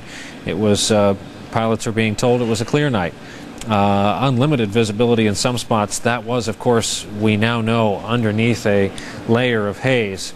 One of our NBC News journalists, Bob Arnott, is a pilot himself and flew this direct route just last night, a half hour before John F. Kennedy was trying to navigate the route. Bob Arnott reports being disappointed and almost angered by the level of haze he confronted, having been told by the FAA prior to his takeoff that it was clean all the way up.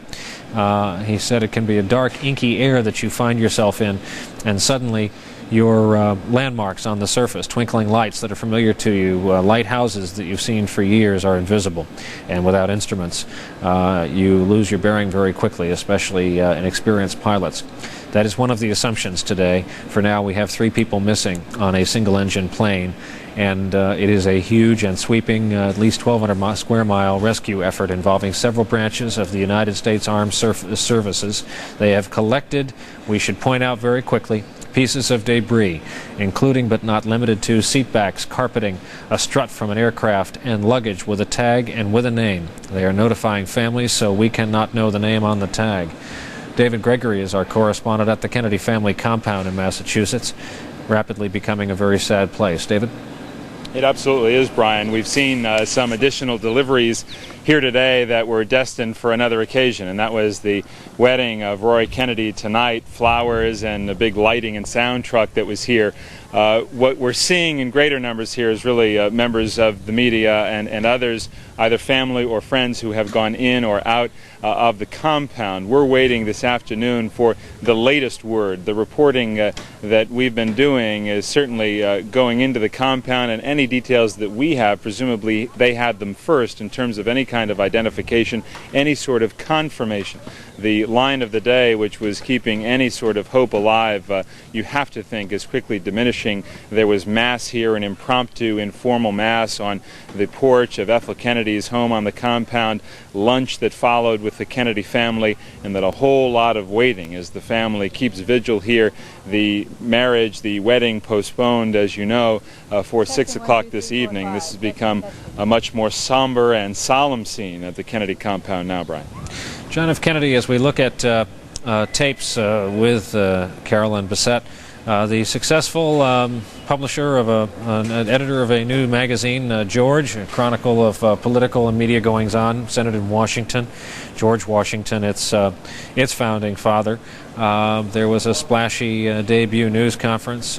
John Kennedy Jr., hounded by the news media since coming of age, and even before that, his every public move photographed, still and videotaped. The couple enjoyed, really, relatively to other Americans, very little privacy. This was about the only wedding picture released after their wedding in a small wooden chapel with a lot of history in an island off the Georgia coast. They were able to pull it off, a secret location, and actually fool paparazzi and the news media, many of whom went to Block Island, Rhode Island, on a rumor that the wedding was there. That also coincided with a visit by the Clintons that weekend, giving everyone more fuel that they were going to get married in New England. Ironically, Block Island is one of the waypoints we're talking about here on his flight from northern New Jersey up the East Coast to New England.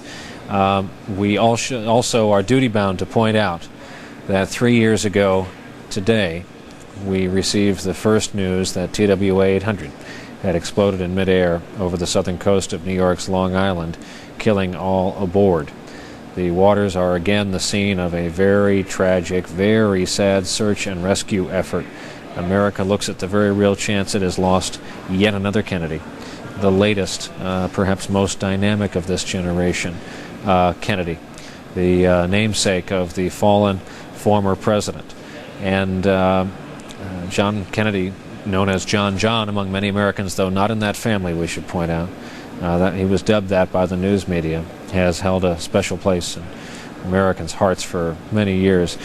David, David Gregory in Hyannis Port, just a little bit of housekeeping, and it speaks to what the event was they were planning there. There's a lighting and sound truck behind you, all of that for the party this evening, and 350 guests now kind of frozen. Well, they had gotten some calls out, I think, Brian, to some of the guests who would be arriving, and told them that it had been postponed. I mean, as a practical matter, you see the truck behind me and some of the flower deliveries that I was describing.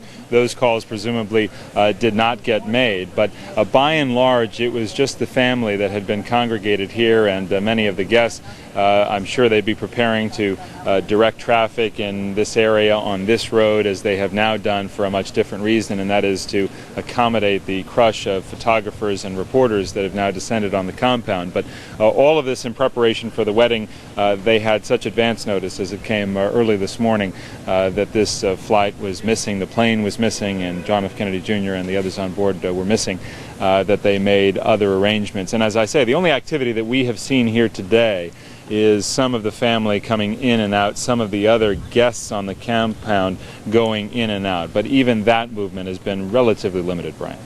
David Gregory up in Hyannisport, the epicenter of the Kennedy family for so many years now. We want to talk to a woman who's been a Kennedy hand on and off, a consultant, political consultant these days for the Democrats. She's worked with Senator Ted Kennedy, Congressman Joe Kennedy on his first real entity up in Boston, Citizens Energy, which would turn around low-cost heating fuel for the poor, largely, in the Boston metropolitan area during long and cold winters. And Marianne, you're a frequent contributor on the air here. A lot of our viewers know you as someone who's worked for and with and around this family. They were not, it's often said, very self-aware about their own standing in American political history. That's right, Brian, especially here in Massachusetts. You know, this family has belonged to the country and even the world for generations now, but for people in Massachusetts, they're really part of the family here. They come and go. We see them often. They're part of our history, both political, social, certainly part of the society pages for many years, but it wasn't unusual to see any one of them around town in Boston, certainly on the Cape during the summers, going about their lives. And they really have played a huge, huge role both politically, culturally, and socially in the history of this state and certainly the nation. And I know one thing about the Kennedys, they've always been able to maintain their strength in two things, their faith and their family. And I'm sure that's what's sustaining them through this difficult vigil this afternoon. For those Kennedys in 30s or 40s who are married, perhaps a few children, what are they to think of their family and these horrific occurrences, freak occurrences, all of them fatal, in the exception of Ted Kennedy's plane crash, perhaps, and as millions are still hoping, in this one? Well, Brian, words can't describe the kind of Greek tragedy that seems to accompany this family, and it doesn't seem that long ago we were here talking about Michael Kennedy's funeral, and we go through the litany of incidents, and it's staggering because you don't expect any family to bear the kind of heartbreak and burden this family has borne, and to think that we're here today with the possibility of facing another loss is almost inexplicable, and words really do come up short. Marianne, is there ever a mention inside the family, tangentially, with those who work and live and have known them for years? Is there ever a mention of at least the sense of being special, if not a ghoulish mention of the loss that's preceded their generation? No, not that I ever heard, but I would say to you that it's clear by the way they lived their lives. They lived every day to the fullest, and they accomplished more in a day, in a week, in a year, tens of years, than most people live in a lifetime. And I think that might be because they've experienced this kind of loss in their life, and you never know what day might be your last. And I think for many people, the kind of vigor and vibrant lives they've lived have been so compelling and so exciting and so interesting to so many because of that legacy that's preceded them. And Marianne, John F. Kennedy was a different breed of cat, known simply as John to his friends, wanted, as was pointed out by another journalist earlier, wanted to be incredibly normal, almost wanted normalcy he wasn't allowed to have because he was hunted and haunted by so many every time he'd leave the house. In many ways, Brian, I think John Kennedy is one of the most interesting family members. I mean, he really did carve his own path in life. He pursued politics in a way that many people do in terms of the journalism side, but I think he's really one of the first who understood the celebrity of it all, first as a witness and certainly as a subject. And when he founded George magazine, people certainly had their doubts, but he really was ahead of the wave in understanding how celebrity and pop culture is so influential in politics today. And I have to say, from the perch of George magazine, he was well positioned to someday, if he chose, pursue a political career of his own. By being able to get in and meet anybody in the world he wanted, and he certainly did much of that by interviewing world leaders past and present over the years that he's been at George, publishing those interviews in the magazine, writing his editorials. It certainly was a preparation for a political career that most people couldn't wish to have. But like so many of his family members and cousins, he hadn't chose to pursue it at this point. Many of them have chosen to get out of what seems to be the family business politics, with Joe Kennedy being the most recent example, others having chosen never to run at this point, and Kathleen Kennedy Townsend, the Lieutenant Governor of Maryland, really seeming to be the one who's carrying the mantle at this point of this generation. So in many respects, John Kennedy, I think, is the brightest light in that respect. And if you ever were at a campaign event with him, like he was up here a couple of years ago campaigning for Ted Kennedy in his very hard-fought win in 1994, when some people thought that might be the last term for Ted Kennedy, some of the greatest political events in that very hard campaign were when John Kennedy would come up here and campaign, and it was like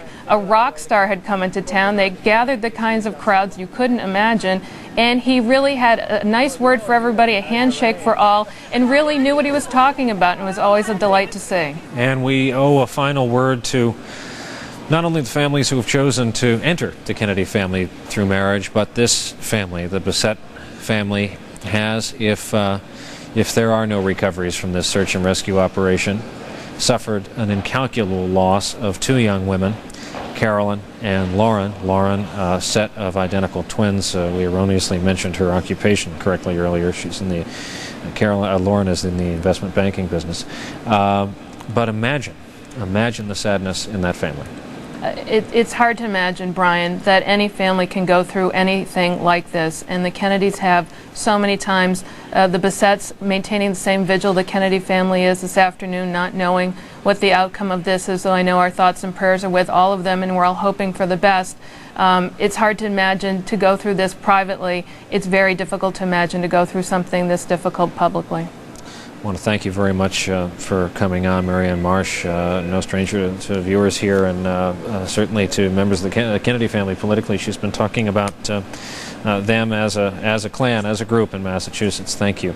And more live pictures coming in from the ocean, as you saw, as the enormous choppers of the Coast Guard continue to take their time, pausing to hover, point out a location, record a location, look very carefully, because it is believed there may be wreckage out there. The search site during the course of this day, of course, has been moved from south to north, from the tip of Long Island to up closer to the Cape. We should tell you, for those of a certain generation coming up and wondering about all the talk of a Kennedy administration in this country, what was so special of John Sr., what was so special about watching, as a nation, watching a young man grow up and becoming the very together, mature man that John F. Kennedy Jr. is. The story of this family and all of the details as we follow them here now live on the website of NBC News as well, MSNBC.com. The journalists there writing and updating the story constantly. And this potential unspeakably horrible tragedy. John F. Kennedy Jr., his wife, Carolyn Bissett, her sister, Lauren. The Bissett family, product of divorce a few years back. The mother remarried. Originally growing up in Greenwich, Connecticut. And Anne Freeman, now the name of Carolyn and Lauren's mother. Location unknown. Privacy, let's hope, assured for the time being here, as she grapples with the possibility of having lost two family members. And we see yet another Coast Guard ship hovering over yet another location. And as you can see, every time the helicopter camera widens out, some of these depths are not insurmountable, not terribly deep along the Massachusetts coast.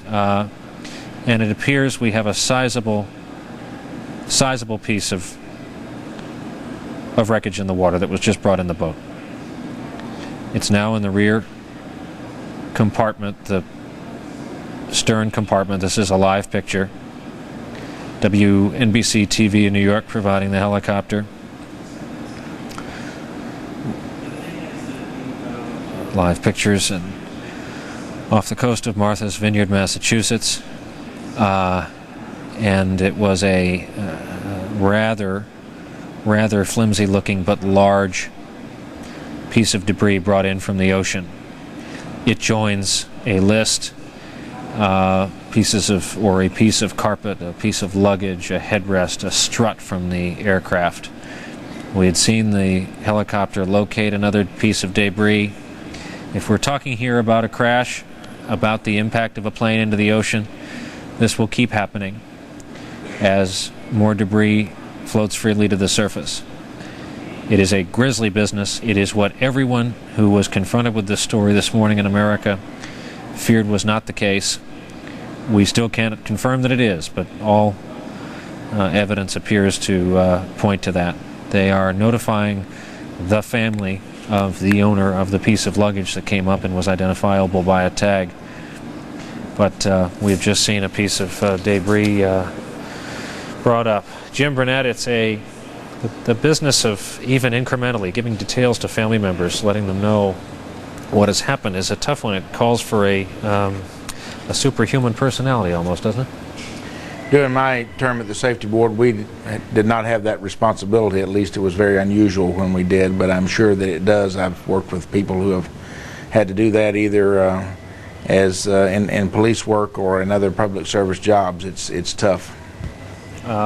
We are continuing to follow wire service stories on this. A lot of people reporting the story from various places on the ground. There's a television station in Boise, Idaho, working on a report that we mentioned earlier, that Caroline Kennedy Schlossberg is believed to be in the midst of a great outdoors vacation, the American West, perhaps rafting or camping trip. And one report has her in the state of Idaho during this downtime. She had not received initial phone reports that a plane was believed to be down early this morning. Caroline Kennedy, if reports that this plane went down and killed all aboard are true, would be the last surviving of 3 children of the first family, Patrick Bouvier having died days after birth, and John Kennedy. The potential of his death here, the strikingly sad possibility. WNBC television continuing to hold its position in these waters on a beautiful but horribly hot summer afternoon in July on the East Coast. It was last night, after a hot day in the upper 90s, the high in Midtown Manhattan 97. Today is supposed to be higher. That kind of summer afternoon haze with no weather to push it out of place formed off the coast, with the weather temperature 5 degrees cooler than the air. And it's believed that it might have played a factor in a plane at minimum going off course, going down at most in a 3-way fatal accident involving son of the former president, his wife, and her sister. Tragedy visits 2 families today, if true. What we're concentrating on is a part of Martha's Vineyard right off the coast of a park called Gay Head. A jut of land, has some of the most beautiful beaches in all the Commonwealth of Massachusetts. Also contains a home once owned by Jacqueline Kennedy Onassis, hosts the president in that home for dinner, President Clinton, since being in office. Purchased by the Schlossbergs. So her daughter now the owner of the South Gay Head house, but not there. Trying to enjoy a vacation now with her own family. Caroline is, apparently. The aircraft we haven't touched on for a little while. Single engine, well made. One pilot called it forgiving. Piper Saratoga.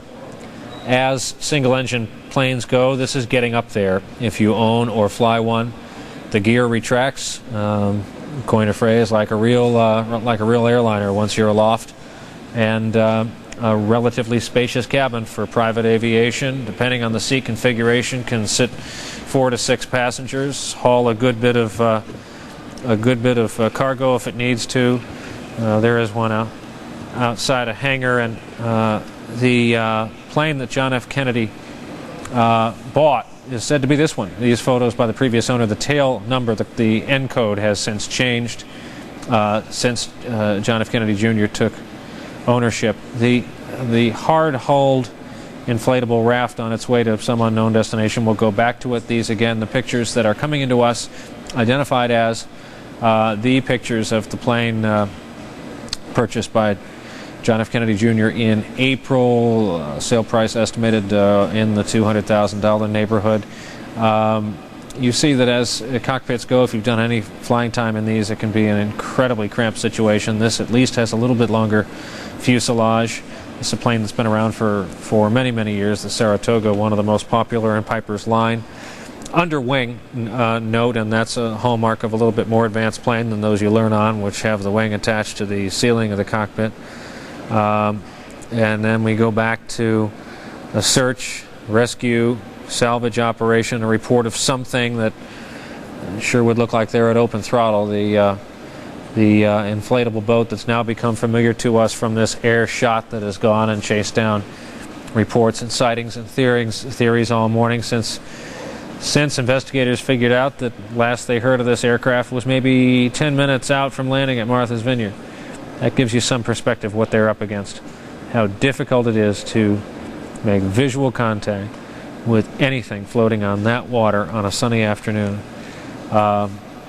Beachgoers recorded finding a wheel, a piece of headrest, presumably from the interior of the plane. The inflatable boat now is quite close to shore relative to where the search and rescue has been going on. John F. Kennedy Jr., his wife Carolyn Bessette, Lauren Bessette, the three known passengers on board the Piper Saratoga.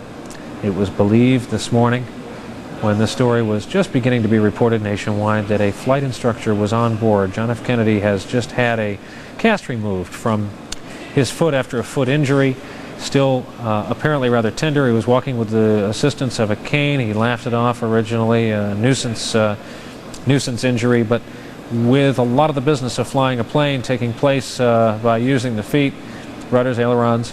Evidently, according to one confidant of his, there was some concern about flying up for this wedding this weekend because he didn't have unlimited use of his feet to work all the parts.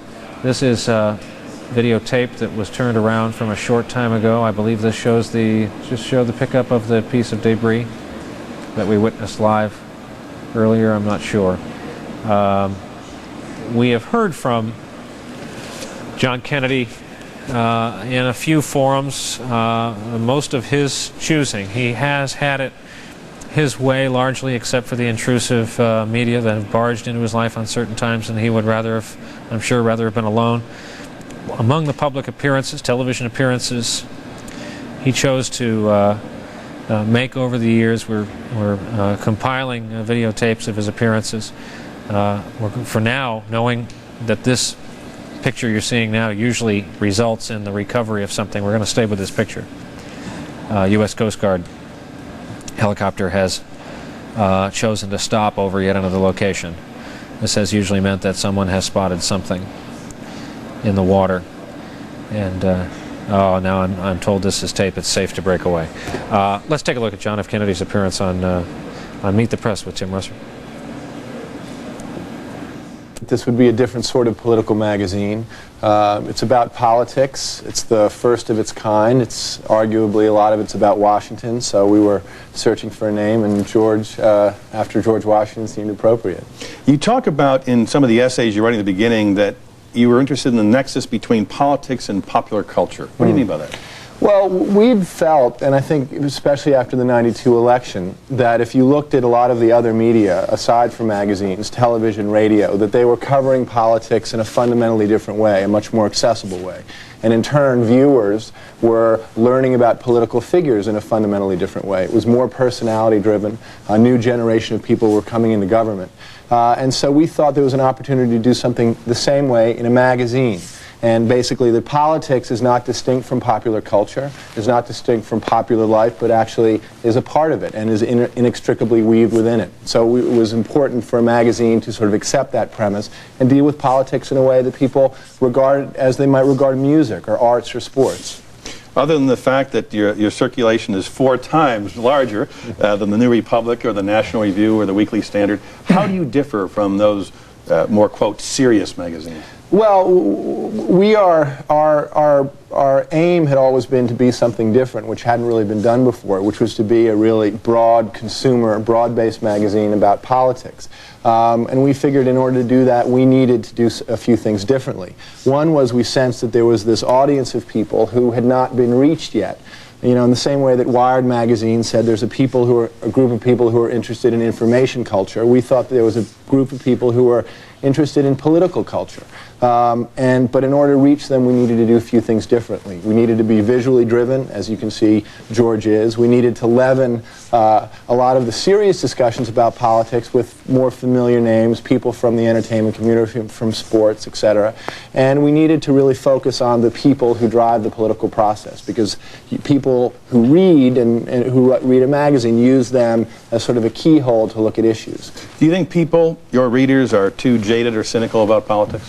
No, in fact, I think quite the opposite. I think they're interested. I think they're fundamentally optimistic. I think they feel very much an outsider and perhaps less comfortable with the magazines that you had mentioned before, because they feel that perhaps it's not oriented to them. And this is a way for them to really begin to understand something in a more fundamental and substantive way than they might get just from the news. You go out of your way to say that you are nonpartisan, post-partisan. Yeah. You've just hired Tony Blankley, the former chief spokesman for Newt Gingrich. Sort of ironic, right? You're still a Kennedy Democrat. Right. But why is the magazine nonpartisan? Well, you know, in the beginning of the most recent election, there were several polls that came out that said 40 to 50% of Americans now identify themselves not as a Republican, not as a Democrat, but an independent. And I think increasingly, you know, as you see the decline of the party hierarchy and the importance of that, people want to feel that they are consumers with regard to politics, that they want the information and they want to make a decision based on what's right for them and not because of what someone tells them. And we've tried to really incorporate that perspective within the magazine, to be kind of a consumer-oriented magazine about politics for people who are independently minded. You interview Dan Quayle in this issue, and you talk very candidly with him about his Murphy Brown speech, about family values. What did he say? Well, you know, his was the first salvo in this, lack of a better word, the dialogue between Washington and the entertainment community about content. I think one of the things that mystified him and continues to was that he had one sentence in a 40-minute speech about Murphy Brown, and yet he said it got more attention than anything else he did as vice president. But I think that he feels that, you know, other people have taken his cue on both sides of the aisle. Certainly Dole did, and President Clinton has also. And so I think that he took a lot of heat in the beginning, but I think he feels somewhat vindicated that other people have taken up that standard. You also asked him about Lloyd Benson's retort at the debate, "You're no Jack Kennedy."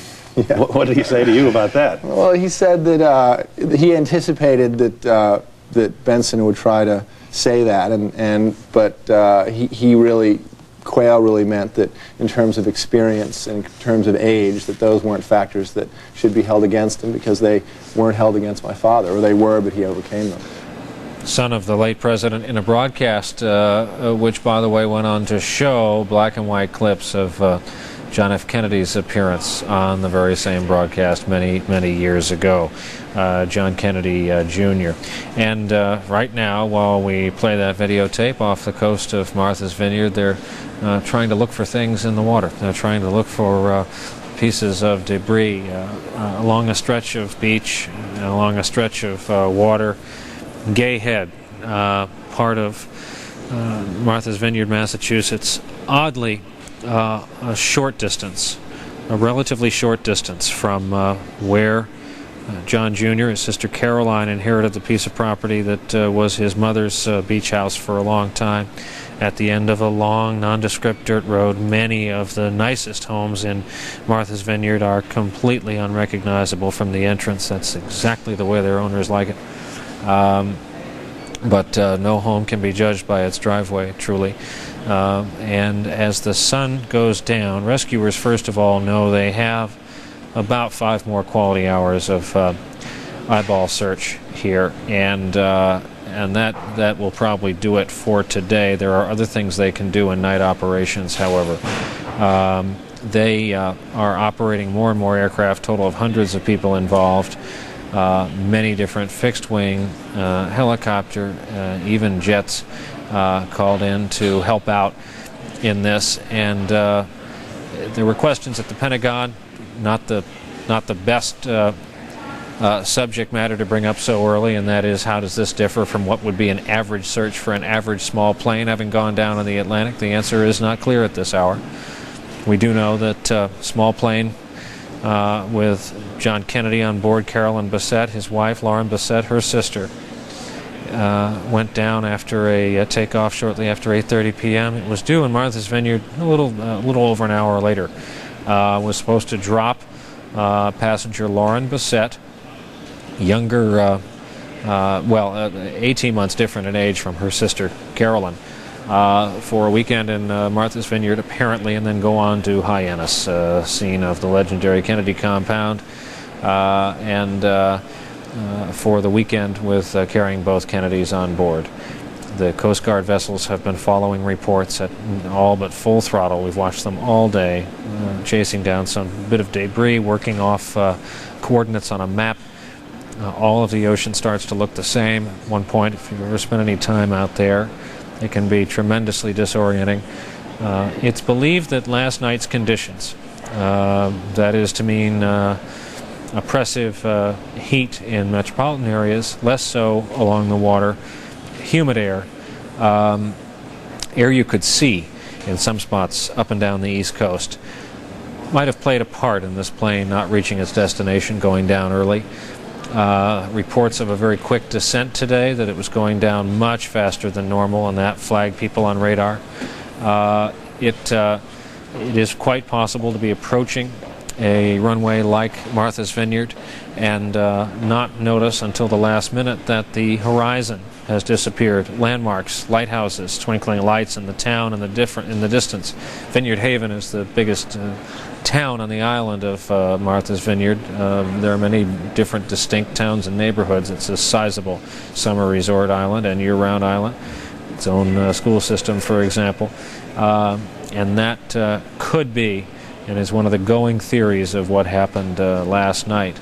If we can take the chopper picture, there's a view of the haze right now.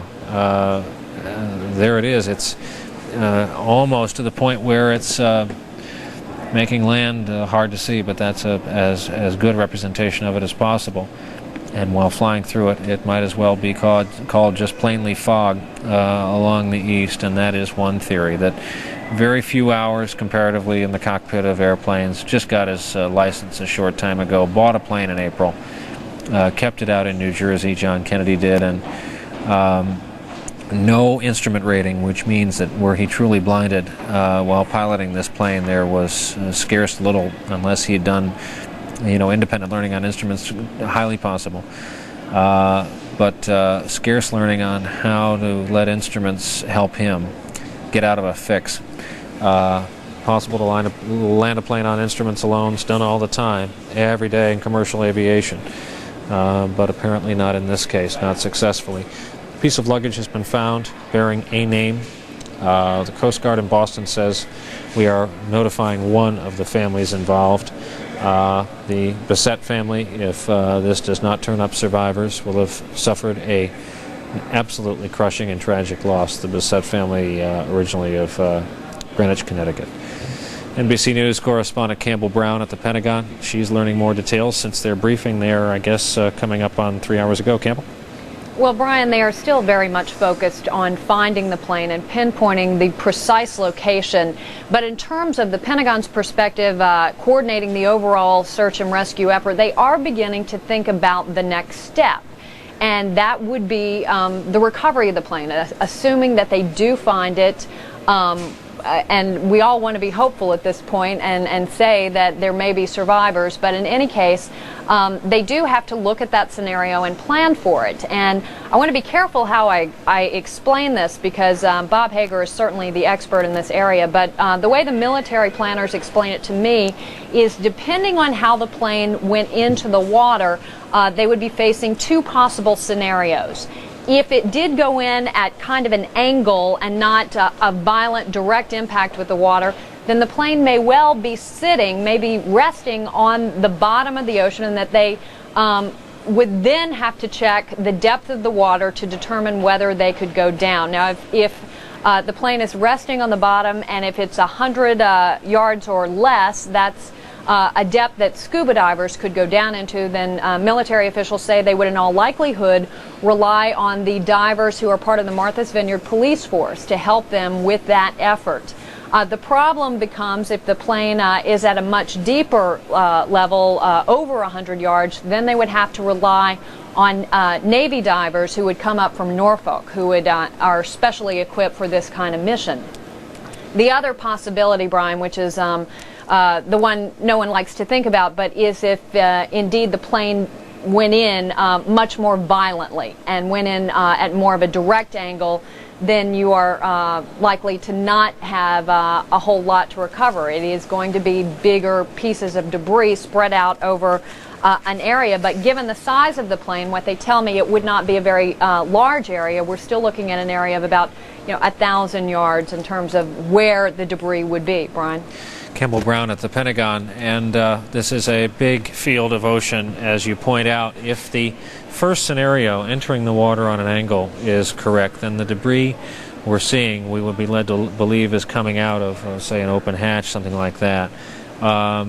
If, however, Campbell, what we just saw dragged out, it joins another list. If it was the skeleton of a wing, if it joins a list of carpeting and a headrest and all that, then it could be that second. There's what they dragged out. We're seeing it on tape again. Appears to be somewhat rigid, perhaps light sheet metal. Just too early to tell, and as Campbell reports, they have both possibilities covered. Campbell, a quick review of how many aircraft we think are involved in this search? Well, actually, they may be calling some of them off already, Brian, from what we understand. Initially, I'll give you an exact number. The Coast Guard had a few fixed-wing aircraft, some helicopters and boats on the water. They were backed up by the Air Force, civilian Air Guard. These are mostly smaller planes. They had 15 planes that were part of the Civil Air Patrol, who were out there in support of the Coast Guard. Well, what happened was basically just within the last couple of hours, when they were able to narrow down the field where they thought, where they began finding debris and limiting the area where they were going to conduct the search, then it really did become more of a Coast Guard operation, and the Air Force is starting to back off somewhat. Early on, it was being headquartered in Virginia. Then we were told Boston, and then we heard references at the press conference that it really different aspects of it may be both. But as you point out, by nightfall, you think it'll be a 100% Coast Guard run effort. That's right. The Air Force is in a support capacity, and Langley is still coordinating this because, as we've talked about quite a bit, I mean, this is not your usual search and rescue operation, no matter what anyone says. This is a extraordinary operation. The President has talked with family members and sent the message down the ranks that all resources are to be provided, and Langley Air Force Base is going to be coordinating the overall effort because they want as many resources available to the Coast Guard as possible, depending on what they may need, depending on what they find. Campbell Brown at the Pentagon. Almost a vigil offshore. These pictures are becoming eerie. As we approach the 4 o'clock hour here in the East, for those of you just turning on television for the first time perhaps this Saturday, the nation's been fairly well riveted to a single story. Was told to those in the search and rescue business at around 3 a.m. that a small plane that had a tail number bearing the initials of John Kennedy had not reached its destination in Martha's Vineyard. A driver was sitting there on the tarmac waiting for this Piper Saratoga, used by John Kennedy in April. Just a 2-year-old aircraft, still a very valuable aircraft, can go for costs up above $200,000 to $250,000. And this Piper Saratoga did not show up in Martha's Vineyard. No record on radar the search started getting organized. By daybreak, it was quite vast. They got a false signal, false alarm from the end of Long Island that there was possibly a beacon there. That turned out to be false. Search really moved north to the area immediately surrounding Martha's Vineyard. Sadly, based on the early evidence of a debris trail, this could go either way. The small plane carrying John Kennedy, Carolyn Bessette, his wife, her sister Lauren, might have made it just shy of Martha's Vineyard. Might very well have been a victim of some blindingly bad haze last night. Not bad weather as Americans have come to know it, but just tough to navigate haze that comes late in the evening after a hot summer day. And it's very possible that this new rookie pilot, John Kennedy, very few hours in the cockpit, not instrument trained, just visually trained, did not know where his landmarks went down at the horizon, lost his horizon, mishandled the airplane, and it went in with his 2 passengers on board. They are sisters, both members of the Bessette family of Greenwich, Connecticut. Her mother, Carolyn Bessette's mother, Anne Freeman, lives currently in New Canaan, Connecticut, has worked and lived in New York. We're looking at videotape of the life and times of an extraordinary couple and this young man's extraordinary career. And this was his return to work recently. He had a cast on his foot after a sports accident. The early reporting this morning was that injury played perhaps a crucial role in this plane going down, that there was a rumor he was accompanied by his flight instructor because of fears he had that his foot was not up to flying, since rudders and ailerons are up to the feet and not the hands in most cases. And that kind of went away, but some are looking at it as a potential player in this. And in the far rear of that boat, if you look in the section of the stern where there's debris in the back, you can see the last thing they pulled up out of the ocean. It appears almost ladder-like. There are 2 openings there separated by a cross beam. It appears one piece of it is flapping in the wind, so it would be that pliable to move when the breeze hit it. It appeared when they brought it out of the water like partly rigid, partly pliable, perhaps light steel, perhaps some other kind of fabrication. The camera from the WNBC helicopter, the extraordinary picture from a moving helicopter to a moving boat, going in even tighter on it. Hard to discern what we are looking at, but we do know it was plucked out of the ocean at or near the last known site of this small plane, the Piper Saratoga, carrying John Kennedy, Carolyn Bessette, Lauren Bessette. Story of huge national interest. The coverage has been going nonstop on several networks for a good long time. The wire service tells it this way. This is Associated Press, and listen to the national impact of this story. Kennedy's disappearance sent a shudder across the country. The Chicago Sun-Times printed an extra edition of its Sunday paper with the news. In New York, at Yankee Stadium, fans were asked to rise for a moment of silent prayer. In Montgomery, Alabama, St. Peter's Catholic Church scheduled an afternoon mass for anyone wanting to pray for the Kennedys. We now also know they prayed for the Kennedys at the family compound in Hyannisport, where tonight 300 to 350 guests were supposed to celebrate the wedding of Rory Kennedy, daughter of the fallen New York Senator, former Attorney General, and the father of so many happy children and a huge brood with his wife Ethel in their home in Virginia.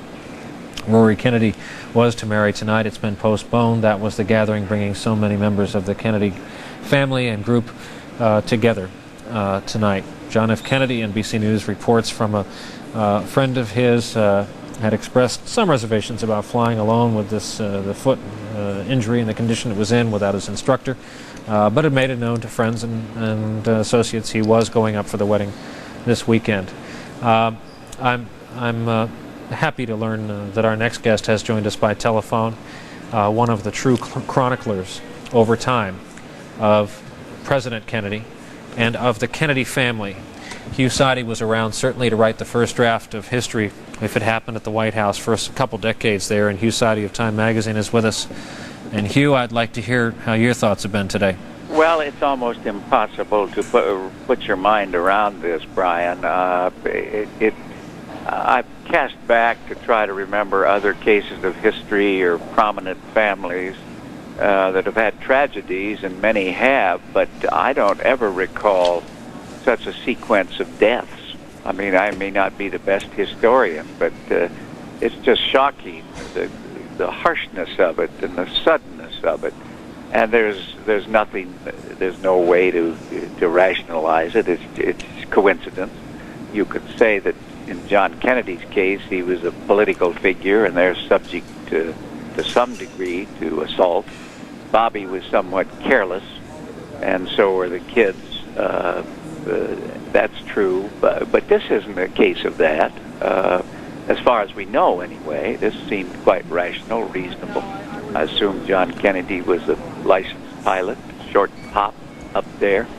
It's just something that did happen, but it happens in this environment of the world's greatest running legend, the Kennedys. And John was the glamorous edge of that, the air of it, and now I guess that legend just marches on, filled with tragedy. Hugh, in your writings, and especially in the thick volume by Teddy Sorensen on the President's administration, the administration of John F. Kennedy, there are wonderful chapters about the cameo roles those kids played in just about any level meeting. Tapes just released by the Kennedy Library have young John, as the media called him, running in to interrupt a meeting on his father's lap and taking over control of the dictaphone. Tell us about the presence of John Kennedy in the Oval Office and the environs. Well, it was. He was. First off, you have to realize how young we were in those days, and how young the president was, and how young the kids were.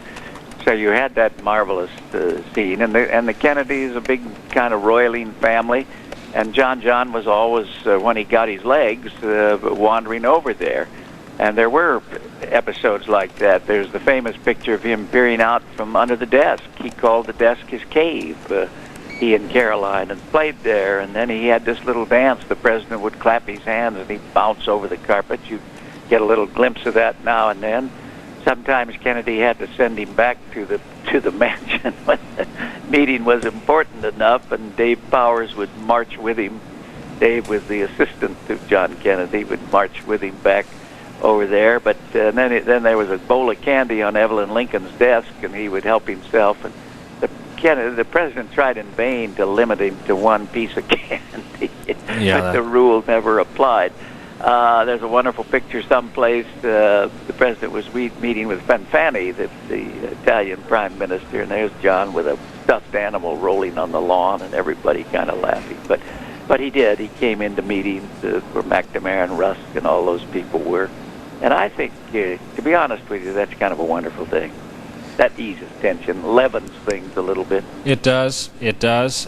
Hugh, there will also be people who say the wealthy, well-off, prominent don't travel like the rest of America. They travel their own way. They spend more money at it, but they have their own planes. That's why celebrities seem to die at a higher rate per capita than ordinary Americans. The news media is dominated by it. They have their own ways. This family was no different.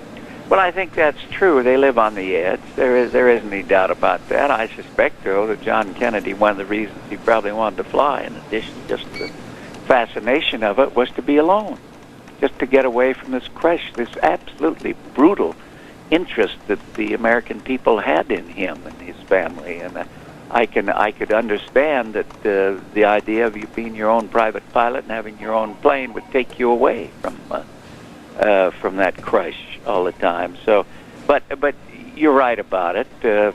When you can afford private planes and boats and things like that, why it tends to be a case of more risk, probably.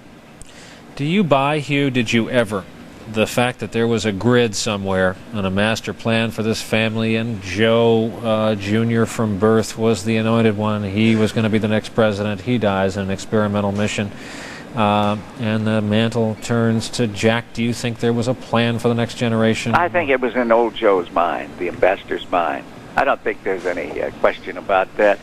Young Joe Kennedy was absolutely the perfect political person. He had the brains, he had the personality, the energy, and everything like that. And he was killed in the war, and I think with some reluctance, by the way, because I don't think old Joe, the ambassador, thought that Jack Kennedy would had that endurance. Number one, Jack Kennedy had been sick all of his teenage years, and so the idea that this kind of sickly kid would go in and be able to perform like that, probably Joe arrived at that conclusion reluctantly. But in his mind, yes, I think that he marched right down the road. And Bobby, too. It was Joe Kennedy that, when they were considering whether Bobby Kennedy was to be Attorney General or not, well, Joe Kennedy told me in one of the few interviews he ever had that, yes, he ought to be, that Bobby Kennedy had a right to that he had a right to national public office. And then beyond that, he said he's one of the few people he could trust, the president could trust. So I think there was a plan of sorts. It probably didn't look like a box score for a baseball team or anything like that, but I think it was in the old gentleman's mind. Hugh, there aren't many people who could walk up as of yesterday, we don't know how this will turn out, and say to John Kennedy, I knew you when you were born, I was around then, I saw you grow up, you've done pretty well for yourself. And you're one of them. Well, yes, that's true. I think there are more. He's still a pretty young guy, so there'll be some others, but we did watch him pretty closely in the White House, and it was a wonderful time in those years, which heightens the tragedy even more. Hugh Sidey, one-time dean of the White House correspondence, as well known a byline as there ever has been in magazine writing, certainly in this country. Hugh, it's good to hear from you. Thank you very much. Hugh Sidey of Time. And all the while we've been watching these live pictures of the helicopter WNBC TV in New York, which quickly made its way, by the way, up the coast to Martha's Vineyard. Dr. Bob Arnott, NBC's chief medical correspondent, was of so much help this morning on the air, explaining to us the ins and outs of aviation, getting out his software and maps, doing calculations of where it would put one to be 10 minutes out of Martha's Vineyard Airport, what the airspeed and altitude would likely be. His calculations turned out generally correct in that we knew of the time of what would be a planned first descent. We knew what this path would likely be, the flight path from the airport in a community called Fairfield in northern New Jersey, official name Essex County Airport, residential place where, as we mentioned, people come on Saturdays and Sundays to get out their planes, lease one, rent one, take it out for the weekend. You'll often see coolers and families, and they will hop into the back of a general aviation single or twin-engine plane, and it's the definition of kind of a small-town airport. It's what keeps them going, general aviation, small planes. That's exactly what happened when a car pulled out onto the tarmac last night. There were a few witnesses when John F. Kennedy, Carolyn Bessette, Lauren Bessette, his wife and sister-in-law arrived, put their gear in the back of his new plane, really, 2-year-old plane. It's been his since April. And he did his pre-flight, went out onto the runway, and took off for the brief and what was supposed to be an eventful trip up the east coast to Martha's Vineyard. There he would drop off his wife's sister, Lauren Bessette, in the investment banking business with a concentration in Asia. From there, Lauren, apparently going to spend the weekend there. The relatively new newlywed couple would go over to Hyannis, familiar ground for John Kennedy Jr. It's where his family was headquartered has been for so many decades, and the great expanse of land, the compound that his grandfather purchased for the family, the patriarch. But that wasn't to be. This first stop was never reached. It was suspected early this morning. This plane was down. Single engine, manufactured by Piper. The Saratoga seats about 4 to 6 people. Good range, good handling, faster plane than he learned on. It's been theorized by more than one guest during our all-day coverage that it was perhaps too much airplane for a rookie. He hadn't been trained in instruments, only trained in visual flight rules, the most basic kind. We have talked to many people live on the air. Some of the most emotional words came from Dr. Henry Kissinger this morning when he urged all of the Americans who are watching our coverage early on, regardless of their politics, to just feel for this family and just think of this young man and these 2 young women and this horrific tragedy. It has apparently, and we have no confirmation yet, but we do have a list of debris, it has apparently happened to the Kennedy family again. How can it happen? And no one has those answers. Unspeakable tragedy has apparently also fallen on the Bessette family, originally of Greenwich, Connecticut, and 2 daughters and sisters named Carolyn and Lauren, both very successful, very popular young women who were on board that plane piloted by John Kennedy. lately of New York. And we're going to continue watching these aerial pictures as the operation continues.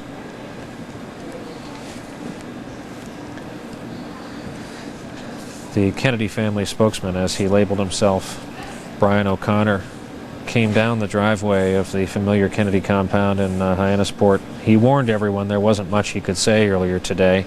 It was a sad place inside. Remember, they gathered for a wedding. He went ahead and gave a statement. We're going to run that for you now, and Soledad O'Brien will be taking over on the other side. I'll see you later on this evening. Here again, family spokesman Brian O'Connor. I don't have the wedding. The wedding has been postponed until a later date, so there are no details to release about about the wedding. Is the family staying in touch with Coast Guard? With who are they staying in touch with? There's they're in touch with a number of different authorities. And is there one person in the family who's the point person for doing? Well, I can't get into details of how that's being handled, but there's constant contact between the family and the authorities who are involved in the search. With which arms of the government? I don't have all those details, and I'm really not at liberty to get into all of those. Frank, did you find out if there were 4 people, if there was a flight? There's no further information beyond what I provided earlier in my earlier statement. What about the latest report, Brian, that in fact the final communication came on approach to Martha's Vineyard? As I said, aware of that? As I said, I can't provide any further information on the status of the search or contacts. I'm sorry. Is Caroline here, or do you know where she is, if she's coming? As far as I know, Caroline is not here, and I don't have any details about the comings or goings of particular family members. Do you know she's going to be here for the wedding? Good afternoon. I'm Soledad O'Brien, and we are continuing our coverage of the latest news that the JF Kennedy Jr.'s plane is still missing, and Coast Guard searchers and other searcher crews are out right off the coast of Martha's Vineyard, still searching not only for the pieces of debris that they've been able to pull up, but also anything else that they can possibly find. NBC's Campbell Brown is standing by for us at the Pentagon. Campbell, first, please update us on the search at this hour. Well, Soledad, military officials have been briefing us throughout the day. They're coordinating this effort. It's a joint effort between the Coast Guard and the Air Force. They have, however, as you know, as we've reported, located, confirmed at least, that they have found some debris, some luggage, a wheel, a headrest, part of a plane support known as the thrust. They have found this in an area between Gayhead Beach of Martha's Vineyard to going all the way out into the water through about 17 miles west of Martha's Vineyard. That is essentially where they are focusing the search right now, in this more narrow area, as they have begun to pinpoint where they think the wreckage may be, assuming that that is what it is, wreckage. And again, the information is coming in slowly, and no one has yet to confirm that this is John F. Kennedy Jr.'s plane.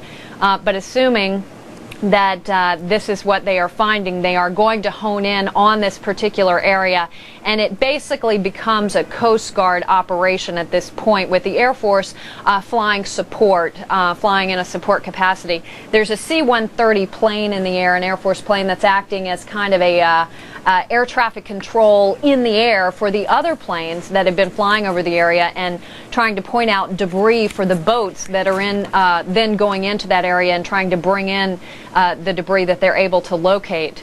They are, Soledad, unfortunately, everyone had been trying to maintain a sense of hope here, but they are beginning to think about the next step, so that they are ready in the event that this does call for a recovery effort. As you know, they initially call it a rescue effort until they are sure that there are no survivors, and then it becomes a recovery effort. They're beginning here at the Pentagon among military planners to talk about how they would go in, if indeed there is a plane resting under the water, how they would go in and recover it, whether it is at a depth that would allow them to send scuba divers. If it's 100 yards or less, they are able to send local scuba divers from the Martha's Vineyard Police Force down to recover if it is much deeper than that, then they do have to rely on Navy divers who would then come up from Norfolk, who have special equipment and gear that would allow them to go down and assist with that recovery effort. Soledad? We heard reports, and there have been on the wires reports that an eyewitness says that some of the luggage has been recovered on the beach, and indeed that luggage has the name tag of Lauren Bissett on it. Is there any confirmation at this time of the name on that luggage, Campbell? Not official confirmation here from the Pentagon, Soledad. During the Pentagon briefing today, the Coast Guard spokesman who was handling one part of the briefing did say that he had been told that the luggage did have a name tag saying Lauren Bissett on it, but he had not seen it and so was unable to independently confirm that indeed it does. And we've yet to get that information from military officials. NBC's Campbell Brown reporting for us from Washington, D.C. this morning. Campbell, thank you very much. Of course, we're going to ask you to continue to stand by for us as we continue to follow this story. Virginia Adams is a petty officer with the United States Coast Guard out of Boston. She joins us now by phone. Petty Officer Adams, I thank you very much for joining us. Why don't we begin with an overall view of exactly what the search is entailing at this hour, please? Well, the search is concentrated off the coast of Martha's Vineyard, where the debris has been found. What size of an area is that, square mile-wise? It's approximately 17 square miles. Is that considered to be, as far as searches go, a large area to have to search?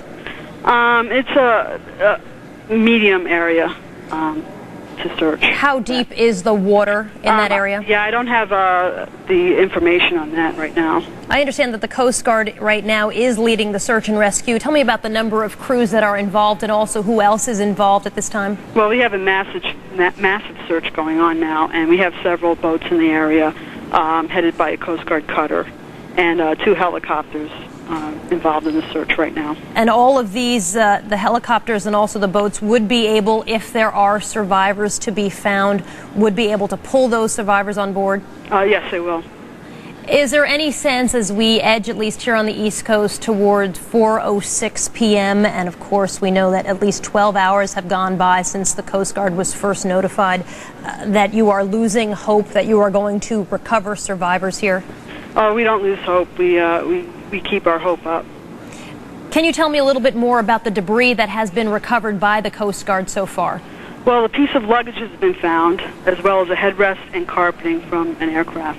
Is there any confirmation at this time that the piece of the headrest and also the carpeting would indeed have come from the plane that belongs to John F. Kennedy, Jr.? No, we have no confirmation of that now. Is there anything else you can tell me about the luggage that has been recovered? No, we have no confirmation on the contents or who it belonged to. At this time, then, what does your search entail? We're still conducting an active search of the area to see what else we can find. All right, Virginia Adams of the U.S. Coast Guard out of Boston. She is a petty officer. I thank you very much for joining us. Thank you. And if we can recap for everyone, of course, the search continues today for 3 people now believed to be now are missing on a plane many believe has gone down before it got to Martha's Vineyard, plane carrying John F. Kennedy Jr., also his wife Carolyn Bissett Kennedy, and her sister Lauren Bissett. We are going to go now to Jim Burnett. He is the former chairman of the NTSB. He's also an MSNBC aviation analyst. Jim, I thank you very much for joining us. We have heard the Coast Guard officials talk about their search. Are they doing everything that they can be doing at this time? Well, they certainly appear to be, and apparently successfully, in that they have located debris that apparently is connected with this missing flight. Just how difficult is it to try to find a small plane, even if you're talking about little pieces of debris popping up in the water? How hard is it going to be to try to track down this plane, if indeed it is somewhere under the water in a 17-mile sized plot of ocean? Well, I rather suspect from what we see that they have the plane located. There seems to be a great deal of attention to a particular area. I do not know the difficulty of actually reaching the wreckage underwater in terms of the challenge that will be presented to the divers. So you're saying you're getting the sense that they may indeed know where the plane is in the water just by watching the action of the helicopters and also the Coast Guard cutters at this hour? Well, apparently they're marking something there, either an electronic signal they're getting or something they're seeing, and they have picked up some wreckage. I think that the type of things that they're recovering may have floated some distance, but I get the sense that they have a certainly a suspect area that they want to check. What then, just as a matter of policy, is what they should be doing if they do have a suspect area where a plane may have gone down? They mark the area, they try to hone in on the signal, then what? Then, of course, they have to initiate some effort to underwater efforts to determine whether, in fact, there is a plane there and what, if anything, is in it, and to initiate recovery efforts. Does that mean sending divers in right now? Well, apparently I don't get any indication that they have divers there right now, but I would think that would be the next step if, in fact, they have a possible an area that they want to explore. As we head toward 4:10 p.m. on the East Coast here, is this something that they have to hurry up and accomplish before it gets dark, Jim? Well, I don't know whether they have the capacity to do that before getting dark. Obviously, the days are still long, but I don't really have a good understanding of what the loss of light would mean to the divers in this situation. Jim, we have heard the Coast Guard officials all talk about how they never lose hope, but realistically speaking, when more than 12 hours have gone by when a search has started and the search is focusing over water, is it realistic to think that there are possibly any survivors if this plane has indeed crashed into the water? I think the indications are that this plane broke up, which is indicates a severe crash, not a crash landing, for instance, or a water ditching.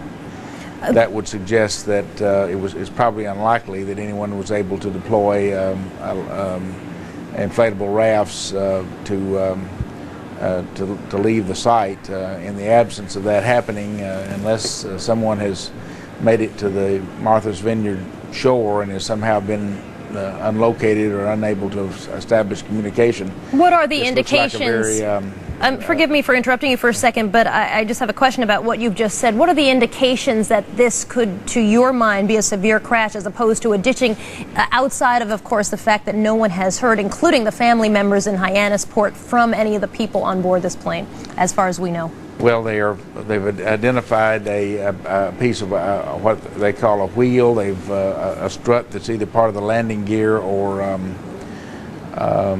a wing strut. Which I would think that had they intentionally ditched the airplane, that the landing gear would have been retracted. I understand this is a retractable gear airplane, so although they may have already extended the gear for landing and then not, for some reason, something happened so suddenly that they couldn't get the gear back up. But there certainly is nothing in the news that we're receiving that's encouraging. There is, we are looking right now at live pictures of the helicopter, one of the Coast Guard helicopters, and an aerial view of the area around Martha's Vineyard where they are searching, as you say, the targeted area. Is the amount of time that has gone by so far standard in these kind of searches for a small plane that is missing with potentially a beacon that may or may not be sounding on board? Well, sometimes these searches take much longer, and this is, I would say, a very successful search under the circumstances. Jim, I'm going to interrupt you for 1 second before I allow you to answer that question, and I want to take everybody to our sister station, WHDH Television in Boston, where we are listening to a woman talking about finding the luggage on the shore. I've been listening to the news since we first woke up this morning, and we actually were additionally listening as we were driving out to the beach in the car. So we knew exactly what was happening, except for the hour between the time we actually, got out of the car and got onto the beach. Now, Jennifer, once you found it and you called authorities, tell us what happened thereafter.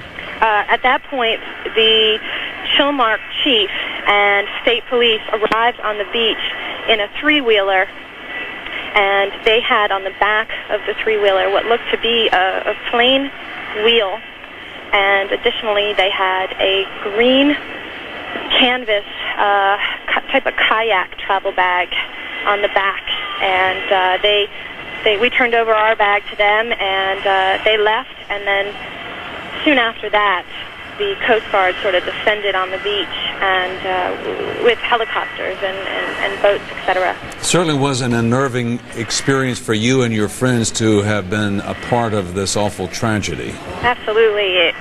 It was and still is very haunting and very sad, very tragic, and certainly our hearts go out to the Kennedy family.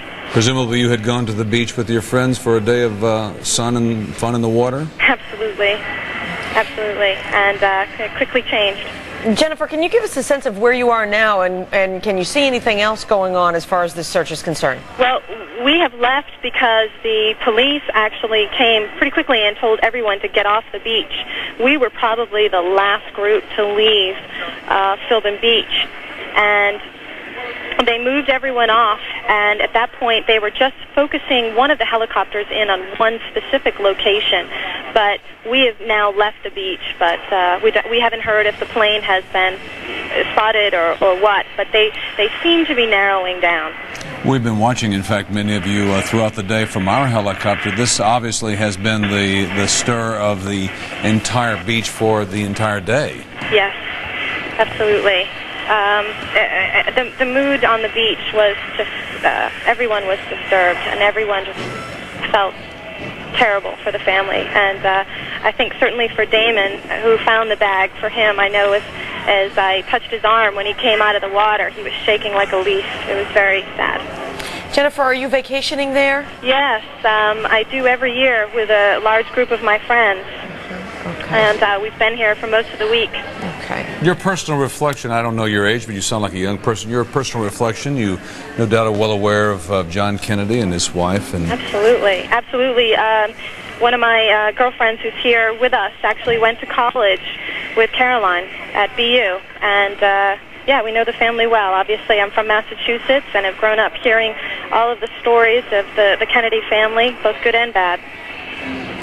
All right. Jennifer, thank you. I hope that the rest of your vacation goes safely. Thank you. Jennifer Maxwell, who with her friends discovered some of the debris from the lost plane of John F. Kennedy and his wife and her sister today off the coast of Martha's Vineyard. It is a very unnerving situation for them and for a lot of people over there visiting. For all of us, this is a sad day for all of us. We're going to continue our coverage throughout the afternoon and evening here on 7NBC. We continue now from MSNBC. We've been listening to live coverage of our sister station WHDH television in Boston. A young woman, Jennifer Maxwell, describing as she is on vacation in Martha's Vineyard how she and her friends recovered the luggage apparently belonging to Lauren Bissett, the sister of Carolyn Bissett Kennedy, who it is believed was traveling in the plane that is now missing and is being searched for by Coast Guard officials. Jim Burnett, the former chair of the National Transportation Safety Board and also an MSNBC aviation analyst,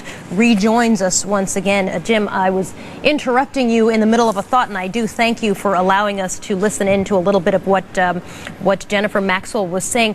Would the NTSB at this point get involved, or when does the NTSB get involved in the incidence of a crash? Well, yes, I think this is the point at which the NTSB would begin to get involved. They're recovering debris that's being associated with a plane that's been lost, and I think at this time the NTSB would launch its investigation. Under the ordinary sense, it may have taken steps in this case that would have even prior to now. Are these small planes, not only the Piper, but any of these planes, two-seaters and up to maybe 6 or 8 seaters, are they safe? Well, generally, if flown safely, that's not to say, obviously, when you have one engine, you don't have the redundancy in engines that you have on the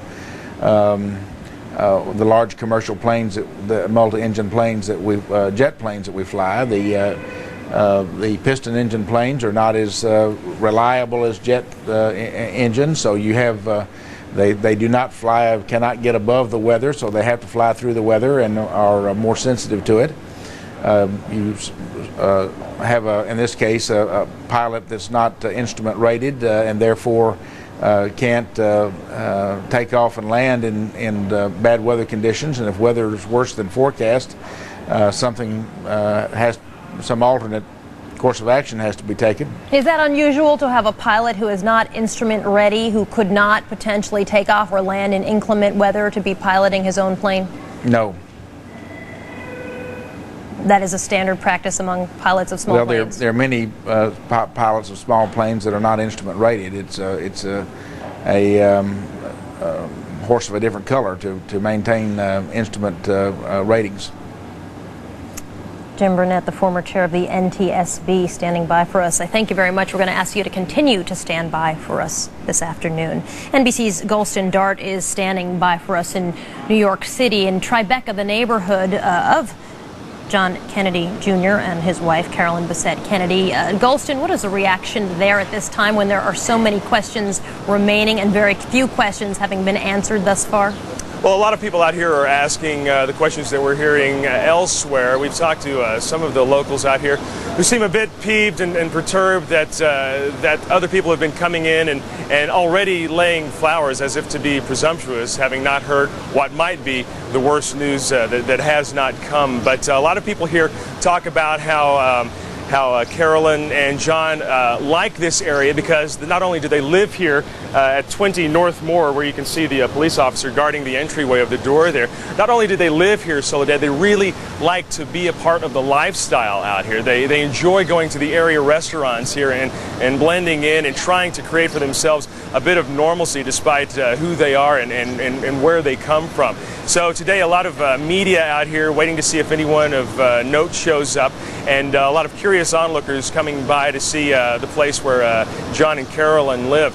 Joining me today is Emily Greenberg. She is a person who has run into the couple many times, and she's a resident. She lives about 10 blocks from here. And Emily, thanks for joining us here today. Just some of your impressions given what's happened so far today and what we don't know yet. I'm just wondering what you're thinking. Well, I think it's a sad episode, and we don't know.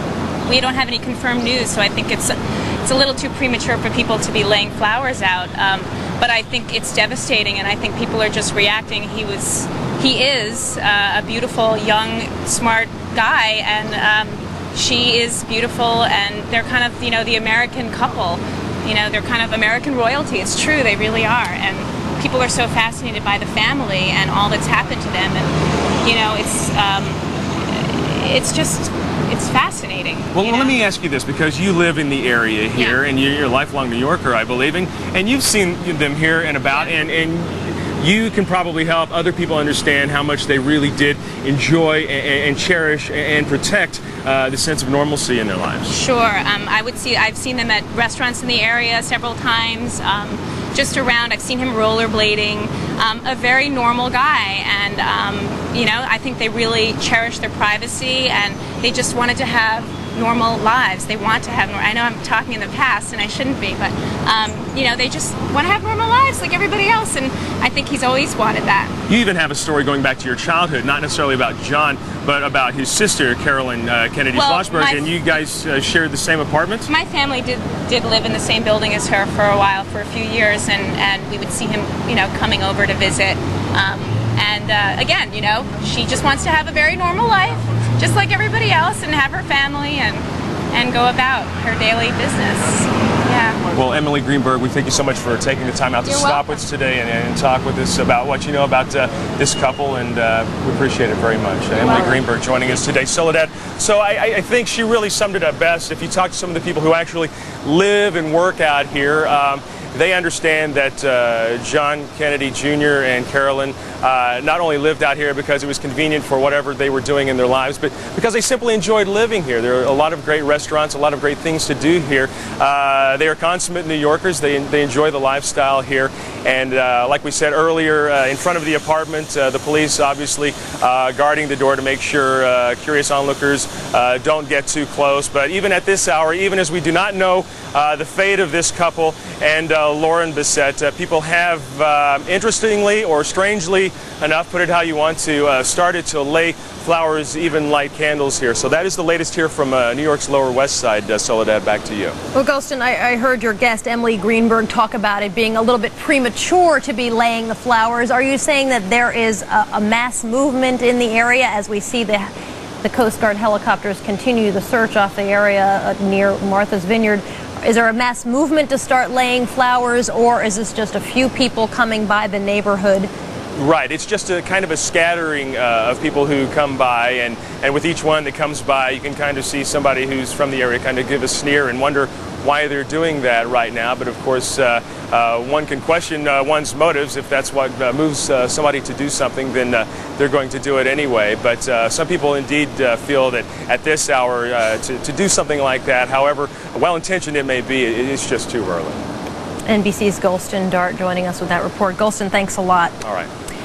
Let's go now to our senior political analyst, Lawrence O'Donnell, who is in Santa Monica. He joins us by phone. He is also a longtime Kennedy watcher. Lawrence, we've heard Golston's guest, Emily Greenberg, say that the Kennedys couple, the young couple, really were just striving for a normal life, sort of impossible when you're a Kennedy. Yeah, Soledad, and I grew up in Boston, where it has been impossible to have a normal life as a Kennedy for a very, very long time.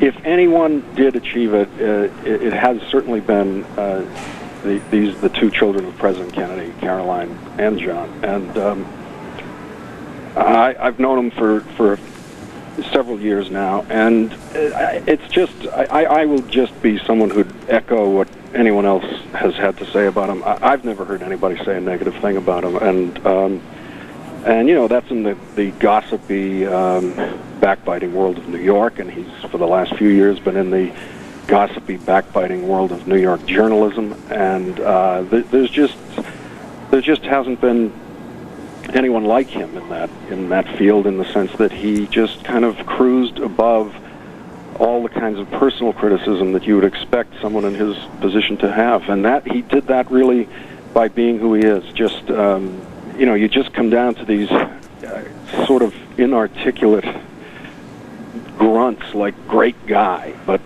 that's really who he was, who he is.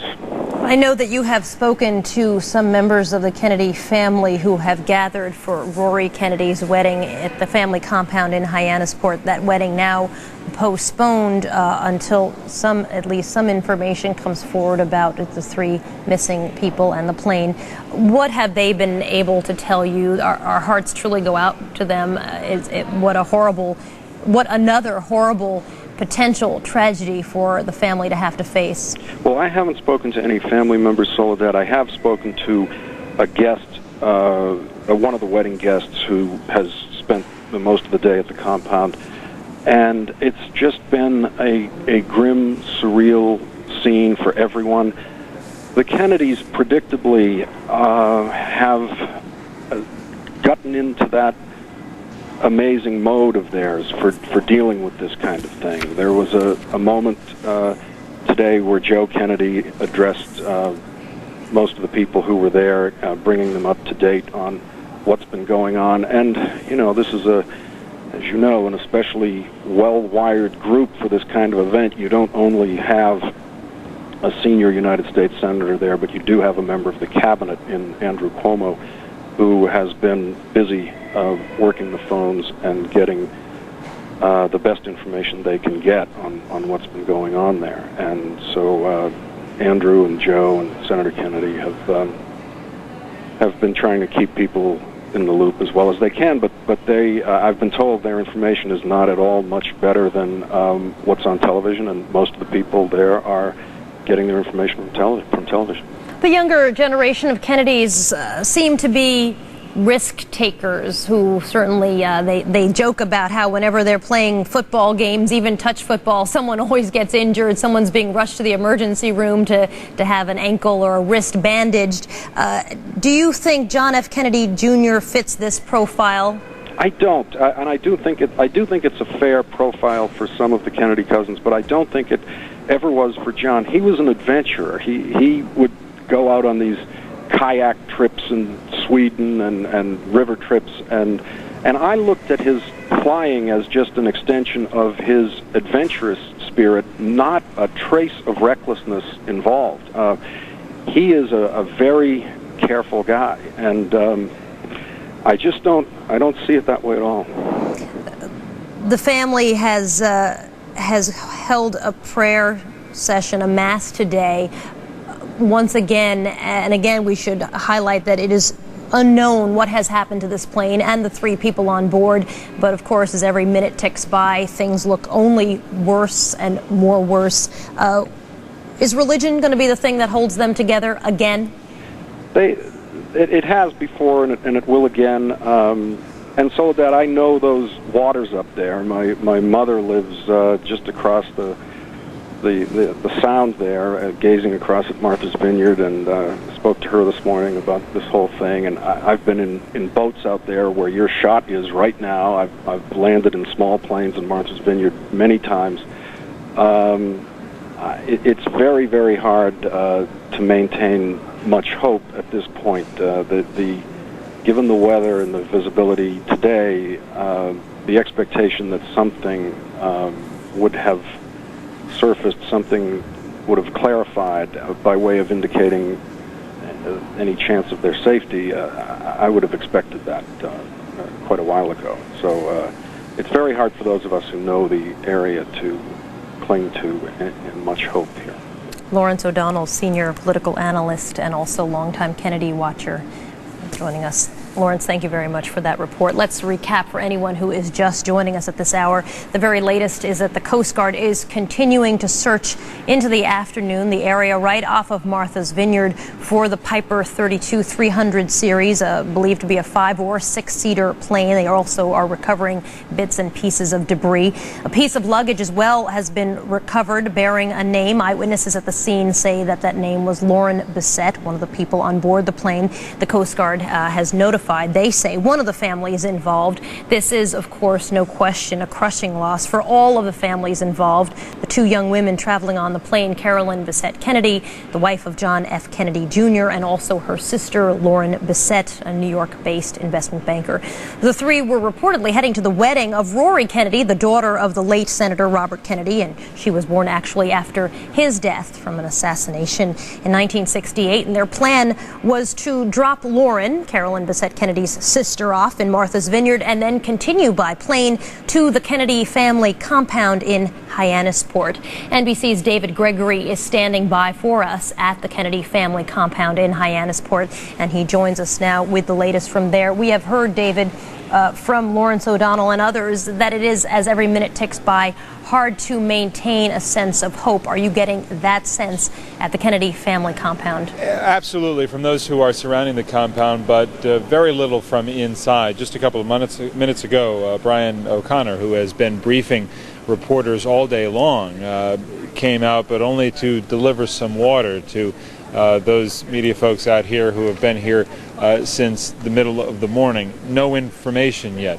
One has reason to believe that any information that we have already reported or that is coming from the search effort has been forwarded to the Kennedy family that has been keeping vigil here throughout the day, but no information has come to us for a number of hours, and it's what we're not hearing that gives rise to as much worry and concern as anything else. Hoping for the best, those were the words that came out of the Kennedy compound by midday today after an impromptu mass was held on the porch of Ethel Kennedy's house here on the compound. Lunch followed with those members of the Kennedy family, more than 50 in all, who had come together for, as you mentioned, Rory Kennedy's wedding, which was to be in about an hour and a half's time. What we've seen instead is a very private, very quiet and somber vigil at the compound as an overcast has come in, haze and fog, as we get to dusk here on Cape Cod. We have also seen, ironically, the arrival of trucks carrying flowers or personnel for the wedding. The caterers also came by, as well as a big truck with supplies for lighting and sound.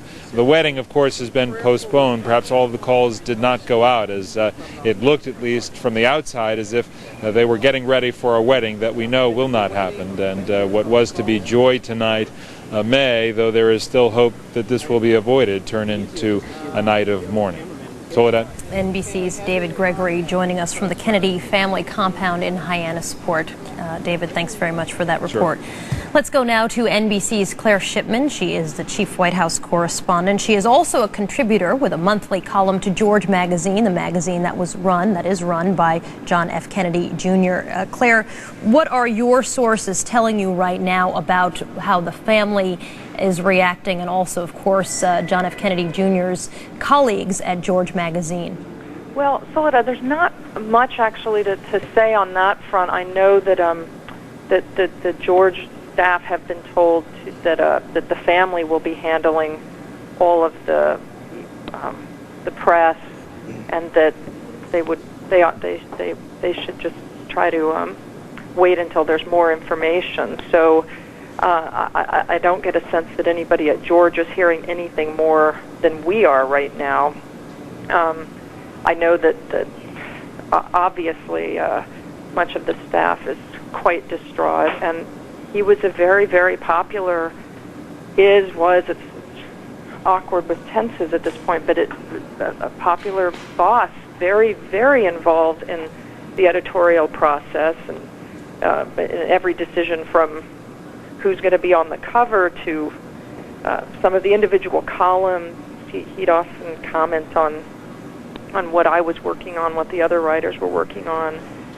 Very interested to go over ideas and possible thoughts for future issues.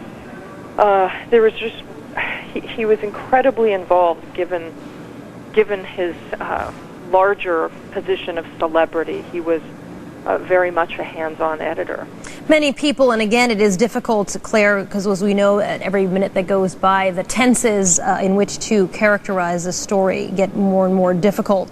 But he is the Kennedy for whom many people had placed their greatest hopes for political success, political reemergence of the Kennedy family in running for president, running for some major political office. Well, I think there's always speculation about whether John has political aspiration. And I think that some people thought that George Magazine might prove to be a fantastic platform for him at some point. He certainly never indicated that that's what he had in mind. And to some extent, I think it was a fantastic mix for him in terms of his own position of inevitable celebrity and his interest in politics. And again, I think overwhelmingly what he tries to do with George Magazine is make politics accessible to the rest of the nation, take it outside of the Beltway. That's really the philosophy of George Magazine, and that's something he constantly talks about. I'm sure this point has been brought up, but he was able to successfully navigate a very fine line, it really being producing a nonpartisan publication that again had columnists as varied as Alphonse D'Amato on one side and Paul Begala on the other. But again, whether all of that effort would ever translate into seeking office was just speculation. NBC's Claire Shipman, our White House correspondent, joining us. Claire, thank you very much. Let's recap for everyone where the search stands at this moment. We are told that not only Coast Guard boats, but also fixed-wing aircraft, helicopters, smaller planes from the Civil Air Patrol, and more than a dozen Air Force vehicles as well are supplementing the search this late afternoon, although the search is led by the Coast Guard. JFK Jr. got his pilot's license, we are told, in the last year. His family, of course, all the Kennedys, well known for being sports enthusiasts and also very athletic young men and women. There were reports that he had some kind of a cast on his foot, an injury that he had suffered from paragliding. We are also told that he was not instrument trained in the Piper Saratoga, but visually trained, and also was a relatively inexperienced pilot. The nation is riveted to this one story today. At 3 o'clock this morning on the East Coast, there was word that the small plane, the three, John F. Kennedy Jr., Carolyn Bessette Kennedy, and her sister Lauren Bessette, three flying in the small plane, had not reached their destination. The driver of the limousine, who had been sent to the airport to pick them up, said that the plane never arrived. There was at one point, a little earlier in the afternoon, a false alarm from a beacon in some kind of a beacon on the end of Long Island that again turned out to be a false alarm. The search then moved north into the end of Martha's Vineyard. They were following and have been continuing to follow a debris trail, and there is some speculation that the three may not quite have made it to Martha's Vineyard, that they were in fact just shy of Martha's Vineyard, and also questions about the weather, the haze from the hot summer night. Let's go now to Douglas Brinkley. He is a well-renowned historian, and he joins us from New Orleans, I believe, this afternoon. Douglas, it's nice to see you. I thank you very much for joining us. Well, it's been a miserable Saturday so far. A very miserable Saturday. You have to think, when you think of the Kennedy family, regardless of how this story turns out for them, they have been beset by tragedy and near misses and close calls. It's such bad luck for one family. Well, it's certainly true, but you know, sometimes that happens in life when you engage, and the Kennedy family constantly engages in life. I remember, you know, Joe was shot down during the Second World War as a pilot, fighting for his country over the English Channel. John Kennedy was you know, assassinated trying to deal with the civil rights movement at home, trying to be a reformer here. Bobby Kennedy was out in 1968 when he was killed, shaking hands and embracing the Chicano rights movement of Cesar Chavez and Native American movements. So I think when you enter the arena, as Theodore Roosevelt used to say, sometimes things happen. With that said, yes, you're right. I mean, they seem to have more misfortune than any family should have to have. Much faith in this family. They, I know, once they postponed Rory Kennedy's wedding, they immediately turned to a large family mass for whoever was around the compound. Do they often turn to religion when things get very difficult? Well, I don't think I can comment on that, but certainly they're one of the famous Catholic families in the United States.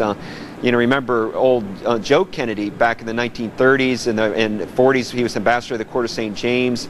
You know, there's a Catholic clan and the whole notion of Irish Americanness that the Kennedys represented.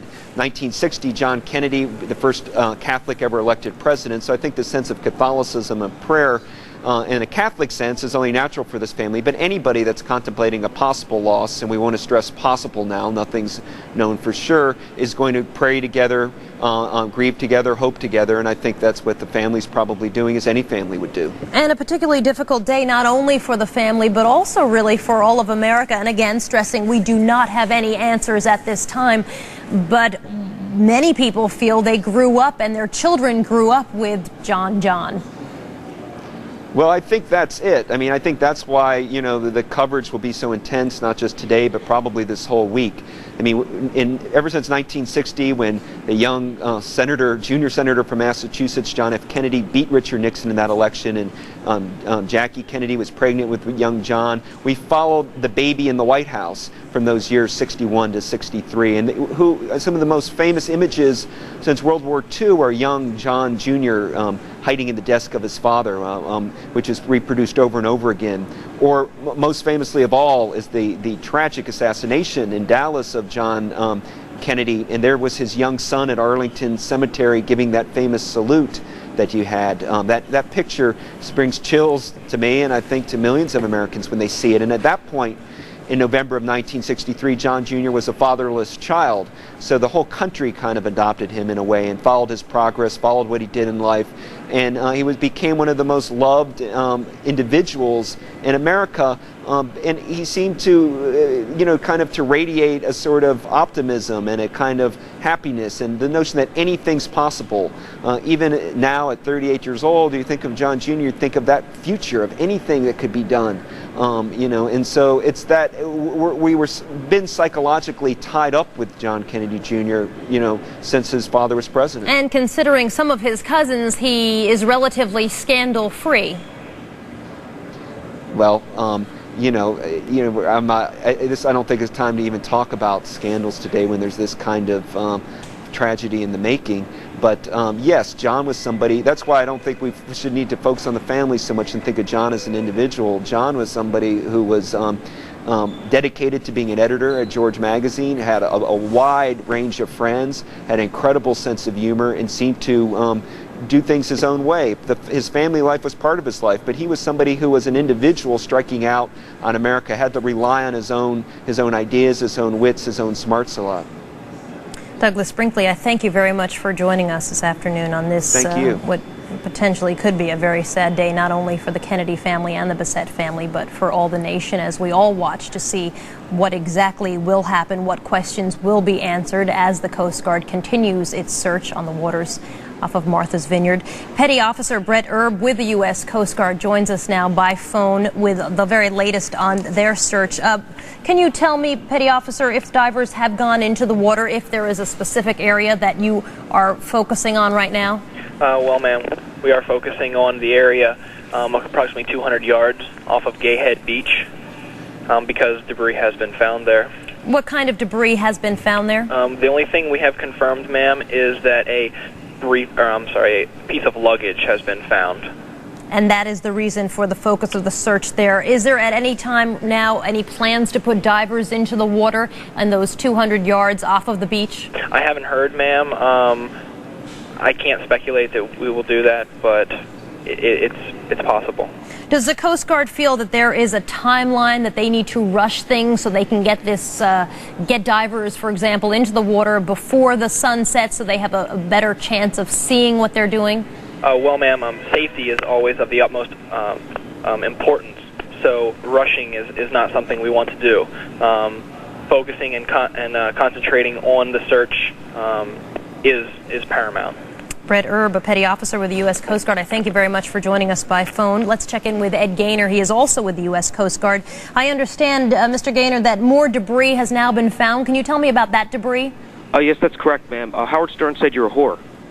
Well, obviously this is somebody who doesn't understand or have any concept whatsoever about what people must be thinking about as we contemplate the tragedy that could be going on right now, as many people are looking for the bodies potentially of John F. Kennedy Jr., also Carolyn Bissett and her sister Lauren Bissett at this time. Let's go back to NBC's Campbell Brown, who is standing by for us once again in Washington, D.C. Campbell, we have heard the list of all the crews that are out in this search. Is there any sense that because they are talking about John F. Kennedy Jr. and his wife and sister-in-law, that they are going all out as opposed to, say, somebody who wasn't a celebrity? Yes, Soledad. I mean, I think that's absolutely fair to say. In fact, it was a question that was raised during the briefing today. The question came up, would this kind of search be taking place if this were an ordinary citizen? Well, the Pentagon's response to that is, yes, it would. We're going about our normal search and rescue procedures, but clearly this is a unique situation, an extraordinary situation. They are taking extraordinary measures, and on orders from the White House. We heard from President Clinton very early on, who, as we've been pointing out all day, has close relationships with the Kennedy family, that this was going to be a very intense effort. What they are doing here in terms of the military's perspective and planning is shifting somewhat how they are approaching the rescue operation, because they have been able to narrow the search somewhat, because they are the area that they're searching is becoming smaller and smaller. They're now concentrating on this area where we're seeing these pictures and going about 17 miles west of Gayhead off of Martha's Vineyard. Given that they are narrowing the search area, they are able to rely more on the boats, the Coast Guard there, and focus in on the debris that they are able to gather. The next step, go ahead, Soledad. I'm sorry for interrupting you, Campbell, but I'm wondering if then they're focusing on this smaller area. Does that mean that they are calling off some of the other vehicles that are not Coast Guard boats or fixed-wing aircraft or helicopters? It does appear that they are. Their initial plan was to send the Air Force and a number of Air Force planes to do a land search, and the Coast Guard would take care of the water. When it became pretty clear that they were finding debris and that they had an area pinpointed, then the Coast Guard is essentially taking over the operation, with the Air Force acting more in a support capacity. What they're trying to figure out now is, once they get the debris in, is they have to figure out how the plane went into the water. This is important for a couple of reasons, and I'm careful about how I explain this. Bob Hager is certainly our expert on this, but as it has been explained to me by the military, if the plane went in at more of an angle, then it is possible that it could be resting intact on the bottom of the water. If that is the case, the next question is then, at what depth is the plane resting? If it's 100 yards or less, then they are able to send normal scuba divers, and there are scuba divers who are members of the police force there in Martha's Vineyard who can then go in and check the wreckage. If it's deeper than 100 yards, they will need to bring up special Navy divers from Norfolk to do the Norfolk, Virginia, to do the search. They have special equipment and gear and special training to do that.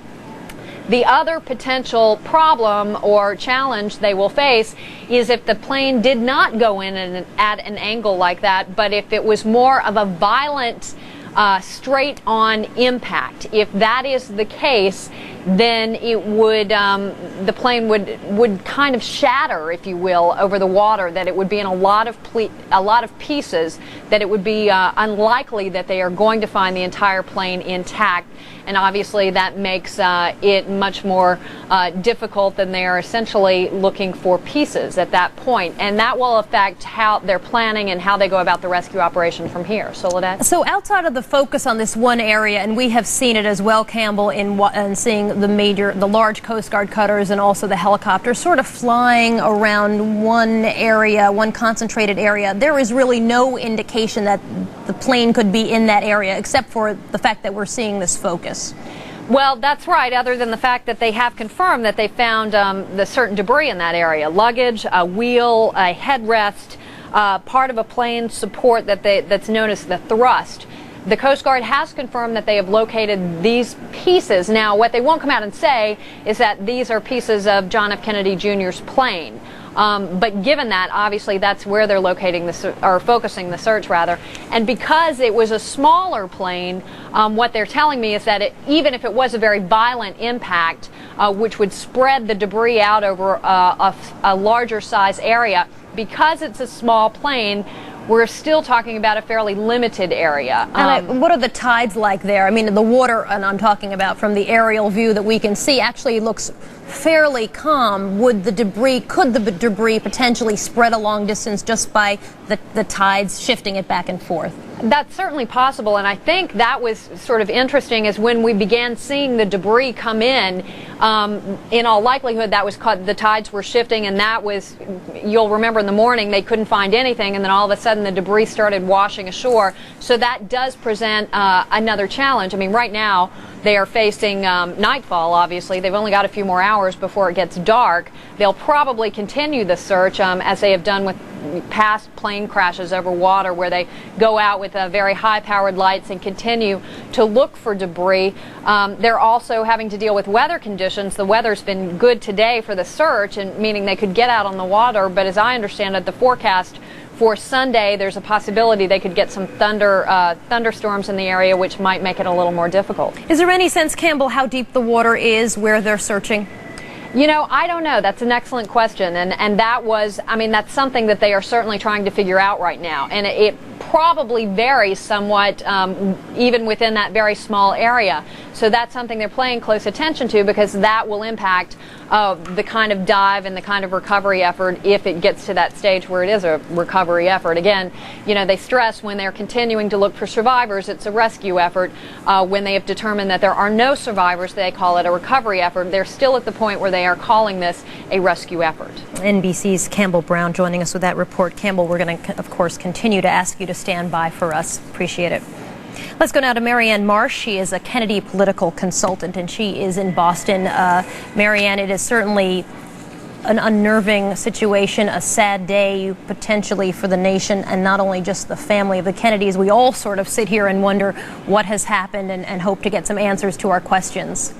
You're right, Soledad. Unfortunately, I think we've seen this far too often, speculating on another disappointing and perhaps tragic event involving a member of the Kennedy family. I can assure you, from the coverage up here alone, I mean, all of Boston, all of Massachusetts, clearly the nation is riveted on this story.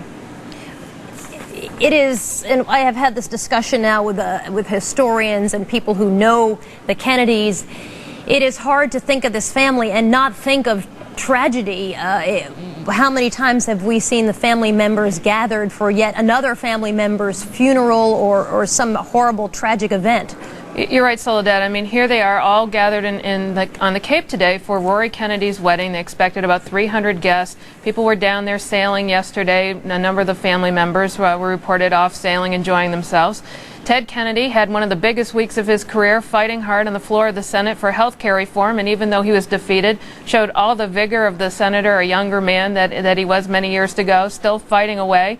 He's up here as really the patriarch of the family. He's always been there. He's the one who's walked them down the aisles, gone to their graduations. He, in many ways, is a father to the extended family. The Democratic Senate Campaign Committee is meeting on Martha's Vineyard this weekend, an annual event they have. He's up for re-election in 2000. It's something he normally would have gone to, but he's on the Cape, marshaling the family for Rory Kennedy's wedding. And it was Ted Kennedy this morning who was marshaling the resources to find his nephew. It is interesting to again, as you say, we have the wedding, a positive event for the family, and yet they are ironically all gathered, and we heard going to Mass this morning because they have called off that wedding. They have postponed it, at least temporarily, until we can all find out what exactly happened to this plane and JF Kennedy Jr. and his wife and her sister. It seems to me, at least, in times like this, the family has always been very religious and has always turned to their strong religious faith to get through these times. You're right, Soledad. Family and faith are the two pillars of this family, and you can see they've always drawn strength from one another, and they've always found strength in their faith, and those two things have carried them through the kinds of tragedies most people can't even imagine, and unfortunately we've witnessed over the generations. And again today, there has to be some solace in the fact that while they were all gathered for Rory's wedding, they're at least most of them all together as they go through this very difficult vigil. Some solace, but probably, Marianne, as we both know, not very much. I thank you very much for joining us. Let's listen in to our sister station in Boston, WHDH Television, how they are covering this story right now. I expect that to take a while to get in, but it was as little as a minute or two, so quite extraordinary wave wind action combined in terms of bringing debris onto the beach. All right, thanks very much, Bob Arnott. We'll be hearing from you during the course of this evening as well. Bob Arnott, of course, is our medical correspondent, but also a qualified pilot, and I talked to John Kennedy about piloting his airplane, and he flew very much that same route last night. Let's go back now to Jim Burnett. He is the former chair of the NTSB, the National Transportation Safety Board. He is also an MSNBC aviation analyst. Jim, you have heard various members of the Coast Guard talk about their search. Relatively, I guess they say, medium-sized area to have to search. Time-wise, is there any way to put a time limit on how long it could take before they find something, some kind of answer? Well, if the debris that they have found has floated some distance away from the plane, then there's still a major search effort to be made, and it will probably have to be made with the help of underwater sensing devices and that sort of thing. I think the thing to hope for is that maybe they will have a small search area pinpointed by what is now being recovered. So do you think then it is a hopeful sign to some degree that they have focused in on a smaller and smaller area, or is this, again, hoping that you've sort of hit the right place and really looking for a needle in a haystack? Well, it may be just a matter of prioritization, that they think, well, we have some evidence here, so we'll prioritize this area and move on to others. It may mean that they have from their search a good idea of where they think the plane is, and they also may be doing some oceanographic computations as to what does that mean? There are computer programs now that will compute where debris and how far it would have floated and from what direction in a certain time. So they perhaps are using those to work back to where the plane possibly went down on the basis of currents and wind information and that sort of thing. Is there anything else the searchers should be doing that they are not doing at this time? Oh, I doubt it very much. I think I have no reason to believe that everything possible is being done. Jim Burnett, the former chair of the National Transportation Safety Board and also an MSNBC aviation analyst, I thank you very much for joining us. If we can just briefly recap the Coast Guard, and you can see the live pictures if we can put them up again. They're continuing the search for the plane, the Piper 32-300 series, a 5- or 6-seater plane carrying John F. Kennedy Jr., his wife Carolyn Bessette Kennedy, and her sister. That plane missing now for more than 14 hours. Our live coverage continues here, but But before we go to our continuing live coverage, we want to listen into an interview that Tom Brokaw did with J.F. Kennedy Jr. when he was talking about the magazine that he runs, which is called George Magazine. Ladies and gentlemen, meet George. This was a party for George, but a man named John was the main attraction, as he always is. I don't think that I've seen as many of you in one place since they announced the results of my first bar exam, so it's nice to see you all again. John Kennedy has his father's droll sense of humor, but after a brief stint in the Manhattan District Attorney's Office, he left public service for the high-risk world of magazine publishing. George, named after the first president, is designed to be the Rolling Stone of politics, and politics are hard to sell to a mass audience. So for now, it's more John than George. Is there a conflict in your own mind about your role in all of this? It will succeed in part because it's also the selling of John Kennedy. But at the same time, you want more privacy, not less in your life. I mean, I understand that I compromise a measure of my own privacy by doing something like this. This is a commercial venture, and I'm out here selling my magazine. On the evening news and in prime time. What the hell is this?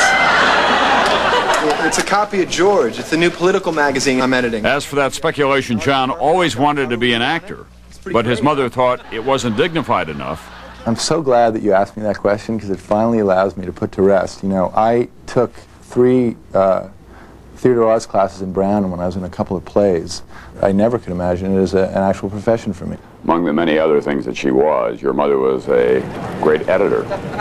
What would she have thought of George, do you think? I think she would be amused by it. Whether or not she would have liked everything in it, I don't know. On the dais. Kennedy and his partner invested their own money, but a French publisher came up with the big bucks, about $20 million. Kennedy's father had a brief flirtation with journalism, but preferred the arena of politics. Young Kennedy isn't prepared to make that step yet. I think anytime you go into politics, you have to really, it's like going into the military in a way. You have to be prepared to sign on for it and to sign on for the long haul, and you better make sure that the rest of your life will accommodate that decision. I have a few years to make that decision now. It is just turning 5 o'clock in the East Coast, and we look at continuing live pictures of various ships in and out of the harbor.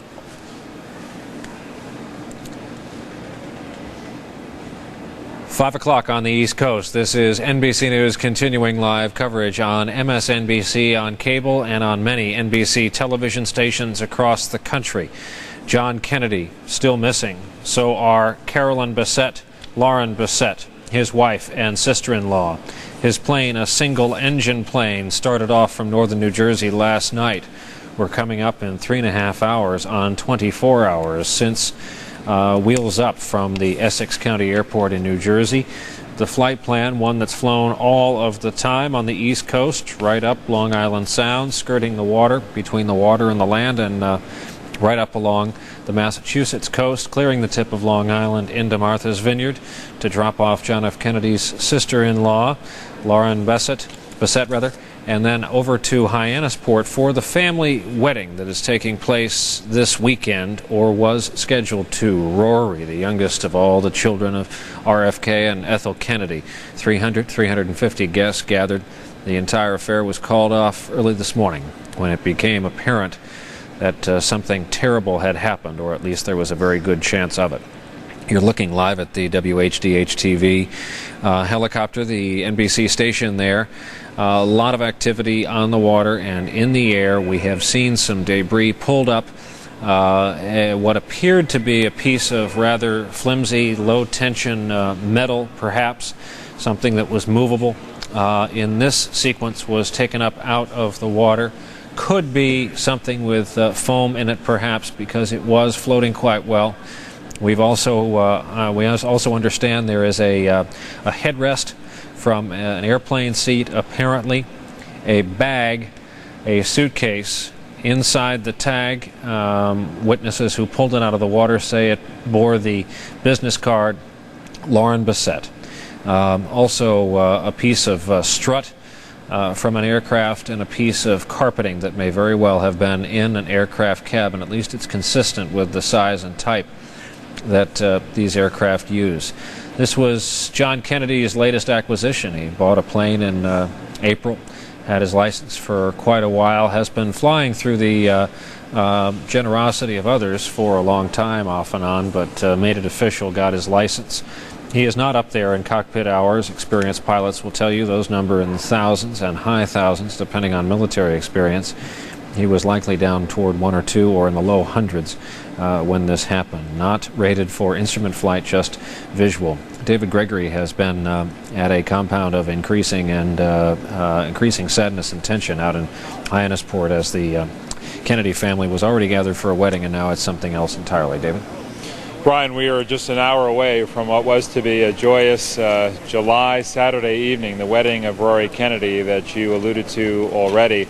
A lot of the supplies have come in, and they've been coming in throughout the day, be them catering supplies or sound equipment, lighting equipment, and the like, all for a wedding that will not take place here. We have not gotten any official information since the late part of the morning, about 11:30 or around noon. That's when word came from the family spokesman that hope was still being kept alive among those family members, more than 50 of them gathered here, that there was a mass on the front porch of Ethel Kennedy's home here on the compound. Family members, including the children, keeping spirits light as they talked from the heart, according to Brian O'Connor, about all of those who were on board, and also about Mark Bailey and Rory Kennedy, who were to be married here tonight. But no information since then, a sign that hope has to be diminishing as there is more evidence that you have just reported: debris, airplane wreckage, all of those pieces that seem to be pointing towards certain tragedy. Something quite different this evening than the joyous celebration of marriage, something that appears to be the beginning of mourning here on the Kennedy compound. Brian? David, with the sun getting lower in the sky, there has to be some question as to whether or not we're going to know anything specifically. I think there is a question about to what extent the search effort can continue effectively. There is a haze and a bit of an overcast that is moving in, and as we lose daylight, one wonders how much more information is going to be gathered and whether the Kennedy family will decide to share any information it has perhaps received. This has been a center of information throughout the day. As we pointed out repeatedly, Senator Ted Kennedy, who was here as of yesterday, made some of the initial phone calls to get the search effort underway, made some of the phone calls to get other family members here and to inform others, all from this compound. So presumably any information that we have been reporting, and perhaps other information that we do not yet know, is known by the Kennedys inside. And so, as you say, a question about whether we'll learn that much more this evening. David Gregory up in Hyannisport, where it's going to be a long and difficult night. Same at the Pentagon, where Campbell Brown is stationed, especially if no concrete answers start coming in with all the aircraft and personnel they have involved in this search, personnel numbering in the hundreds. Campbell? Well, Brian, the area, at least where they are searching, is becoming smaller and smaller and more manageable, and they are changing their plans somewhat to adapt to the situation they now have. When they started this morning, as you know, they sort of called in everybody and had planes flying over land, the Coast Guard focusing on the water.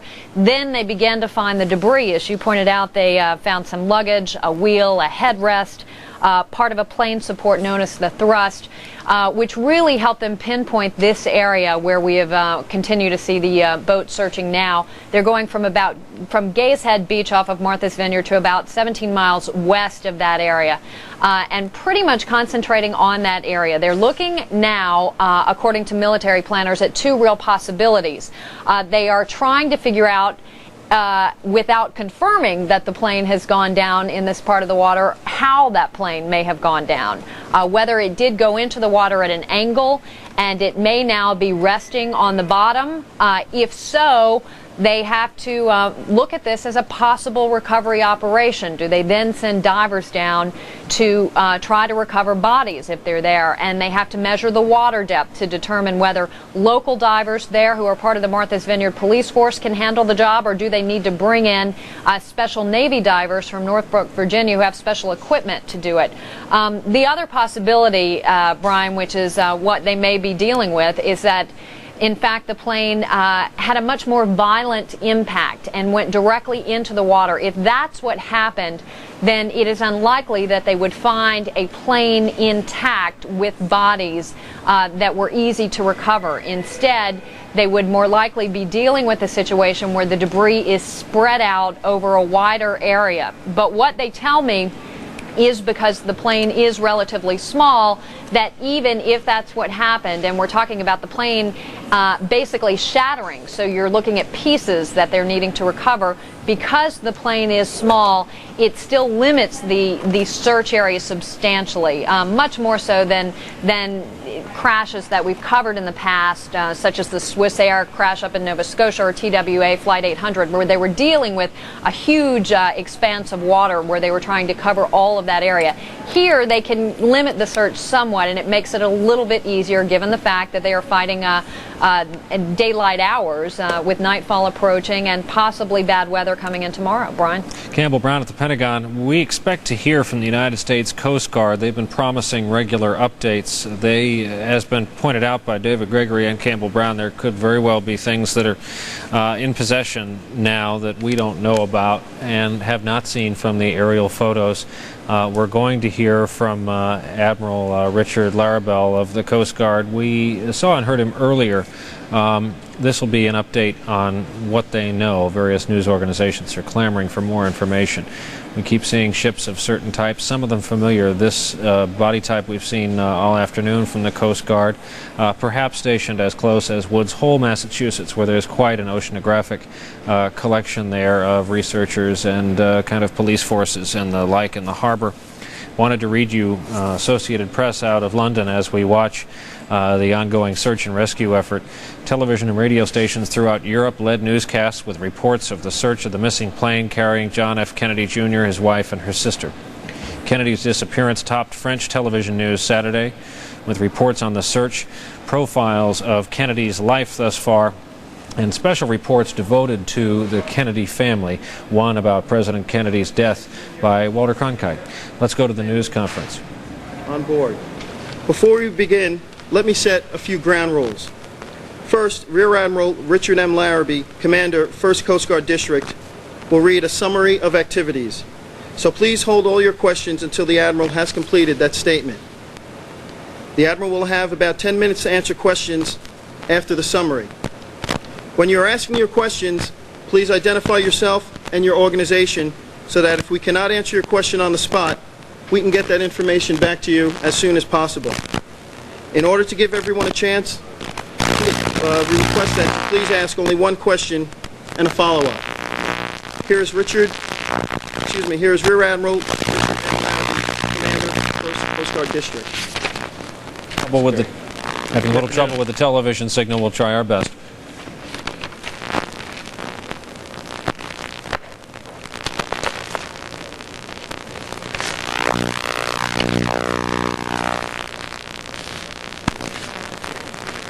At about, I should tell you, every network is having the same problem with the signal out of that building. Coast Guard Operations Center at Group Woods Hole in Woods Hole, Massachusetts, received a telephone call from a family friend indicating that John F. Kennedy, his wife Carolyn Bissett, and his sister-in-law Lauren Bissett, who had earlier departed from Caldwell Airport in Fairfield, New Jersey, were late in arriving at Martha's Vineyard.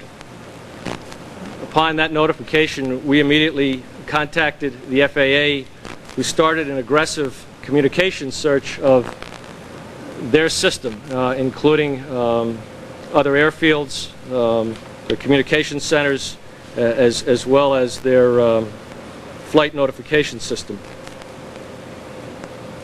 At the same time, the FAA contacted the U.S. Air Force Rescue Coordination Center at Langley Air Force Base, who coordinates these types of incidents in the case of overdue aircraft, and they begin their procedures as far as their search was concerned. These types of searches in the alert phase begin with this kind of effort. It's a communication search. It's to confirm information. It's to check flight plans and those types of things. At about 03:30, the Air Force got a positive hit on an ELT, a 121.5 EPIRB going off over land on the northern portion of Long Island. To be safe, they contacted us and asked us to get a boat underway, and we did an extensive search of the northern portion of Long Island from about 03:30 until about 06:30 this morning with negative results. At about 7:30 this morning, we began a more aggressive search using Coast Guard and Air Force assets, coordinated out of this office here in Boston, deployed a Coast Guard HU-25 to search Long Island Sound, deployed 2 Coast Guard H-60s to search the area between Martha's Vineyard and Montauk, Long Island, and then deployed an Air Force C-130 to search the southern portion of Long Island. At this point, we didn't have any better information because we did not have a flight plan. We had a time of departure, but did not have any other good information, and so we found ourselves searching a very large area. As the morning went on, and as we coordinated our efforts with both the Air Force and the FAA, it became apparent that with the ability to go back and review radar information, that we were able to narrow down the focus of our search.